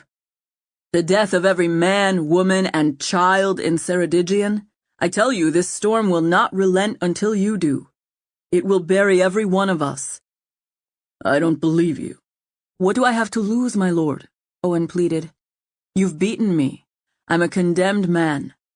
But do not let your stubbornness destroy everyone. Forsake the crown. It's a burden you've not wanted. Severin rose from the chair angrily. It's a burden that was thrust on me. My wife and child were threatened by Eridir's black-hearted queen and her poisoner. Anchoret never threatened you. And how would you know that? Severin snapped. She came to Beestone to murder me before Ratcliffe killed her. Owen shook his head. She came to Beestone to save me. She was my friend, my tutor. She's the one who first taught me about my powers. My lord, I've been a traitor to you since I was 8 years old, and you never knew it. But a traitor only because I kept secrets from you. The Queen's poisoner saved my life and taught me all I know about duty and compassion. She aided you! Severin burst out in outrage. The revelation had clearly stunned him. Ratcliffe was right? Why would she even care? She gave her life so that I might survive, and for no other reason than that she cared about the life of a little boy. Owen saw Drew from the corner of his eye, but he dared not look at him directly. He hoped the lad felt the meaning behind his words. I tell you this now so that you might know the truth. You've not beaten me, my lord. It was never about me. If the game continues on thusly, everyone will die, including you. The game must go on with the true king, with Andrew's true heir. Owen felt a swell of relief in his heart. The secret had finally wriggled loose. It was no longer a burden to him. Severin started pacing. And you've duped me all this while, he said with growing passion. You've tricked and manipulated me. Owen leaned forward. Anchoret had a great gift of discernment, and she helped me see the truth about you. She knew you were not the one who murdered your nephews, for she heard your confession to the Queen Dowager. She was there, my lord, though you did not know it. I've served you because you weren't like the tales everyone told. But you've changed, my lord. You've become the very thing people always feared you were. How can I be loyal to that? How can I stand by while you plan to butcher the children of the realm? This was another warning to Catherine and Drew. If Owen could not escape, perhaps they could flee. Can't you see you've broken every rule? The king is now a law unto himself. That is the danger of the crown. It convinced you that you were above it all. Severin shook his head as he paced with a limp. Owen risked a quick glance at Catherine and saw the paleness in her cheeks, her look of ardent fear. You cannot understand what it is like, he ground out. You cannot know. You with your fair face and long stride, you are young and still not totally corrupted by the world. You do not know what it's like to be hissed at. To have your own servants mock you behind your back. You don't know what it's like to be hated, Owen. No one loves me. You want me to spare the kingdom? I don't believe all this fluff you've said is true. But even if it were, what has this kingdom ever done for me? If I cannot rule it, then no one shall. I'd rather leave it a graveyard. Owen's heart was bleak. You will go to the deep fathoms with this on your conscience? He demanded. The king chuckled. I'd welcome it, he said snidely. Then he turned back to the board. I know for myself that magic is real. I saw what you did with this blade, he said, patting the hilt of Fireboss, which was now in his scabbard. It has shown my mind what it is capable of doing. With this sword and this game, I cannot be defeated. Let's prove your words. He stood and gazed down at the board. The White Wiser is still several squares away. Let me crush the tower, and then I'll face that scheming Duchess from behind its walls with her betrothed as my hostage. He smiled deviously. A hostage once again. I think you're right. This situation is very familiar, is it not? Captain! The tent flap opened, and Severin's tall, grizzled captain entered. My lord, I want Kiskaddon bound and guards set about this tent.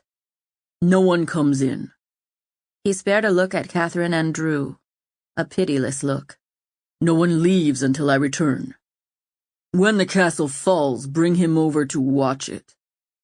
Aye, my lord, the captain said gruffly. He produced some irons and quickly shackled Owen's wrists together. But Owen had meant what he'd said. He did not care about his personal well-being, only about the fate of Ceredigion. His eyes were fixed on the board as Severn hovered over it, and then reached down and moved the Black King against the White Tower. Owen felt something shift in his mind. The strange magical sensation that accompanied the movement of one of the pieces on the Weiserboard. He wanted to rush against the king and stop it from happening, but he could only stare helplessly as the king lowered the lid on the board and locked it in its case. Stuffing the key into his pocket, he turned to Catherine. Wait for me here, Catherine. Then he turned to Owen once more. I'll give your regards to the Mortimer brat, Severn said viciously as he left the tent. Owen hung his head, seething and twisting his wrists against the iron cuffs. The tent was surrounded by soldiers wearing the symbol of the white boar. He could see them through the flaps as the king left. What could he do but wait for Evie's army to be destroyed? He felt impotent, furious, and filled with despair. His eyes found Catherine, still sitting on the edge of the chest, stroking the boy's flaxen hair with a feverish, protective air, her other arm wrapped around him. You must set me free, he whispered. To what purpose? She answered pathetically. You're in the midst of Severn's army, and you're a known traitor. It is over, Owen. It is all undone. Her eyes filled with tears as she stared at her son's face. She was right, he knew. And it was a torture worse than death to have to listen to Severn's army attack the walls of the castle of his childhood, knowing all along that he was fated to win. But it frightened him even more to think of what would happen to the children of the realm after he achieved his victory. And it was in that moment of utter despair that he heard the sound of lapping waters from the distance. His heart began to quicken with hope. It was a familiar sound, a comforting one. Cinia. The tent flap rustled and a woman cloaked in mist entered. The mist dissolved away, revealing Cinia, a determined look on her face. Not a single snowflake stuck to her. Who are you? Lady Catherine asked, coming quickly to her feet. Drew stood as well, gazing at her in wonder. I am here to help you, she answered with a knowing smile. She looked at Owen, her eyes full of emotion. I came as quickly as I could. How did you travel without a fountain? Owen asked eagerly. He'd nearly given up hope. The fountains are the anchor points, she said. But I can travel anywhere along the line. We do not have time for explanations. First, you won't need those anymore, she said, gesturing at the chains securing his wrists. Anuikto, she whispered. The locks on the cuffs unfastened, and the chains dropped to the fur blanket with a rattling noise. Owen rose, and she rushed into his arms. He hugged her fiercely, his heart swelling with relief. He looked down at her upturned face. I'm sorry, my love, she whispered to him. The agony you've felt, I can feel it keenly myself. You're injured and in pain. She took his hands and squeezed them hard. You must go. You must leave the camp immediately. I'm going to call down a storm to end this battle. Take Catherine and Andrew and flee back to your army. I've magicked the guards outside. Get these two far away. Bring them to Brithonica. If you leave now, you should make it before the blizzard overwhelms you. My soldiers will help you escape. Owen looked at her in confusion. I don't understand. The game is ending, she said. Severn won't relinquish the crown, and now he knows too much. He will invoke the curse deliberately. Have you seen this in a vision? Owen said in despair. Is there nothing we can do to save the people? Cinia was so distraught it looked like she was in physical pain. I saw in a vision a field of white with dead soldiers in the snow. There were ravens flying overhead. Owen, I cannot change what I saw. I don't know what it means, but I know that to prevent the blizzard from destroying the kingdom, I must summon a storm to this place. She looked agitated, but it was clear she was determined to do her duty despite the cost. Something wasn't right, and it nagged at Owen.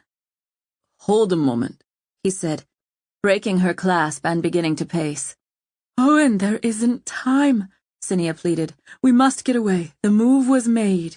The board is acting on it. Something snicked inside Owen's mind. He straightened, his eyes widening. Then we unmake the move. We change the pattern. He went to the small table with the wiser board. Moments before, he had despaired of opening it. But Cinia had just taught him another word of power. Anoicto, he said to the board, and heard the lock release. When he opened the board, the Black King was moving to occupy the space of the White Tower. He reached for the piece, but he felt a jolt shoot up his arm that nearly stopped his heart from beating. Drew, he gasped, gesturing for the boy. Move the piece away. Move the tower back to Adabirian, over there. He pointed to the space on the board. The boy looked at him warily, trembling. He sidled closer to his mother, shaking his head no. Her arms were clinging around his body, holding on to him as if he'd blow away in a storm. Please, Owen said. You're the only one of us who can use the board right now. It will protect Genevieve's parents. It will keep them alive. Upon hearing those words, Drew nodded with firm commitment. He struggled free of his mother's clasp, hurried to the board, and reached in to drag the White Tower across the board to the spot Owen had directed. He did it as easily as if it were a normal wiser piece. As soon as his fingers released, Owen felt the shifting happen again. A spark of hope caught fire in his heart. He saw the pieces fitting together in his mind, and he knew why the fountain had chosen him to be here at this moment. His own gift would work with Drew's to save them. Looking down at the board, he saw the strategy unfold. What are you thinking? Cinia asked Owen, her eyes wide with curiosity and approval. I think I understand the meaning of your vision, Owen said, feeling a smile creep across his face. He has a childhood fear of ravens, Owen said. Go back to your army. Each of your soldiers has a badge or a flag with the raven symbol. Use your magic, Cinia. Breathe life into the ravens and send them to attack the king's army. There is something powerful about fear. I think it will help me turn the king. He needs to know that he murdered his true nephew, that this boy is the true heir, not an impostor. He looked at Drew. The king is your great-uncle, lad. You are an Argentine. Remember when I took you to see the funeral boats? That was your father. The boy started with surprise, his eyes riveted on Owen. Slowly, he let out his breath and gave a short nod. The king didn't understand what he was doing, lad. What he needs is forgiveness, not because he is good, but because you are good. If we do not break this cycle, it will keep happening over and over again. Pity him, or all is lost. Cinia shook her head. I can't leave you here with him. You are the child.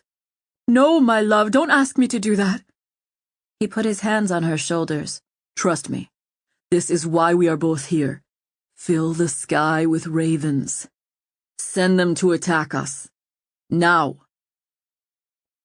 Cinia looked worried, an expression he wasn't accustomed to from her. She went up on her tiptoes and kissed his cheek. Then she vanished in a plume of white mist. Chapter 37. Ravens. A cheer of triumph came from the camp, the noise rousing Owen from his pondering and pacing. Catherine clutched Drew to her bosom, her eyes full of fear and dread. Owen halted and cocked his head at the sound. Then he turned and stared at the wiser board, The pieces had shifted again. The Black King was still poised next to where the tower had been, its progress halted. The knight representing Iago was now in a position to threaten the king. "What is happening out there?" Owen said in confusion. He saw that the white visor was back where it had been previously, indicating Cinia had returned to her army. How long would it take for the ravens to arrive? "Did Severn win?" Catherine asked nervously. "Go outside the tent. Find one of Severn's captains, ask him." Pausing only to cast a worried look at the young boy, Catherine stole outside the tent, her black jeweled gown sparkling in contrast to the pale snowlight outside. Drew stared up into Owen's eyes, unflinching. "I didn't know that man was my father." Drew dropped down onto one knee near him. He put his hand on the boy's shoulder. "I tried everything I could to spare his life. Your mother and he, they used to write to each other in the margins of books. I was their messenger." The lad looked more uncomfortable. "When did we first meet? Were you the one who brought me to Dundrennan?" "I was there when you were born. From the moment I held you in my arms," Owen said in a hushed tone. "The fountain told me it was you. It told me to resurrect you. It told me to protect you. I've done the best I could do, lad, under very difficult circumstances." Drew nodded, his lips quavering, his eyes widening at the confession. "I know you have, my lord. If I don't forgive him, will I become the Black King?" "When you become king of Ceredigion, this piece will turn white, I think. The game will change, but it will continue as it should. The blizzard will end. You will already start with many loyal to you. You won't be alone." He looked a little greensick. "I never dreamed of becoming king," he said in a choked voice. "But I think a king should show mercy." He took a steadying breath. "I think I can forgive him. It won't be easy." Owen laughed softly, feeling his heart ache for the lad. "It will not." He gave the lad a pat on the back and stood and started pacing again. Catherine reappeared a short time later, fresh flakes of snow scattered across her shoulders and bodice. "The king has breached the outer wall of Dundrennan," she said, her voice shaking with fear and the chill of winter. "They're fighting Iago's men in the Bailey yard, but the keep is holding. The Adabirians show no sign of retreating." Owen frowned at the news. Was Evie still there? The position on the board told him that she was not, and his instincts confirmed it. Iago wouldn't run from a fight. Catherine approached Owen, her face full of conflicting emotions. "What will happen to the king if he's defeated? Will you put him to death?" Owen gave her a hard look. "Only if he won't surrender. I don't seek his blood, Catherine. While I see the cruel man he's become, I can understand how he came to be this person through the choices he's made." He paused for a moment, then said, "I told Drew about Eric. He knows about his father." Catherine clasped her hands together and started to pace back and forth, mimicking Owen's anxiety from moments before. Then she went to her son and hugged him close. She had tears in her eyes. "What will you do if the king surrenders? Will you spare his life?" Owen looked at her, his brow furrowing. "You're pleading for him?" Catherine bit her lip, looking up at Owen. I don't know what to think. I should be happy to be free of him, yet it would pain me to see him suffer in a dungeon, to see him treated as my lord husband was treated, to be deprived of so much if he gave up the crown." She shook her head and returned her attention to Drew. "I don't know, my son. I'm torn." "Catherine, he used his magic on you," Owen said. "You know this." She did. He could see it in her eyes, but there was a part of her that cared for him regardless. The magic hadn't worked on empty feelings. all his kindnesses, all his gifts, all his adoration had impacted her over the years. Drew's face was twisted with confusion and concern. The boy was too young to be dealing with such adult conflicts. The sound of approaching boots was the only warning before the tent flap flung open, and Severn Argentine strode inside, his armor encrusted with ice and frozen blood. He had a ferocious look, and he was limping severely, his armored hand pressing a wound at his side. He hobbled to the camp chair and flopped himself down onto it, breathing in ragged gasps. "Fetch my surgeon," the king said to Catherine. Then his eyes found Owen, and he glanced around until his gaze found the chains that lay in a heap on the pallet. Owen sensed the king was going to reach for his dagger to defend himself, and before it could happen, he raised his hands. "I'm not waiting to ambush you, my lord. Your guards patrol the tent. How did you get free?" The king snarled, his nostrils flaring with fury. "The same way I opened the board," Owen said, gesturing to the table. "You are defeated, my lord. Threat and mate." "But how?" Severn demanded, stifling a groan as he shuffled to his feet. He limped to the board, breathing hard and fast, and stared in astonishment at the change in the pieces. "How did the tower? I've not touched. How did this happen?" His face was twisted with confusion and a budding sense of fear. "Only an heir can move the pieces. How did you manage it?" "Because the heir is in this tent. Lord Bletchley didn't murder Eric. You arranged that yourself. The boy is Eric's son. Catherine is his mother. Don't you see why she never gave in to you? She knew the truth, as did I. This is the last truth, Severn Argentine. This is the last secret. And it is your last chance. Look at the board. Do you see the army of Brithonica? The White Wiser is coming to defeat you." The king's lips quivered. His eyes were wide with shock, and his skin had gone chalk gray. He stared at Catherine, then at the boy who was looking up at him with something like defiance. "You want to play games with me, Owen? Another trick? Another vision?" Owen shook his head. "What is the most powerful piece on the board, my lord? Even the king is powerless against the wiser. I've tried to warn you. I've given you every chance to end this madness, but I will not let you destroy your kingdom out of spite." Catherine stood near the tent door, her eyes full of fear and awe. She was edging toward the tent door with Drew, as if she intended to flee with him in case the king turned violent. "You have nothing!" Severn shouted. "This is a trick. It's one of your ploys. I put your army to flight. Your life is in my hands. I could kill you this very moment." Owen stepped closer. "And why haven't you, my lord? What prevents you from destroying me? Because you remember the shivering little boy I used to be? The one you used to taunt at breakfast? Your special child. Because I'm fountain blessed, as are you. Because I'm the only other person who understands you, even if I grieve at what you've become." The king's face contorted.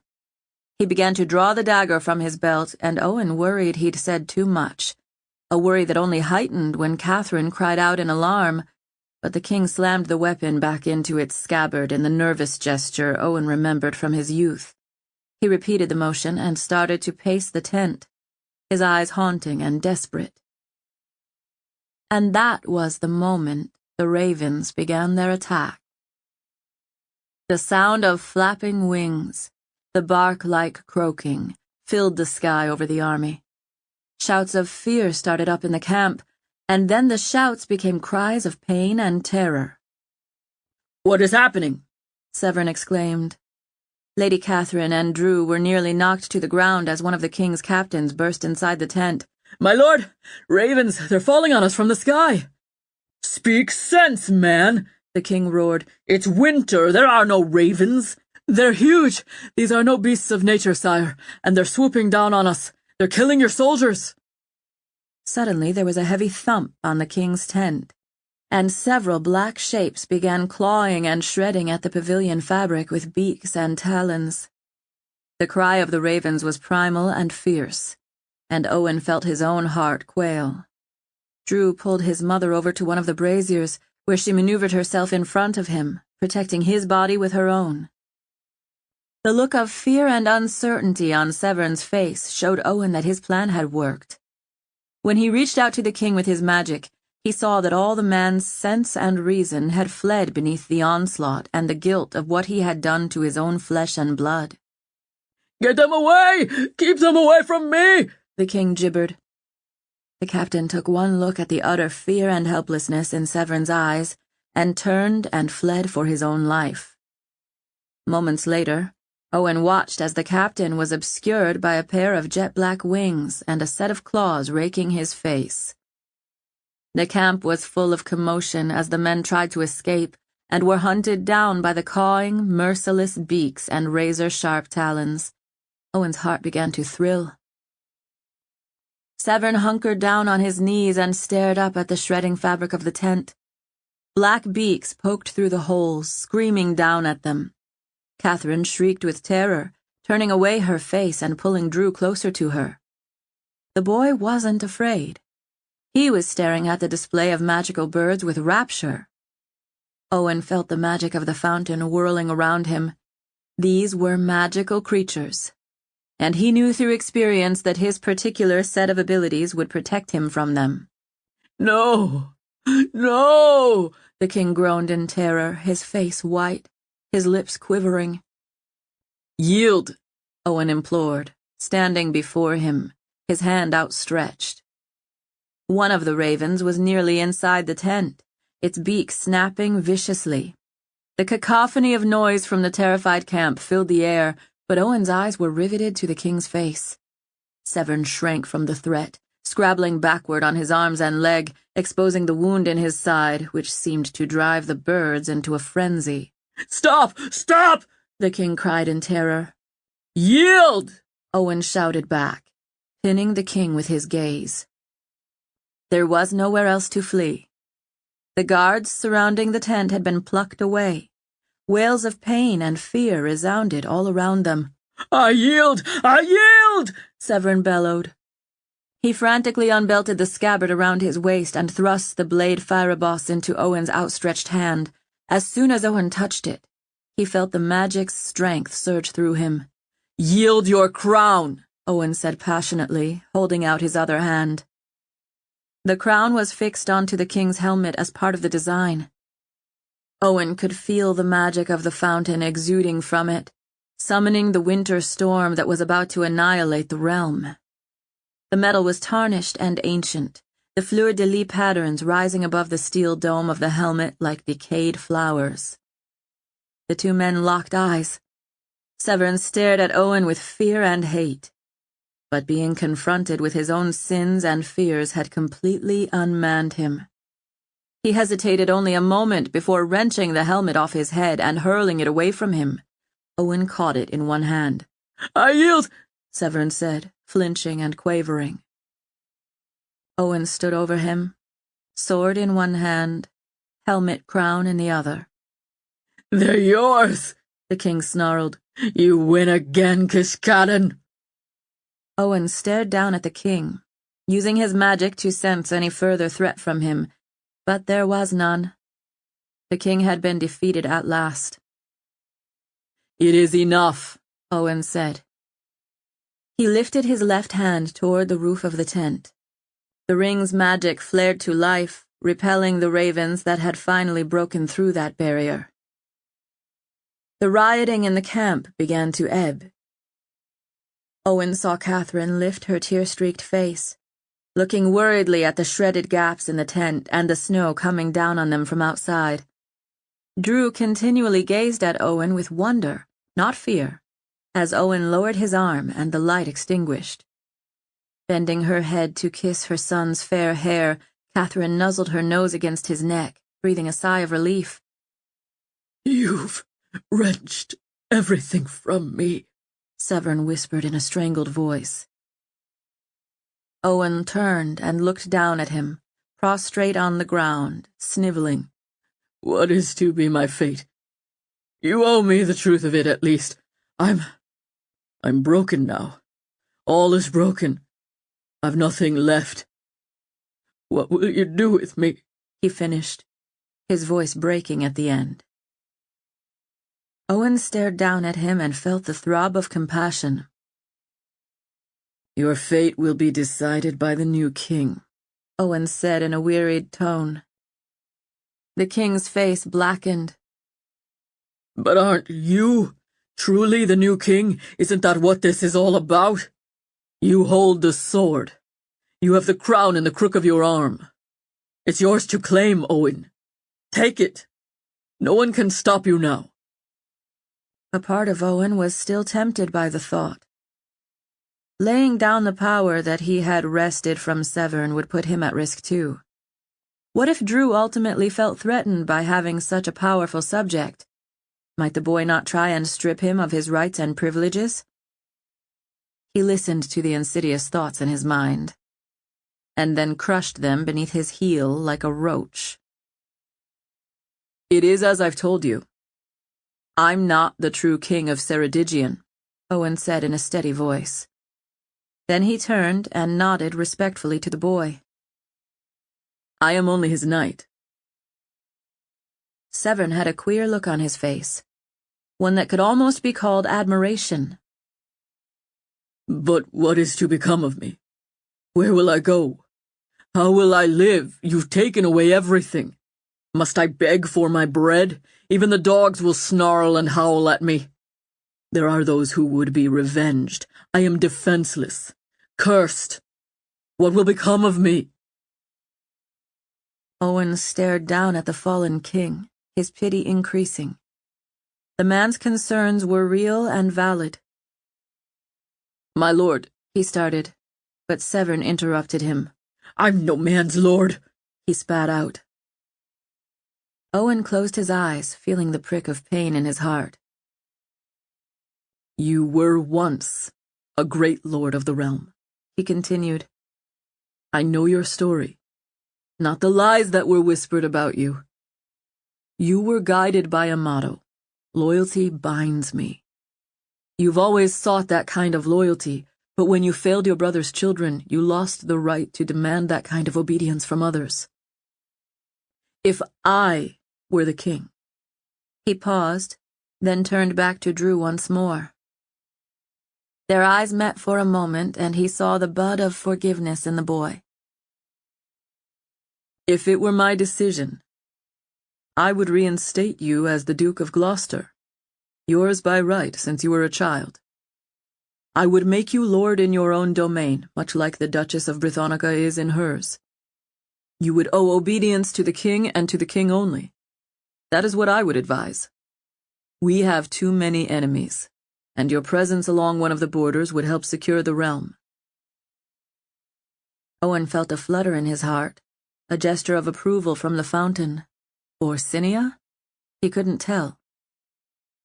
The king's demeanor softened as the spark of hope began to light within him. I tried to execute you, lad. How can you show me such compassion? Because you are the closest thing I've had to a father, Owen answered, his throat becoming thick. I've feared you. I've hated you sometimes. But I have also admired your courage and determination. You embody the aspect of the fountain's rigor.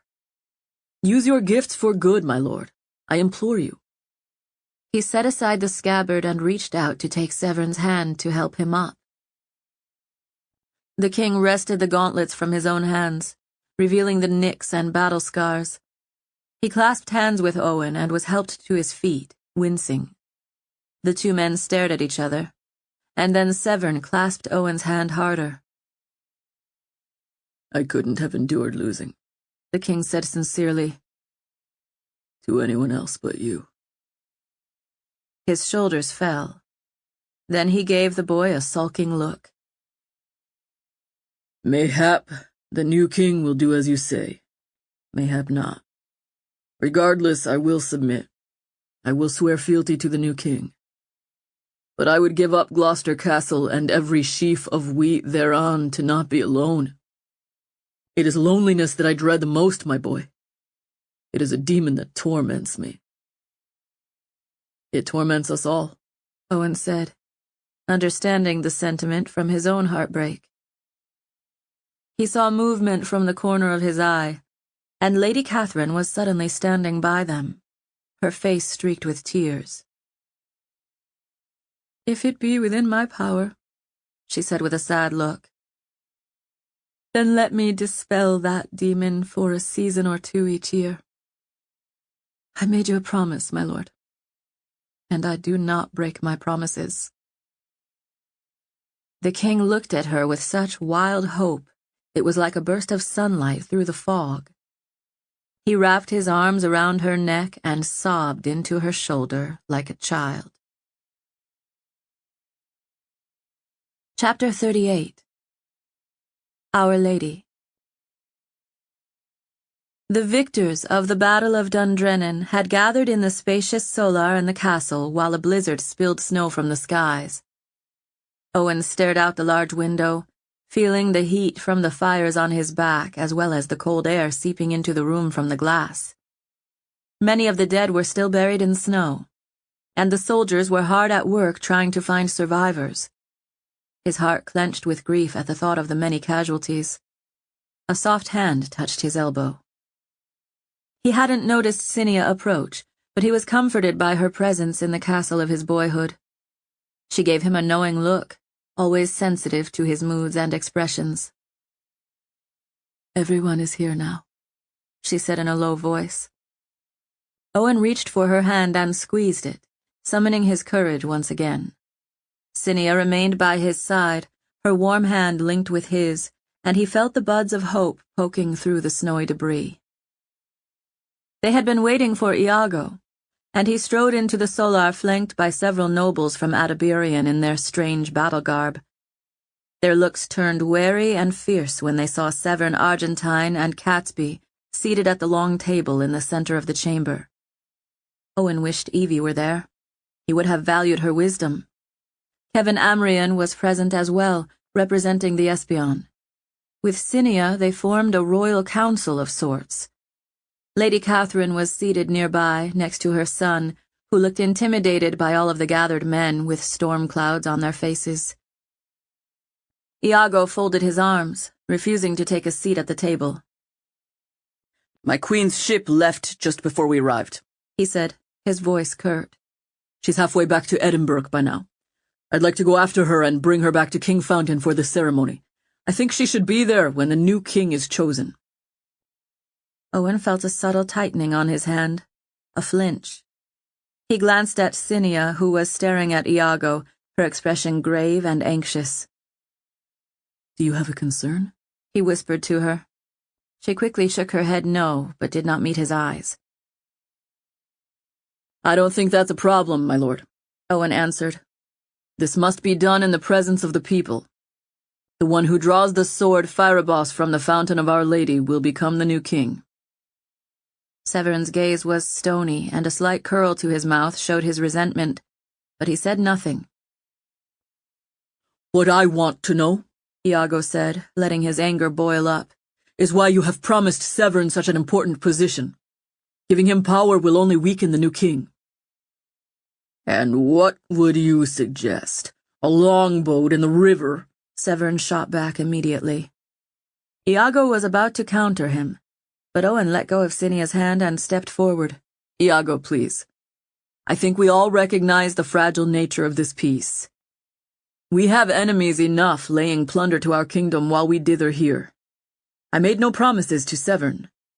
It is a decision that needs to be made by the new king. Severn recognizes and accepts that." Iago's eyes narrowed. "So you aren't guaranteeing that I'll be the Duke of the North either?" "I'm the Duke of the North," Catesby said under his breath. Severn shot Owen a cynical look.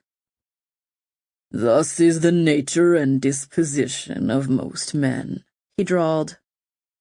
Sensing the tension building in the room, Owen stepped forward. None of us is entitled to anything, he said in a steady, deliberate voice. myself included. It will be the king's decision whether any of us continues serving, myself included. Are you serious? Catesby said in a withering tone. You're willing to give up Westmarch?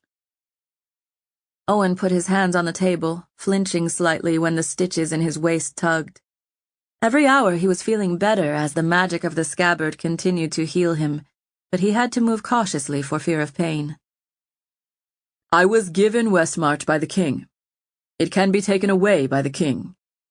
Instead of squabbling, I think it best that we prove our usefulness to the new sovereign. Owen sighed and turned to Kevin. What is the latest report on our enemy's movement? Kevin had a calm, unflappable manner even when bearing bad news. Word is traveling slowly because of the weather, but that's understandable. Chatrion's army is ravaging Westmarch. His men are marching into Brithonica, and are only 2 days from Plumeur. Owen glanced at Cinia, whose face was twisted in a worried look. I know, she answered. I cannot remain here. I must go back to Brithonica or risk Ceredigian's fate. Owen frowned, but he understood the need. What else? Kevin cleared his throat. Rugia has taken Calais. They are preparing a fleet to strike at Kingfountain. Duke Maxwell wants the throne. An army from Legault is ransacking Blackpool. In other words, it's a bloody mess. The people are fleeing to the palace in terror. The good news is we'll have plenty of people to celebrate the coronation, he added dryly. Owen smiled at the comment. Thank you, Kevin. As you can see, if we do not band together, we won't be fighting each other for our lands. They'll be stripped away from us by force. And this storm won't end until the new king is crowned. That must happen first of all. I suggest that we all make our way to Kingfountain. Even Severn? Iago pressed. Of course me, you dolt, Severn snarled. I want to go to Edinburgh first, Iago said. I have ships near the coast, and can probably get to Kingfountain before all of you, if you ride there. Owen nodded. Then we will meet you there. You've all been told the truth of our situation. You know my intentions. I am not the dreadful dead man, nor did I ever want to be. And I meant what I said. I will gladly yield my duchy if the new king wishes it. He glanced back at Cinia, who was giving him a proud smile. But I will not be losing what is most important to me, he added, giving her a wink. He turned back to those assembled. We meet again at the sanctuary in Kingfountain. Owen caught up with Iago as the regent mounted an enormous horse.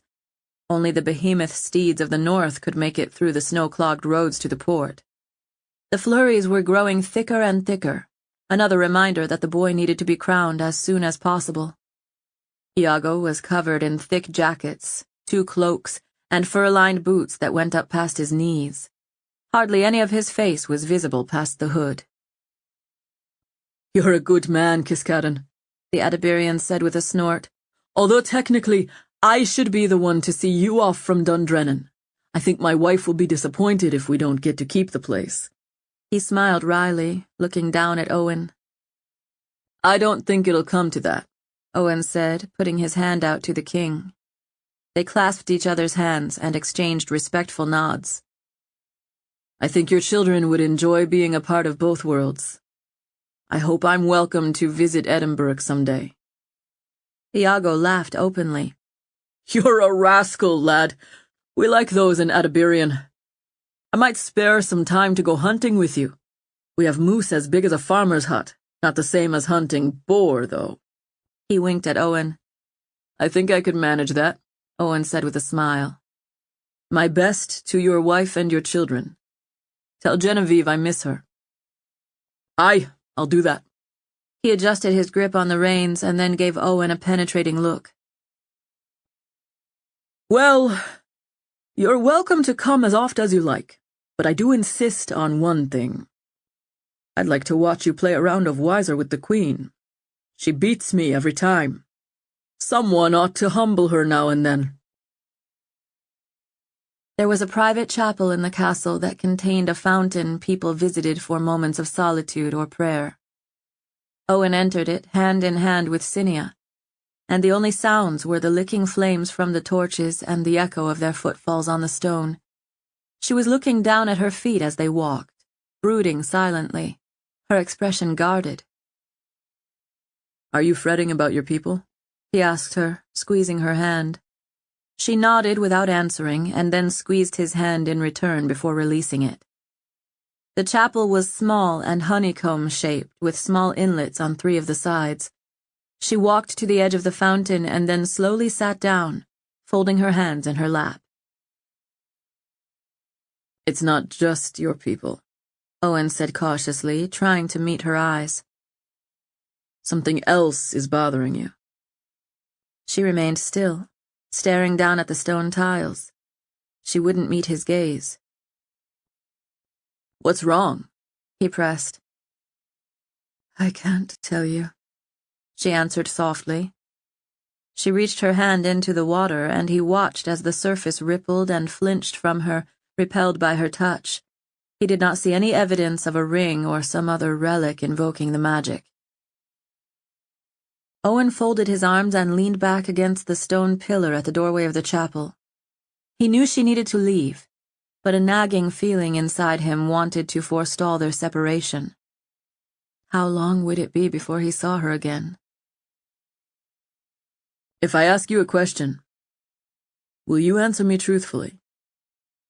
He gave her a pointed look as he asked.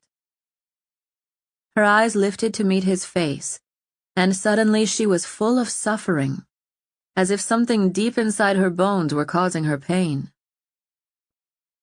if I can. She whispered. "Why can't you share all of your visions?" He asked her. "If you knew something terrible was going to happen, wouldn't you try to prevent it? Shouldn't you?" It's not that simple, Owen, she answered, but he could tell the limitations wounded her. What if preventing an immediate evil only caused a worse one in the future? If we always knew what would happen to us, would we ever have the courage to act? "Can you change the future?" he asked her guardedly. Should I even try? She asked. Sometimes meddling only makes things worse. I do what I can, Owen. You must believe that. She gave him a pleading look, as if begging him not to ask any more. The distress in her eyes, on her mouth, made his stomach tighten with dread. "Did I do wrong to save Severn's life?" Owen asked her. Cinia sighed and smoothed her dress over her knees. Many of your choices over the last few days will have consequences. I've seen what some of them are. Owen rubbed the bristles on his chin thoughtfully. "You didn't warn me against them." She blinked. I tried to, Owen, as best as I could.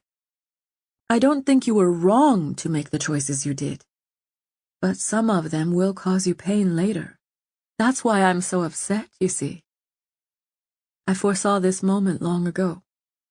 She rose to her feet. I must go. "Wait," he said.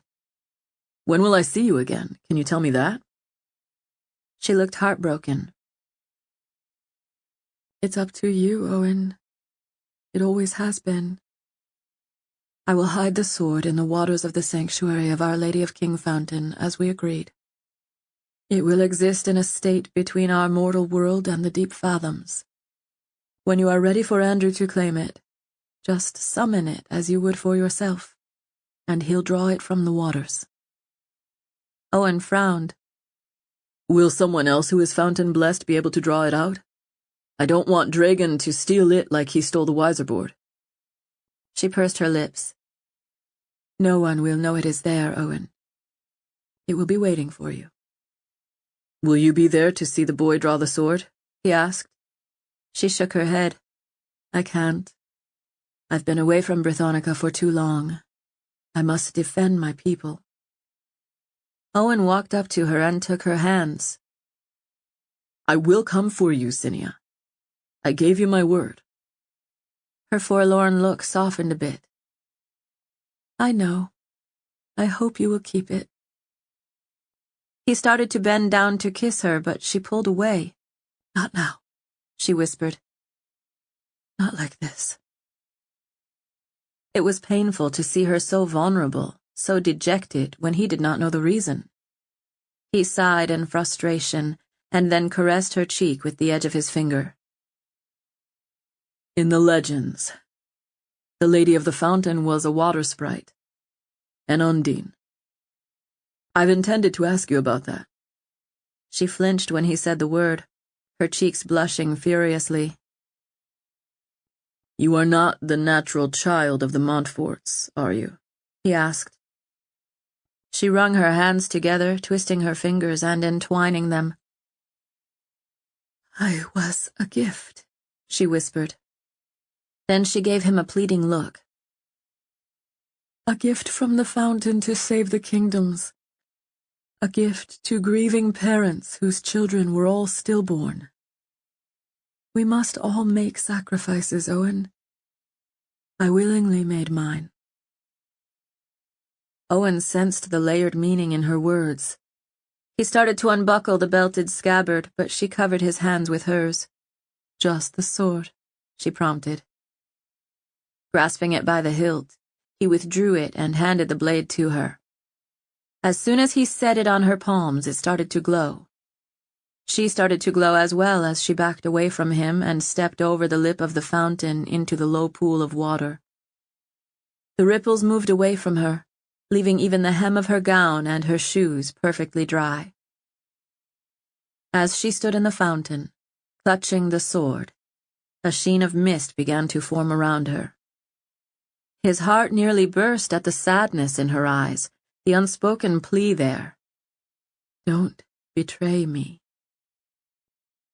The mist enclosed her, and the surge of the fountain's magic came and left like a tide embracing the shore. She was gone. Chapter 39. Misfortune. Owen had anticipated that Elizabeth might already be in the beleaguered capital by the time he reached it, for a boat journey from Adiberian took only a day or two, depending on the weather. But when he reached the palace, he learned that no one from Iago's kingdom had yet arrived. The storm clouds in the north had likely caused the delays. The city was pristine in a veil of white, except for the roads they had trampled to get there. Owen found himself at the center of everything. He was the protector, though no law or decree had given him that right. The other dukes had gathered together to fret over the events unfolding throughout Ceredigion. The Duke of Breggia had landed troops in East Stowe. Towns throughout Westmarch had evacuated under the onslaught of Occitania's army, which was marching unmolested through that land, seizing territory. It was as if every lord and commoner looked to Owen as their new king. That first sleepless night back in Kingfountain was spent dispatching orders to his own troops and requesting assistance from any who would help. Owen was decisive by nature, and he felt the magic of the fountain coming to his aid with suggestions and ideas to stave off the impending disaster. The Genovese traders offered loans to hire mercenaries at exorbitant interest, but Owen would not defend the kingdom with hirelings.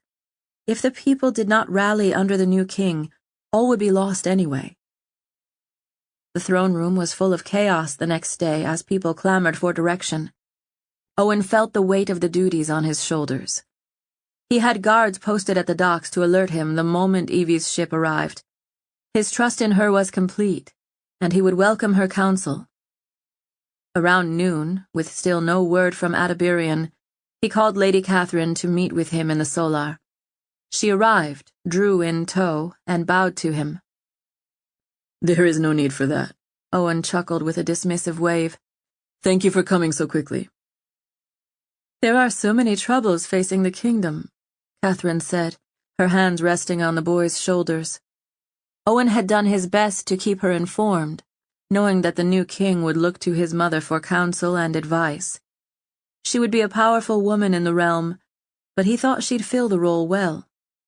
He'd always been impressed by her strength and sense of duty and faithfulness. I'll admit I'm overwhelmed, Owen said, pacing to dissipate his nervous energy. I've seen the storm clouds approaching. They are following the crown. Without a king, we will face annihilation. I wanted to forestall the ceremony until the Adiberians, your people, arrived. But I fear we cannot delay any longer. I think it's time. Do you agree? He looked into Catherine's hazel eyes. The look there told him she too was experiencing the burdens that would shortly fall on her shoulders. Drew was just a child. While he would grow to become a king, he was too young to lead soldiers into battle, too inexperienced to pass laws or choose his counselors. Drew would look to his mother in all things. Owen had known that, so over the past years he had done what he could to ensure she was prepared to assume her place, even though it would not be as the queen of the realm. That role would fall to another.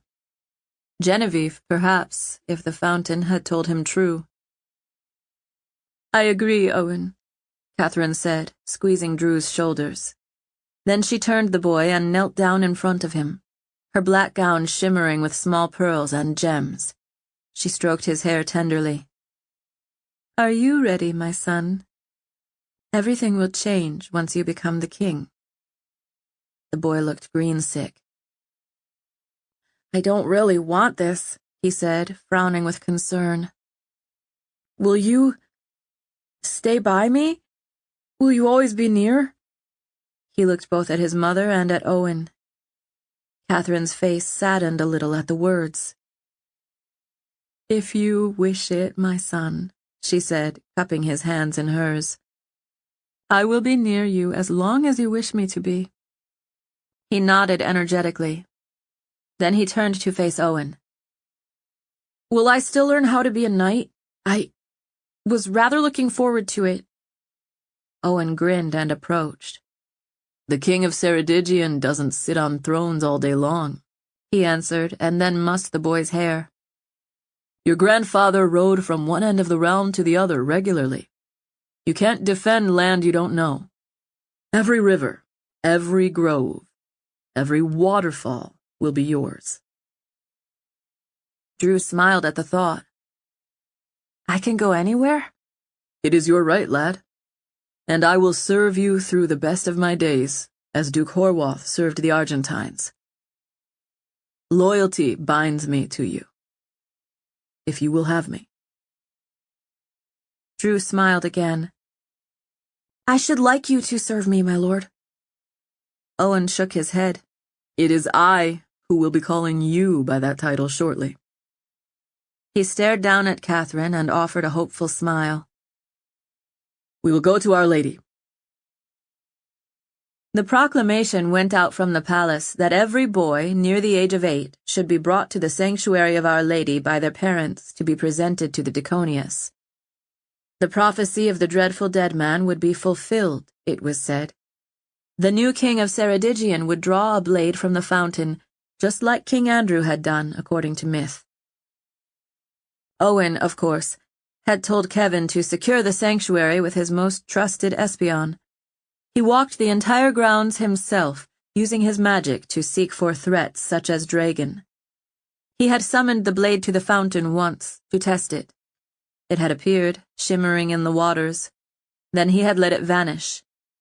As he walked around, overhearing parents whisper and boast that their child was the special descendant who would pull the sword from the waters, he suppressed a smile. Perhaps this smug feeling was how the wiser Myrddin had felt in the days of old. Guards wearing Owen's badge were positioned strategically at every doorway and throughout the crowd. No one wearing the white boar had come, which did not surprise Owen. Severn was confined to the castle, watched day and night by the espion. He had chosen to brood in his private chambers, which he would relinquish after the new king was named. Severn actually seemed relieved to have given up command. Owen had requested his input on some matters, only to be snappily reminded that the responsibilities were now his. A mass of children had gathered outside the gates. and Owen gave the sexton the signal to begin. The lower classes had been allowed to come first, and each child was brought forward to stand before the water, state his name, toss in a coin, and look for the sword. The sexton had a private smile as he watched the fountain being filled with coins. From the corner of his eye, Owen saw a man approach Kevin and whisper in his ear. A fretful feeling bloomed in Owen's stomach as he watched Kevin walk briskly to his side and then waited for him to share the tidings. Trouble, Owen whispered as Kevin sidled up to him. A ship from Adiberian was spotted approaching the harbor. Owen felt a burst of relief. Slow the line down. We're nearly to the noble families. I want to save the surprise for the end after they've all had a chance. That should give Iago and Elizabeth some time to get here. I'll see to it, Kevin replied. He slipped off to do Owen's bidding. The endless procession of children wore down Owen's patience, and he began to pace by the edge of the fountain, his heart pounding in his chest. Hours passed as the children of the realm continued to visit the shrine, each leaving the fountain without experiencing a glimpse of the blade. No one else in the vicinity used fountain magic. As the day wore on, Owen felt his tension begin to fall away. One by one, the noble children came and went. One impetuous lad actually tried to slip a dagger into the fountain, undoubtedly at his parents' behest. Owen sent the boy on his way, sparing a scolding look for his parents. The tension in the room grew more and more acute as each successive child came away swordless. Would the prophecy go unfulfilled after all? Was someone missing? Lady Catherine stood off to the side with some of the other nobles. Drew was behind her, watching the crowd warily and rocking from foot to foot. There were only a few supplicants left when Kevin walked swiftly through one of the doors with an older gentleman dressed in the ceremonial trappings of Adiberian. He was a grandfatherly man with long white hair that was balding halfway across the dome of his head. He was followed by several warriors. The steward at the old man's elbow looked familiar, and after a moment, Owen placed him as the man Owen had met at Eric and Catherine's manor in Adiberian. The old man was Lady Catherine's father, Earl of Huntly, who had not seen his daughter in years. Owen heard Catherine gasp, and then she rushed to her father, tears spilling from her eyes as she embraced him. Their reunion tugged at his heart. But where was Iago? Where was Evie? Kevin rushed over to him, hopefully to give him answers. The Earl of Huntly came alone, Kevin whispered in his ear. There was only his ship. That did not make sense to Owen. Why would Elizabeth and Iago have missed this opportunity to witness the young king's coronation and to claim the right to North Cumbria? The anxiety in his stomach grew keener. The last child of the nobles sulked away from the edge of the fountain. Owen was filled with unease, but the time had come to act. The Diconius lifted his voice to be heard above the murmuring. Is there another child who would like to approach? A foundling, perhaps? Someone who has not been given a chance? The fountain will choose a king for this people. Please come forth. Owen licked his lips and scanned the crowd. A few ragamuffin lads who were clearly thieves stepped forward at the invitation, some shoving at the others. They each walked away empty-handed. A solemn quiet descended on the room, and then people began to chitter and talk anxiously. They began to doubt. Owen glanced and saw Catherine standing next to her father, one of her hands on his chest, her other on his back. She was looking at Owen for the signal. He nodded once.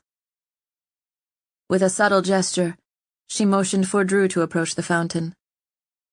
The boy hesitated, all nerves and jumbling emotion, and then stepped away from the adults who had been shielding him. The entire room fell quiet as he made his way forward, wringing his hands. His golden hair shone in the torchlight as he moved down the row of white and black squares leading to the fountain. Suddenly, Owen was overcome with the memory of when he had sought sanctuary in this place as a boy, only to be tricked into leaving by the king's power.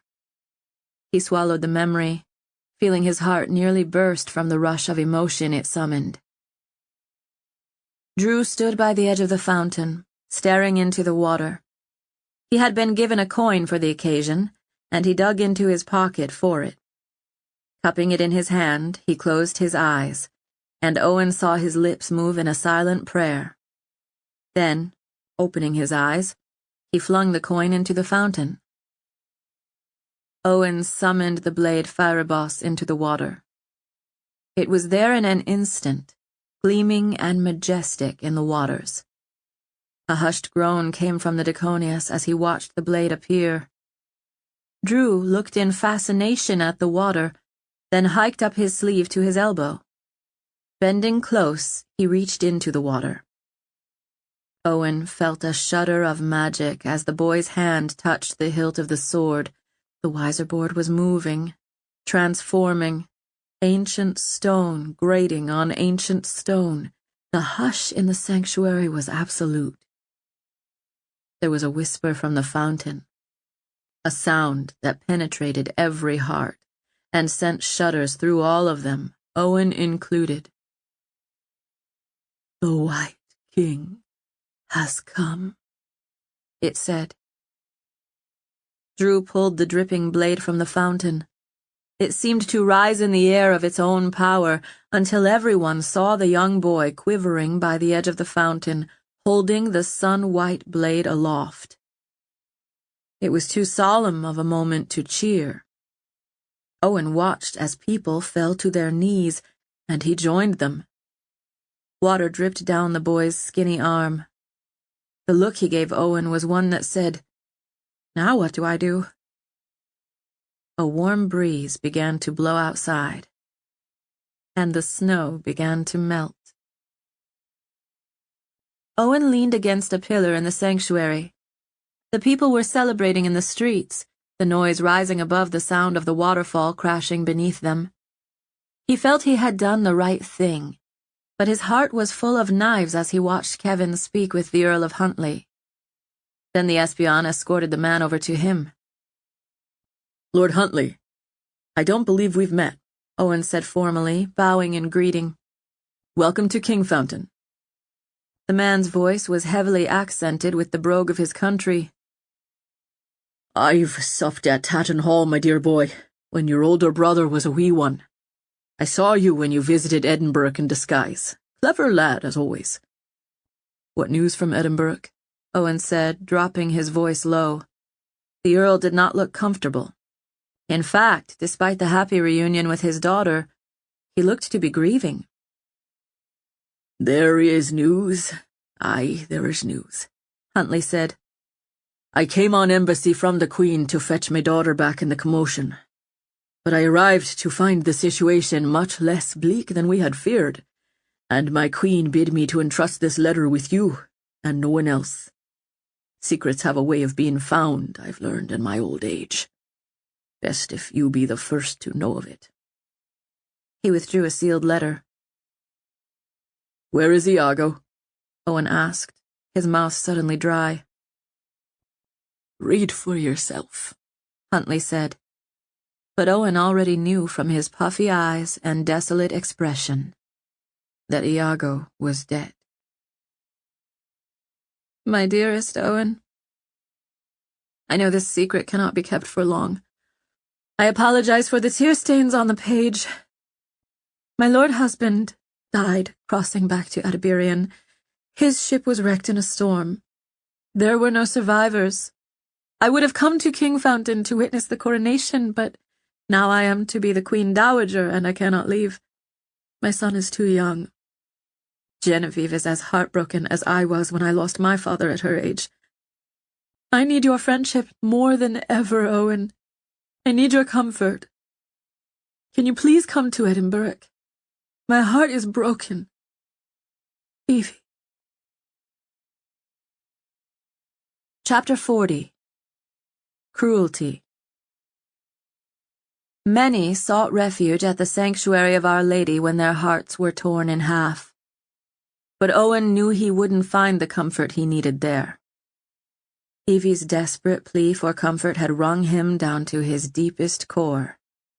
Yet equally demanding and ferocious was his resolve that to go to her would likely destroy his promise to Cinia.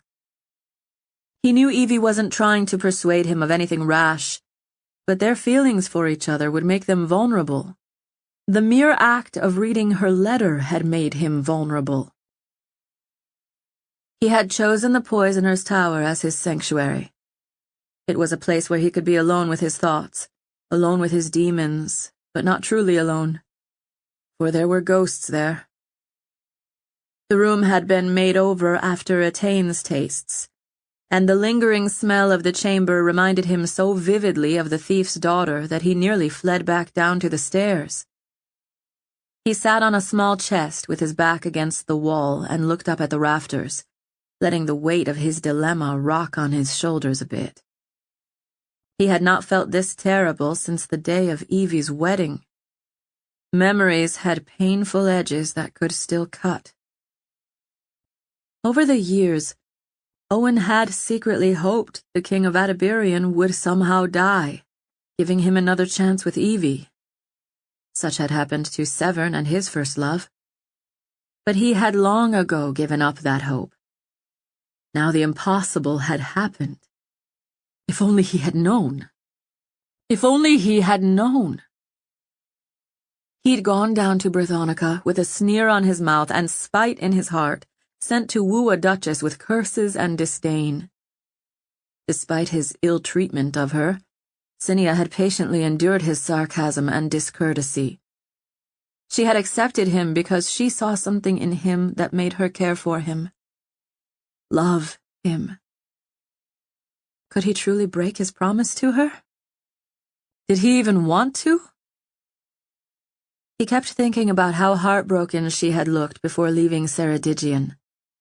It was clear to him now that she had known about the cruel choice he would be forced to make. This was why she'd been so on edge. Owen rubbed his mouth and closed his eyes.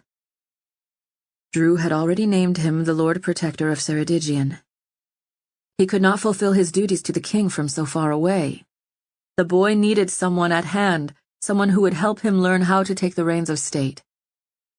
Yet how could he not go to Evie when she most needed him, when he could feel her pain as if it were his own? How could he make a choice that was sure to devastate one of the people he cared about? In time, he grew accustomed to the smells of the tower. The pain of Etaine's death made his chest throb, but he had not only come here to connect with her. Feeling each ridge of the stones pressing into his back, he shrunk inside himself, willing the years to fade away, returning him to the terrified little boy he'd been. The boy who had been nurtured and protected by Anchoret Triniwi. How he wished he could see her again. To whisper his fears and doubts to her, to receive her comfort and succor.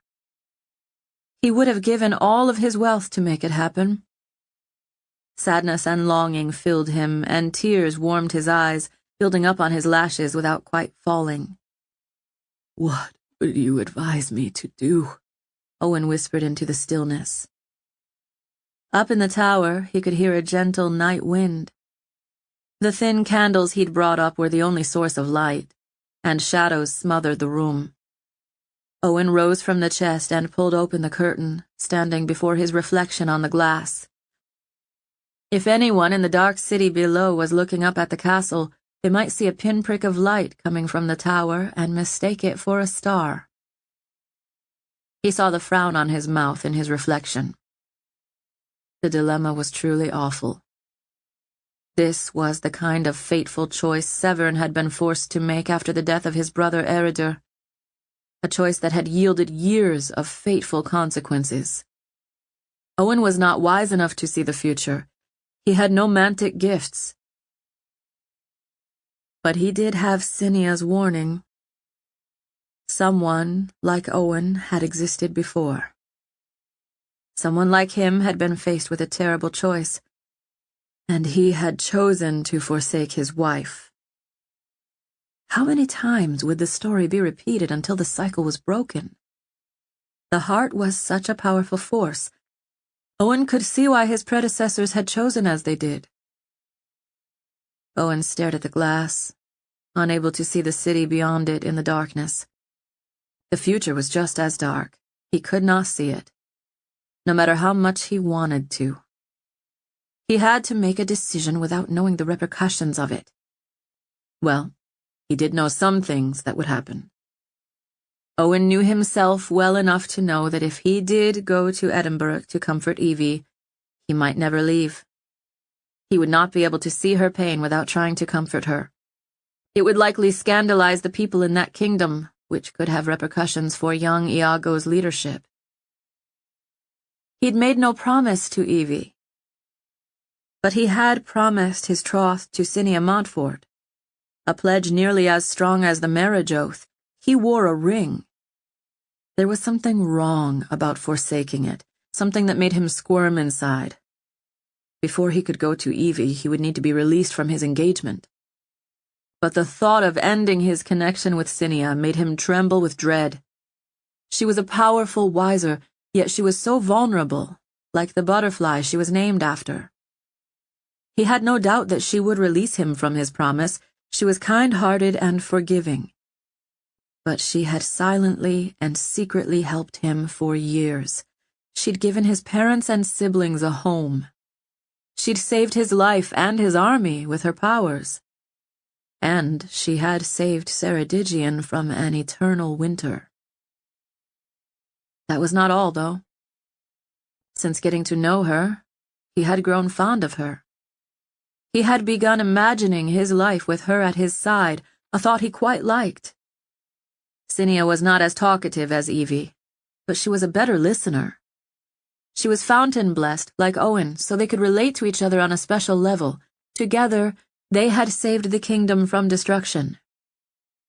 With her help, he was confident they could restore the ancient court and the principles of virtus that had once held sway in this land. Anchoret, what should I do? Owen moaned softly, wrestling with his feelings. He imagined her sitting by the bed, one arm gripping her stomach to stifle the pain. She'd been sick the entire time he'd known her. Some disease had made her suffer, yet she had always tried to appear cheerful and comforting. Anchoret had always known his heart. Which of the two women was more like her? The answer came to him unbidden. Cinia. Owen heard soft steps coming up the tower. His sense of hearing had always been keen. He listened to the sound and imagined, with a sudden spasm of hope, that it was Anchoret climbing the steps. He turned away from the window, blinking with growing surprise. Who was coming to see him in the dead of night? Despite all logic and sense, he wanted so desperately for it to be Anchoret. It was Kevin Amrian, newly appointed as the head of the Espion. Owen sighed with disappointment. I'm surprised I even found you, Kevin said, eyeing the room warily. We've been searching the entire palace for you. Sorry to alarm you, Owen said. I needed some time to think. The man smiled sympathetically. I was sorry to hear about Iago. When the Earl told me. As they both brooded on the implication of the news, the room fell quiet except for their breathing. Owen realized it was time to leave the ghosts of the tower behind. These were decisions that could only be made by the living. Chapter 41. Plemieux. It amazed Owen how quickly the frost melted away after the sun pierced the clouds. Patches of snow still clung to the shadows, but the roads were clear again, and the army of Ceredigion was on the move. The bulk of the riders were hard-pressed to keep up with the Duke of Westmarch, who swept through his domain like a farmer's scythe at harvest time. He flanked the Aquitanian army, preventing it from retreating back across the border. Owen's new captain had them penned in at Rougemont Castle, which Chatrion's forces had taken during their advance. Owen kept them there and moved forward, charging hard to cross the border to relieve the siege at Avranches. He arrived just in time to surprise the besieging army before the city was forced to formally surrender. It may have helped that the king's banner flew beside his. Soldiers had flocked to Eridir's standard, the sun and rose, and joining with Owen's bedraggled force, they had won a series of quick victories in just a few days, while war continued to rage. Owen and Drew took over the pavilion that had been occupied by the Lord Marshal of Prie, who had been caught while napping. The man hadn't even been wearing armor when his camp was overrun. The palisade was broken down, and Owen's captains had secured the roads, preventing anyone from escaping to warn King Chatrion, whose army was infesting Brithonica, according to the latest reports. Of course, Owen did not need to rely on the latest reports anymore. The wiser set provided him with more information than the espion ever could. The pavilion, constructed of a cream-colored fabric embellished with hand-stitched frills, was furnished with beautiful rugs and ornate braziers. The marshal's pallet was stuffed with feathers, and bottles of expensive wine were chilling in chests brought from distant castles. Owen and the young king sat on the camp stools overlooking the wiser board that sat open on a round table in front of them. Drew's face was alight with eagerness and anticipation.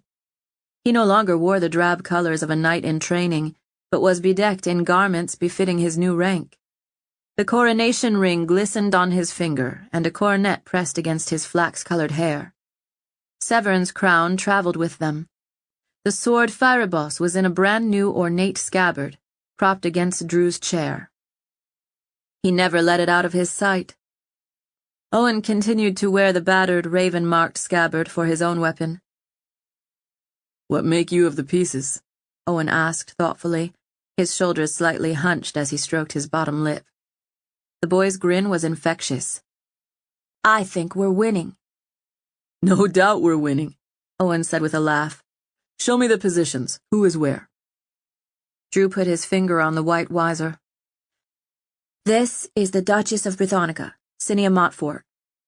The Black King is Chatrion, he's right next to her. That's a foolish move because a wiser is more powerful than a king." "Indeed," Owen said, admiring the boy's sagacity. "Go on." "We are here," he said, indicating the White King and the White Knight. "This piece is the Duke of Gloucester. He's a tower now." "You're right," Owen said. "And where is his piece moving?" "Against Legault. They outnumber him. Should we send reinforcements?" Owen shook his head. "I don't think you should worry about him being outnumbered, my lord. Even with a third of their number, he'll still win." He saw the king's face darken a bit. "Do you think he will serve me well, Lord Owen?" Owen tightened his folded arms a bit and frowned. "I hope so. It would be best to keep an eye on him, though." Drew nodded. "Have Lord Amrian see to it." Owen had already done so. He'd also ordered Kevin to assign a man to hunt down Dragon. He would not let the thief off easily. "As you will, my lord. And who is this?" "The Duke of Brugia. His piece is black." Owen nodded. "And this?" "The Queen of Adiberian. She's white. I like this game, Lord Owen. The pieces are constantly shifting, but the consequences are real. It's more exciting than just playing wiser. Do pieces only come off the board, or can they come back on?" Owen grinned, pleased by the boy's quick mind. "I've seen both happen. Not only do the pieces affect the board, but the board is affected by our decisions. It helps very much, lad, that you can move the pieces. Why are we going here, and not to Plumeur?" he asked, indicating their destination. Drew rubbed his mouth thoughtfully. "Because you ordered our navy sent to Plumeur instead?" The boy was bright. Owen was grateful he was trying so hard. Remembering how Anchoret used to praise him for following her teachings, he reached out and touched Drew's shoulder. "I'm glad you remembered. And what will Chatrion do once the fleet arrives in the harbor to defend Brithonica? Drew looked at the board studiously. He was quiet for a moment, pondering deeply. Then he cocked his head. Flee? Owen smiled smugly and leaned back. Yes, that's what he always does. And when you capture the king, a new king will rise. As long as there is an heir, the game goes on. The first time Owen had ridden into Brithonica, it was to do the bidding of Severn Argentine and provoke the Duchess into defying him. He could hardly believe how much things had changed in the short span of weeks since he'd left. He could still sense the magic hidden in the woods as he approached. The constant jostling in the saddle a normal, comforting feel. King Drew rode beside him, along with a retinue of knights from the king's household. The boy stared into the woods, his eyes narrowing. What are you looking at, my lord? Owen asked him. Drew turned back, frowning. There is something in the woods.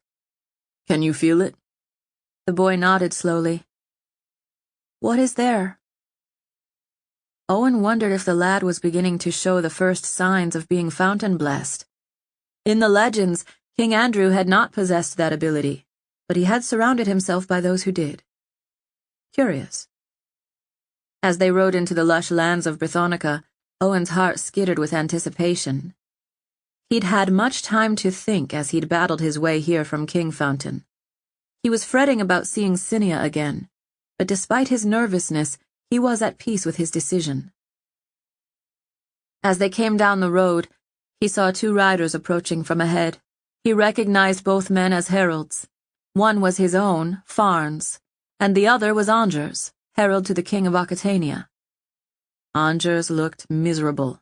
His hair was askew instead of combed forward in the Occitanian style, and his armor was dashed in mud and grime. As Owen and Drew reined in, they met the two heralds. My lord king, Farnes said with a beaming smile, we have captured Chatrion Virtus in the woods as he attempted to escape back to Prie. There were only 20 knights with him, and he was quickly apprehended. What is my lord's pleasure to do with him? Drew smiled at being addressed so formally. My lord, Angers said with a desperate voice, I am authorized to negotiate the ransom for my master. If you will release him immediately that he may return to his wife and child in Prie, he will grant you most generous terms. Please, my lord. Angers' face twisted with emotion. He is quite frightened. He fears being alone with this butcher. He stared at Owen with hatred. Drew looked to Owen for guidance. It's your decision, my lord, Owen said softly. I'm here to pay my respects to a far more important person than the King of Occitania. Drew was silent for a moment, then he turned to Farnes. Take him to Beestone Castle under guard. I will deal with him when I return. Anger's expression crumpled, and tears began to trickle down his cheeks as the humiliation of defeat closed in on him. Owen could feel the grating sensation of the Wiserboard in his mind. The game would shift now, but it would not end. The crash of the surf on the sandy beach was a pleasant noise. The air held a salty tang, and a few seabirds squawked overhead as Owen climbed down the stone steps leading to Glass Beach. He had expected he would find Cinia there. It hadn't surprised him in the least when they'd arrived at the castle of Plemure only to find that she wasn't there. Owen had left Drew in the care of his own parents and sister, who had greeted the boy king warmly and kindly. They'd offered to provide him with a tour of the castle that would, Owen had insisted, last for several hours. Owen had not assigned anyone to look after the king. He didn't imagine it was even necessary. The castle had graciously received the king of Ceredigion and thanked him effusively for the ships that had been sent to relieve the blockade. Drew had insisted on giving Owen credit for the strategy that had so effortlessly captured Chatrion. In addition to soldiers, the ships had brought cattle and food to replenish what had been taken by the Occitanians during their invasion. Perhaps this was a first step toward a better understanding between Owen and the people of this duchy. As Owen left the steps and his boots crunched into the sand, he spied a pair of sandals. Smiling to himself, he squatted to pick them up, arranging them in the crook of his finger. The breeze was warm and sunny and ruffled his hair pleasantly. There were 2 knights guarding the top of the steps, but no one else was on the beach. As he trudged through the sand, trying to see her, the sun shone off the water, blindingly bright. As he came closer to the water's edge, the sand changed to the small beads of smooth glass. He stopped to scoop up a handful and toyed with them with his thumb before dumping the pile back down. Then he looked up and saw her. Cinia was circling a hulking boulder, but she came to a sudden stop at the sight of him crouching there. Her hand went to her breast and she started to tremble. Owen felt a throb of love inside his chest that was almost painful. He rose and sauntered toward her, dangling the sandals out before him. "You left these behind," he said with a light tone. A wave crashed nearby, creating a spume as it spread along the flat beach. It was about to reach her bare feet before it lost its energy and began to recede. Cinia approached, her eyes alight with hope, her mouth on the verge of a smile.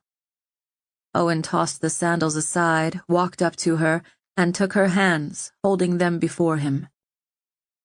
"Cinia Montfort," he said softly, breathing her name like a prayer. "Will you be mine still? Will you let me kiss you as a husband should?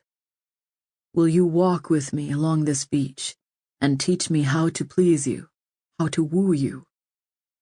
Will you be mine from this day forth, my friend and my confidant, my lover and my wife, my companion and my solace?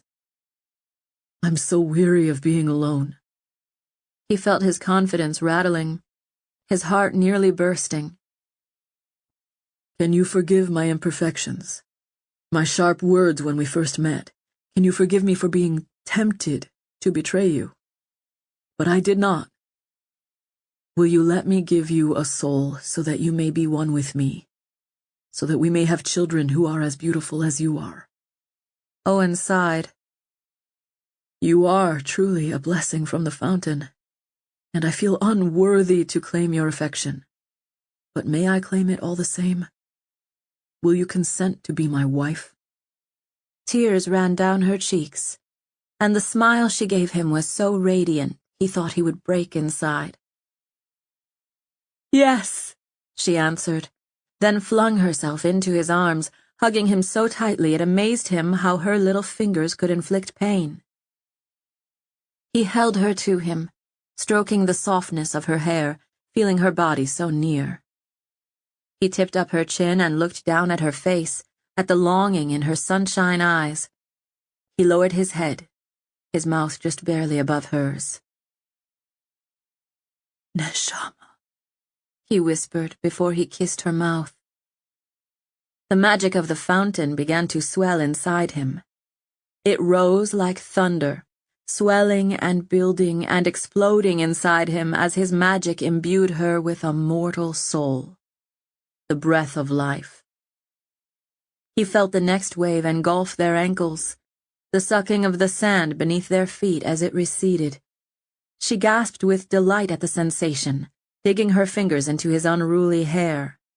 The magic filled her completely, and Owen felt his energy drain as it always did after giving the breath of life. He was falling, spent and helpless as a babe, but Cinia held him against her as he blacked out. Chapter 42. Confession. He awoke to the sensation of Cinia kissing his eyelids. He felt as exhausted as if he'd swum around the world. His head was in her lap, and he was stretched out on the beads of glass, soaking in the warmth of the sun and feeling quite drowsy and content. Energy began to fill him as well as the magic of the fountain. He had been drained completely, but he felt her sharing her reserves, uniting their magic together. To his amazement, he was quickly restored to his full strength, though hers was hardly diminished. He blinked his eyes open, seeing the wind teasing golden strands of hair across her face. She brushed them aside and looked down at him with so much love and tenderness he felt unequal to it. "You are beautiful," he murmured, reaching up and touching her lips. She kissed his fingertip. "I've always loved you, Owen Kiskaddon," she confessed. "I saw this moment so many times in my visions. You loving me, truly loving me. When you first came to Plemure, I'll admit it was a disappointment." She smiled wryly at him. "But it was worth waiting for." Owen smiled. He had rarely felt so languid and relaxed, and he utterly enjoyed being cradled against her. He lifted himself slowly and then pressed his ear to her bosom, listening against the sound of the surf for her heartbeat. There it was. She looked shyly at him, smiling, and then nodded. "I am mortal now," she said. "Not every Undine gets her wish. Few do, actually. But I'm one of the fortunate." She smoothed his hair over his ear. Owen sat up higher and kissed her again, taking it slowly, enjoying it much more than their rushed, awkward kiss at the betrothal. He started to pull away, and he felt flush with pleasure when he realized she didn't want him to. "I'm embarrassed by my memory of our first kiss at St. Penrhyn. My apologies for not being more practiced." She smiled knowingly. "You don't have to apologize for that." Owen grinned. "I can imagine it was different for you as well," he added with a chuckle. "This was our true first kiss, the one you saw in your visions. That must have been very confusing for you, to know what would happen but not always how or when." She nodded in agreement. "I fell in love with the possibility of you, Owen. How many men would jump into a river to save a child about to be pulled over the falls? How many men would forsake their first love?" Her eyes were suddenly wise and tender. She touched the side of his face. "It was painful to watch you go through it, Owen. Please know that." He nodded and took her fingers and kissed her knuckles. "You've been quite aware of my pain, Cinia. In a way, you've borne it alongside me." He rubbed his thumb across her fingers. "I'm heartbroken still. Not because I chose you, but because I'm sorry for Evie." He sighed. "This will be so painful for her. She's still my friend, and I want her to be happy, but it didn't feel right. I knew it was my choice to make." He looked her in the eyes. "I chose you." Cinia threw her arms around his neck, hugging him to her. They held each other for a long while, and it was soothing to Owen's heart and his wounds to be close to her. There were tears on her lashes when she released him. An encroaching wave came near, but not near enough to soak them. "You're not immune to the water anymore. Should we move farther up?" he suggested. She shook her head. "No, I love the feel of it. I want to take a long, warm bath. I want to swim in a river. Now that you've made me complete, I can enjoy the things that have been denied me for too long." She smoothed some hair behind her ear. "I have something else to confess, my love. If you'll let me." "Of course," Owen said, looking into her eyes. "We learn much through suffering," she said. "But I think what we learn most is who we really are. I've known the true you for some time, Owen. But you were like a chick struggling to escape its shell. Now you're free to grow and become what the fountain intended you to become. You may have thought what the fountain forced you to endure was unpleasant, even cruel. But now you know yourself. Now you know what you would have chosen without any foreknowledge of the consequences. That's why I couldn't tell you, Owen. I knew what would happen when you intervened in the Wiser game. I knew it would trigger the events leading to Iago's shipwreck. She looked almost apologetic. But I had to let it happen so that you would know yourself. And the other outcomes would have been much worse, but the story isn't over. She looked down at her lap, and Owen felt a little uneasiness creep over him. What? He pressed. She looked up at him. I saw the shipwreck in my vision. All the crew were killed. Only Iago survived. In the vision, he was wearing a brooch on his cloak, a brooch with the raven symbol. It was a sign to me that I needed to give it to him, and so I did ere he departed. He did not drown, Owen. The brooch is a talisman against it. He was washed up on shore days later and discovered by a fisherman and his wife. They're tending his injuries, for he was buffeted against the rocks. He can't remember his name right now, but he will.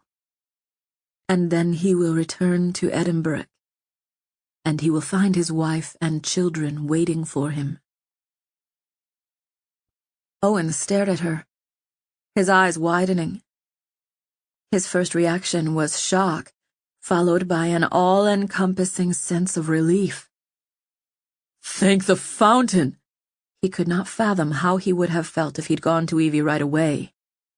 He clenched his fist and pressed it against his mouth, feeling as if he had narrowly escaped a horrible fate, for both of them. Cinia stroked his hair. You can't tell her, she whispered. She will find out in due course. And you've always known? He gasped out. She nodded, and the heaviness of the gesture revealed the burden of the secret. I'm so grateful I chose as I did, Owen said. Not more grateful than I am, she said, taking his hand and squeezing it. Owen, I've seen her reunion with Iago. I've seen her joy when she learns the news. I wouldn't rob her of that moment for all the world. She paused, and a small smile tipped up her lips. I've seen friendship between our families, too. Between our children and theirs. But I cannot reveal all that I've seen. There are troubles ahead as well as behind. I hate to think of how she's suffering. She lost her father when she was Genevieve's age. He looked at her. As you did yourself. I will trust in your judgment, in your gifts. If you feel it is better that she learns the truth in its due time. Cinia sighed. I do. Her influence will be strongly felt in Ceredigion for generations. The past has a way of coming back, you know. She smiled at him lovingly and smoothed his hair. Then she ran her finger along his smooth cheek. Thank you for shaving before you came to me. Owen shrugged. That's another thing about you I figured out on my own without you telling me, he said. I can be quick to observe when I put my mind to it. She nodded and kissed the edge of his jaw. I like it much better this way. If my lady wishes it, he replied gallantly. But I do have a question for you, Cinia. One that I cannot figure out on my own. I think I'm right. I am right every now and then. Indeed, she replied, putting her hands in her lap. What would you ask me? He leaned back on his elbows, feeling them sink a little into the glass beads, and crossed his boots. It has to do with the wiser Myrddin. Very well. What would you ask me? According to the legends, he fell in love with a lady of the fountain. She did not requite his love. He taught her all his tricks, the words of power, and then she imprisoned him in a cave of stone. It was after that King Andrew was defeated and the wiser set went missing. What is your question? She asked, tilting her head and giving him an encouraging smile. Well, my question is whether Myrddin is still alive. I think he's trapped in the grove in the forest with the silver dish that makes it rain. Now that King Andrew has returned, Does it not coincide that Myrddin must return as well?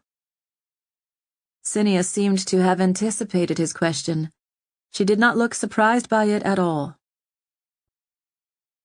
He is trapped beneath the stones. Some of my father's ancestors tried to move the stones, but no team of horses was strong enough. The boulders are too massive. Even the fountain's magic is not strong enough to lift them. Owen looked at her with a smirk of self-confidence. What are you thinking? She asked him. You mean you cannot read my mind? He teased. She shook her head. I've never had that talent.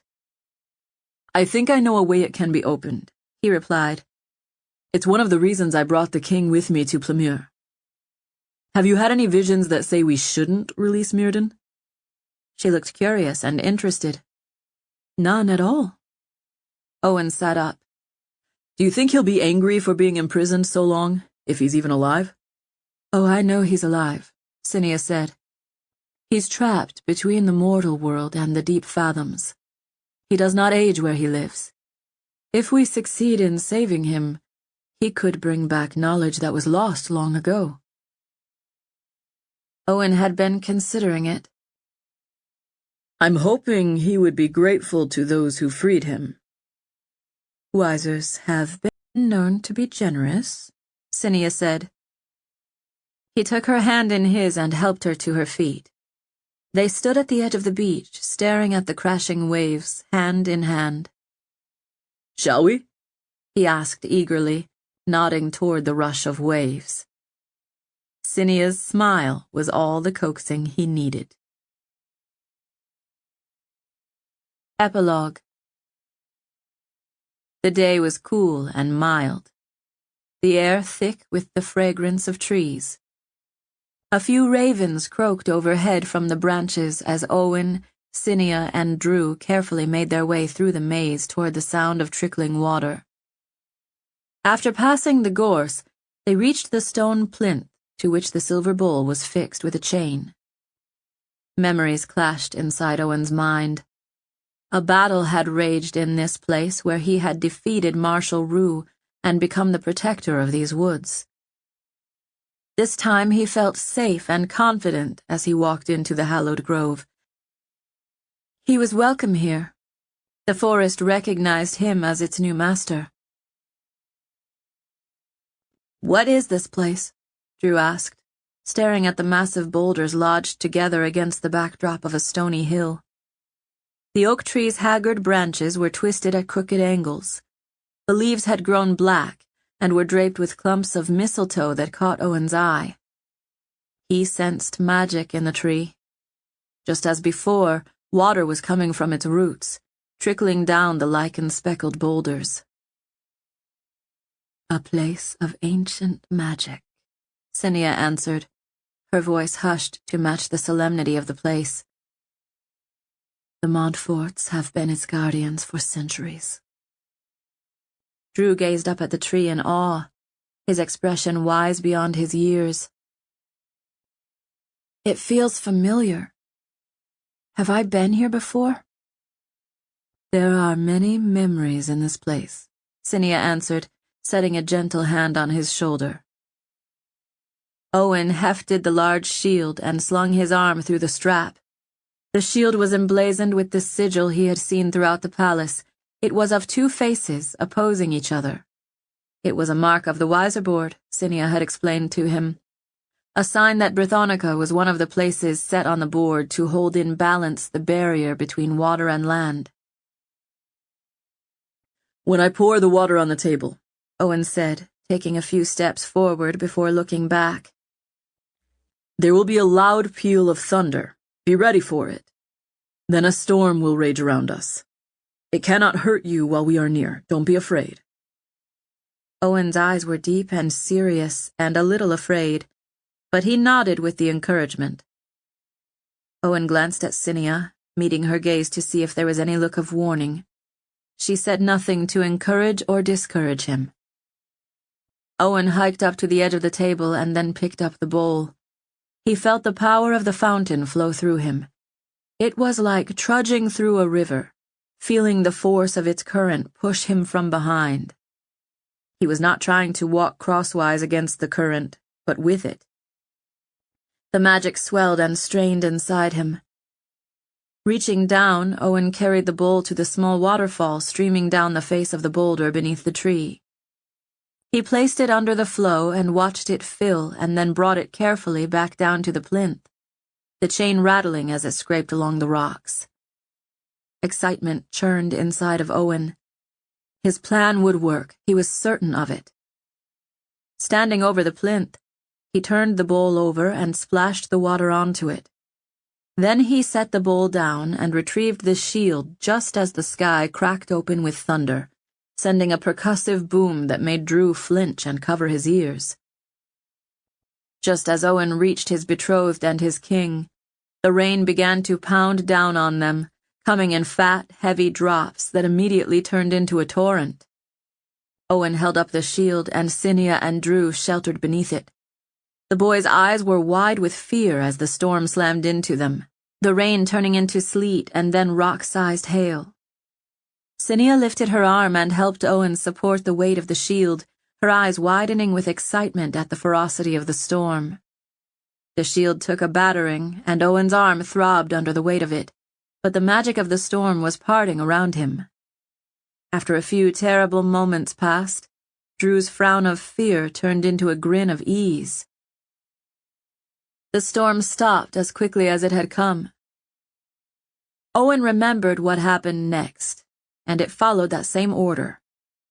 The leaves of the oak tree, which had been torn unceremoniously from the branches in the storm, swirled eddies down the hill and away from the plinth. Then birds appeared in the branches and began to sing, and their song was so full, so rich, so heartbreakingly lovely that Owen lowered the shield, and the three of them listened to the music.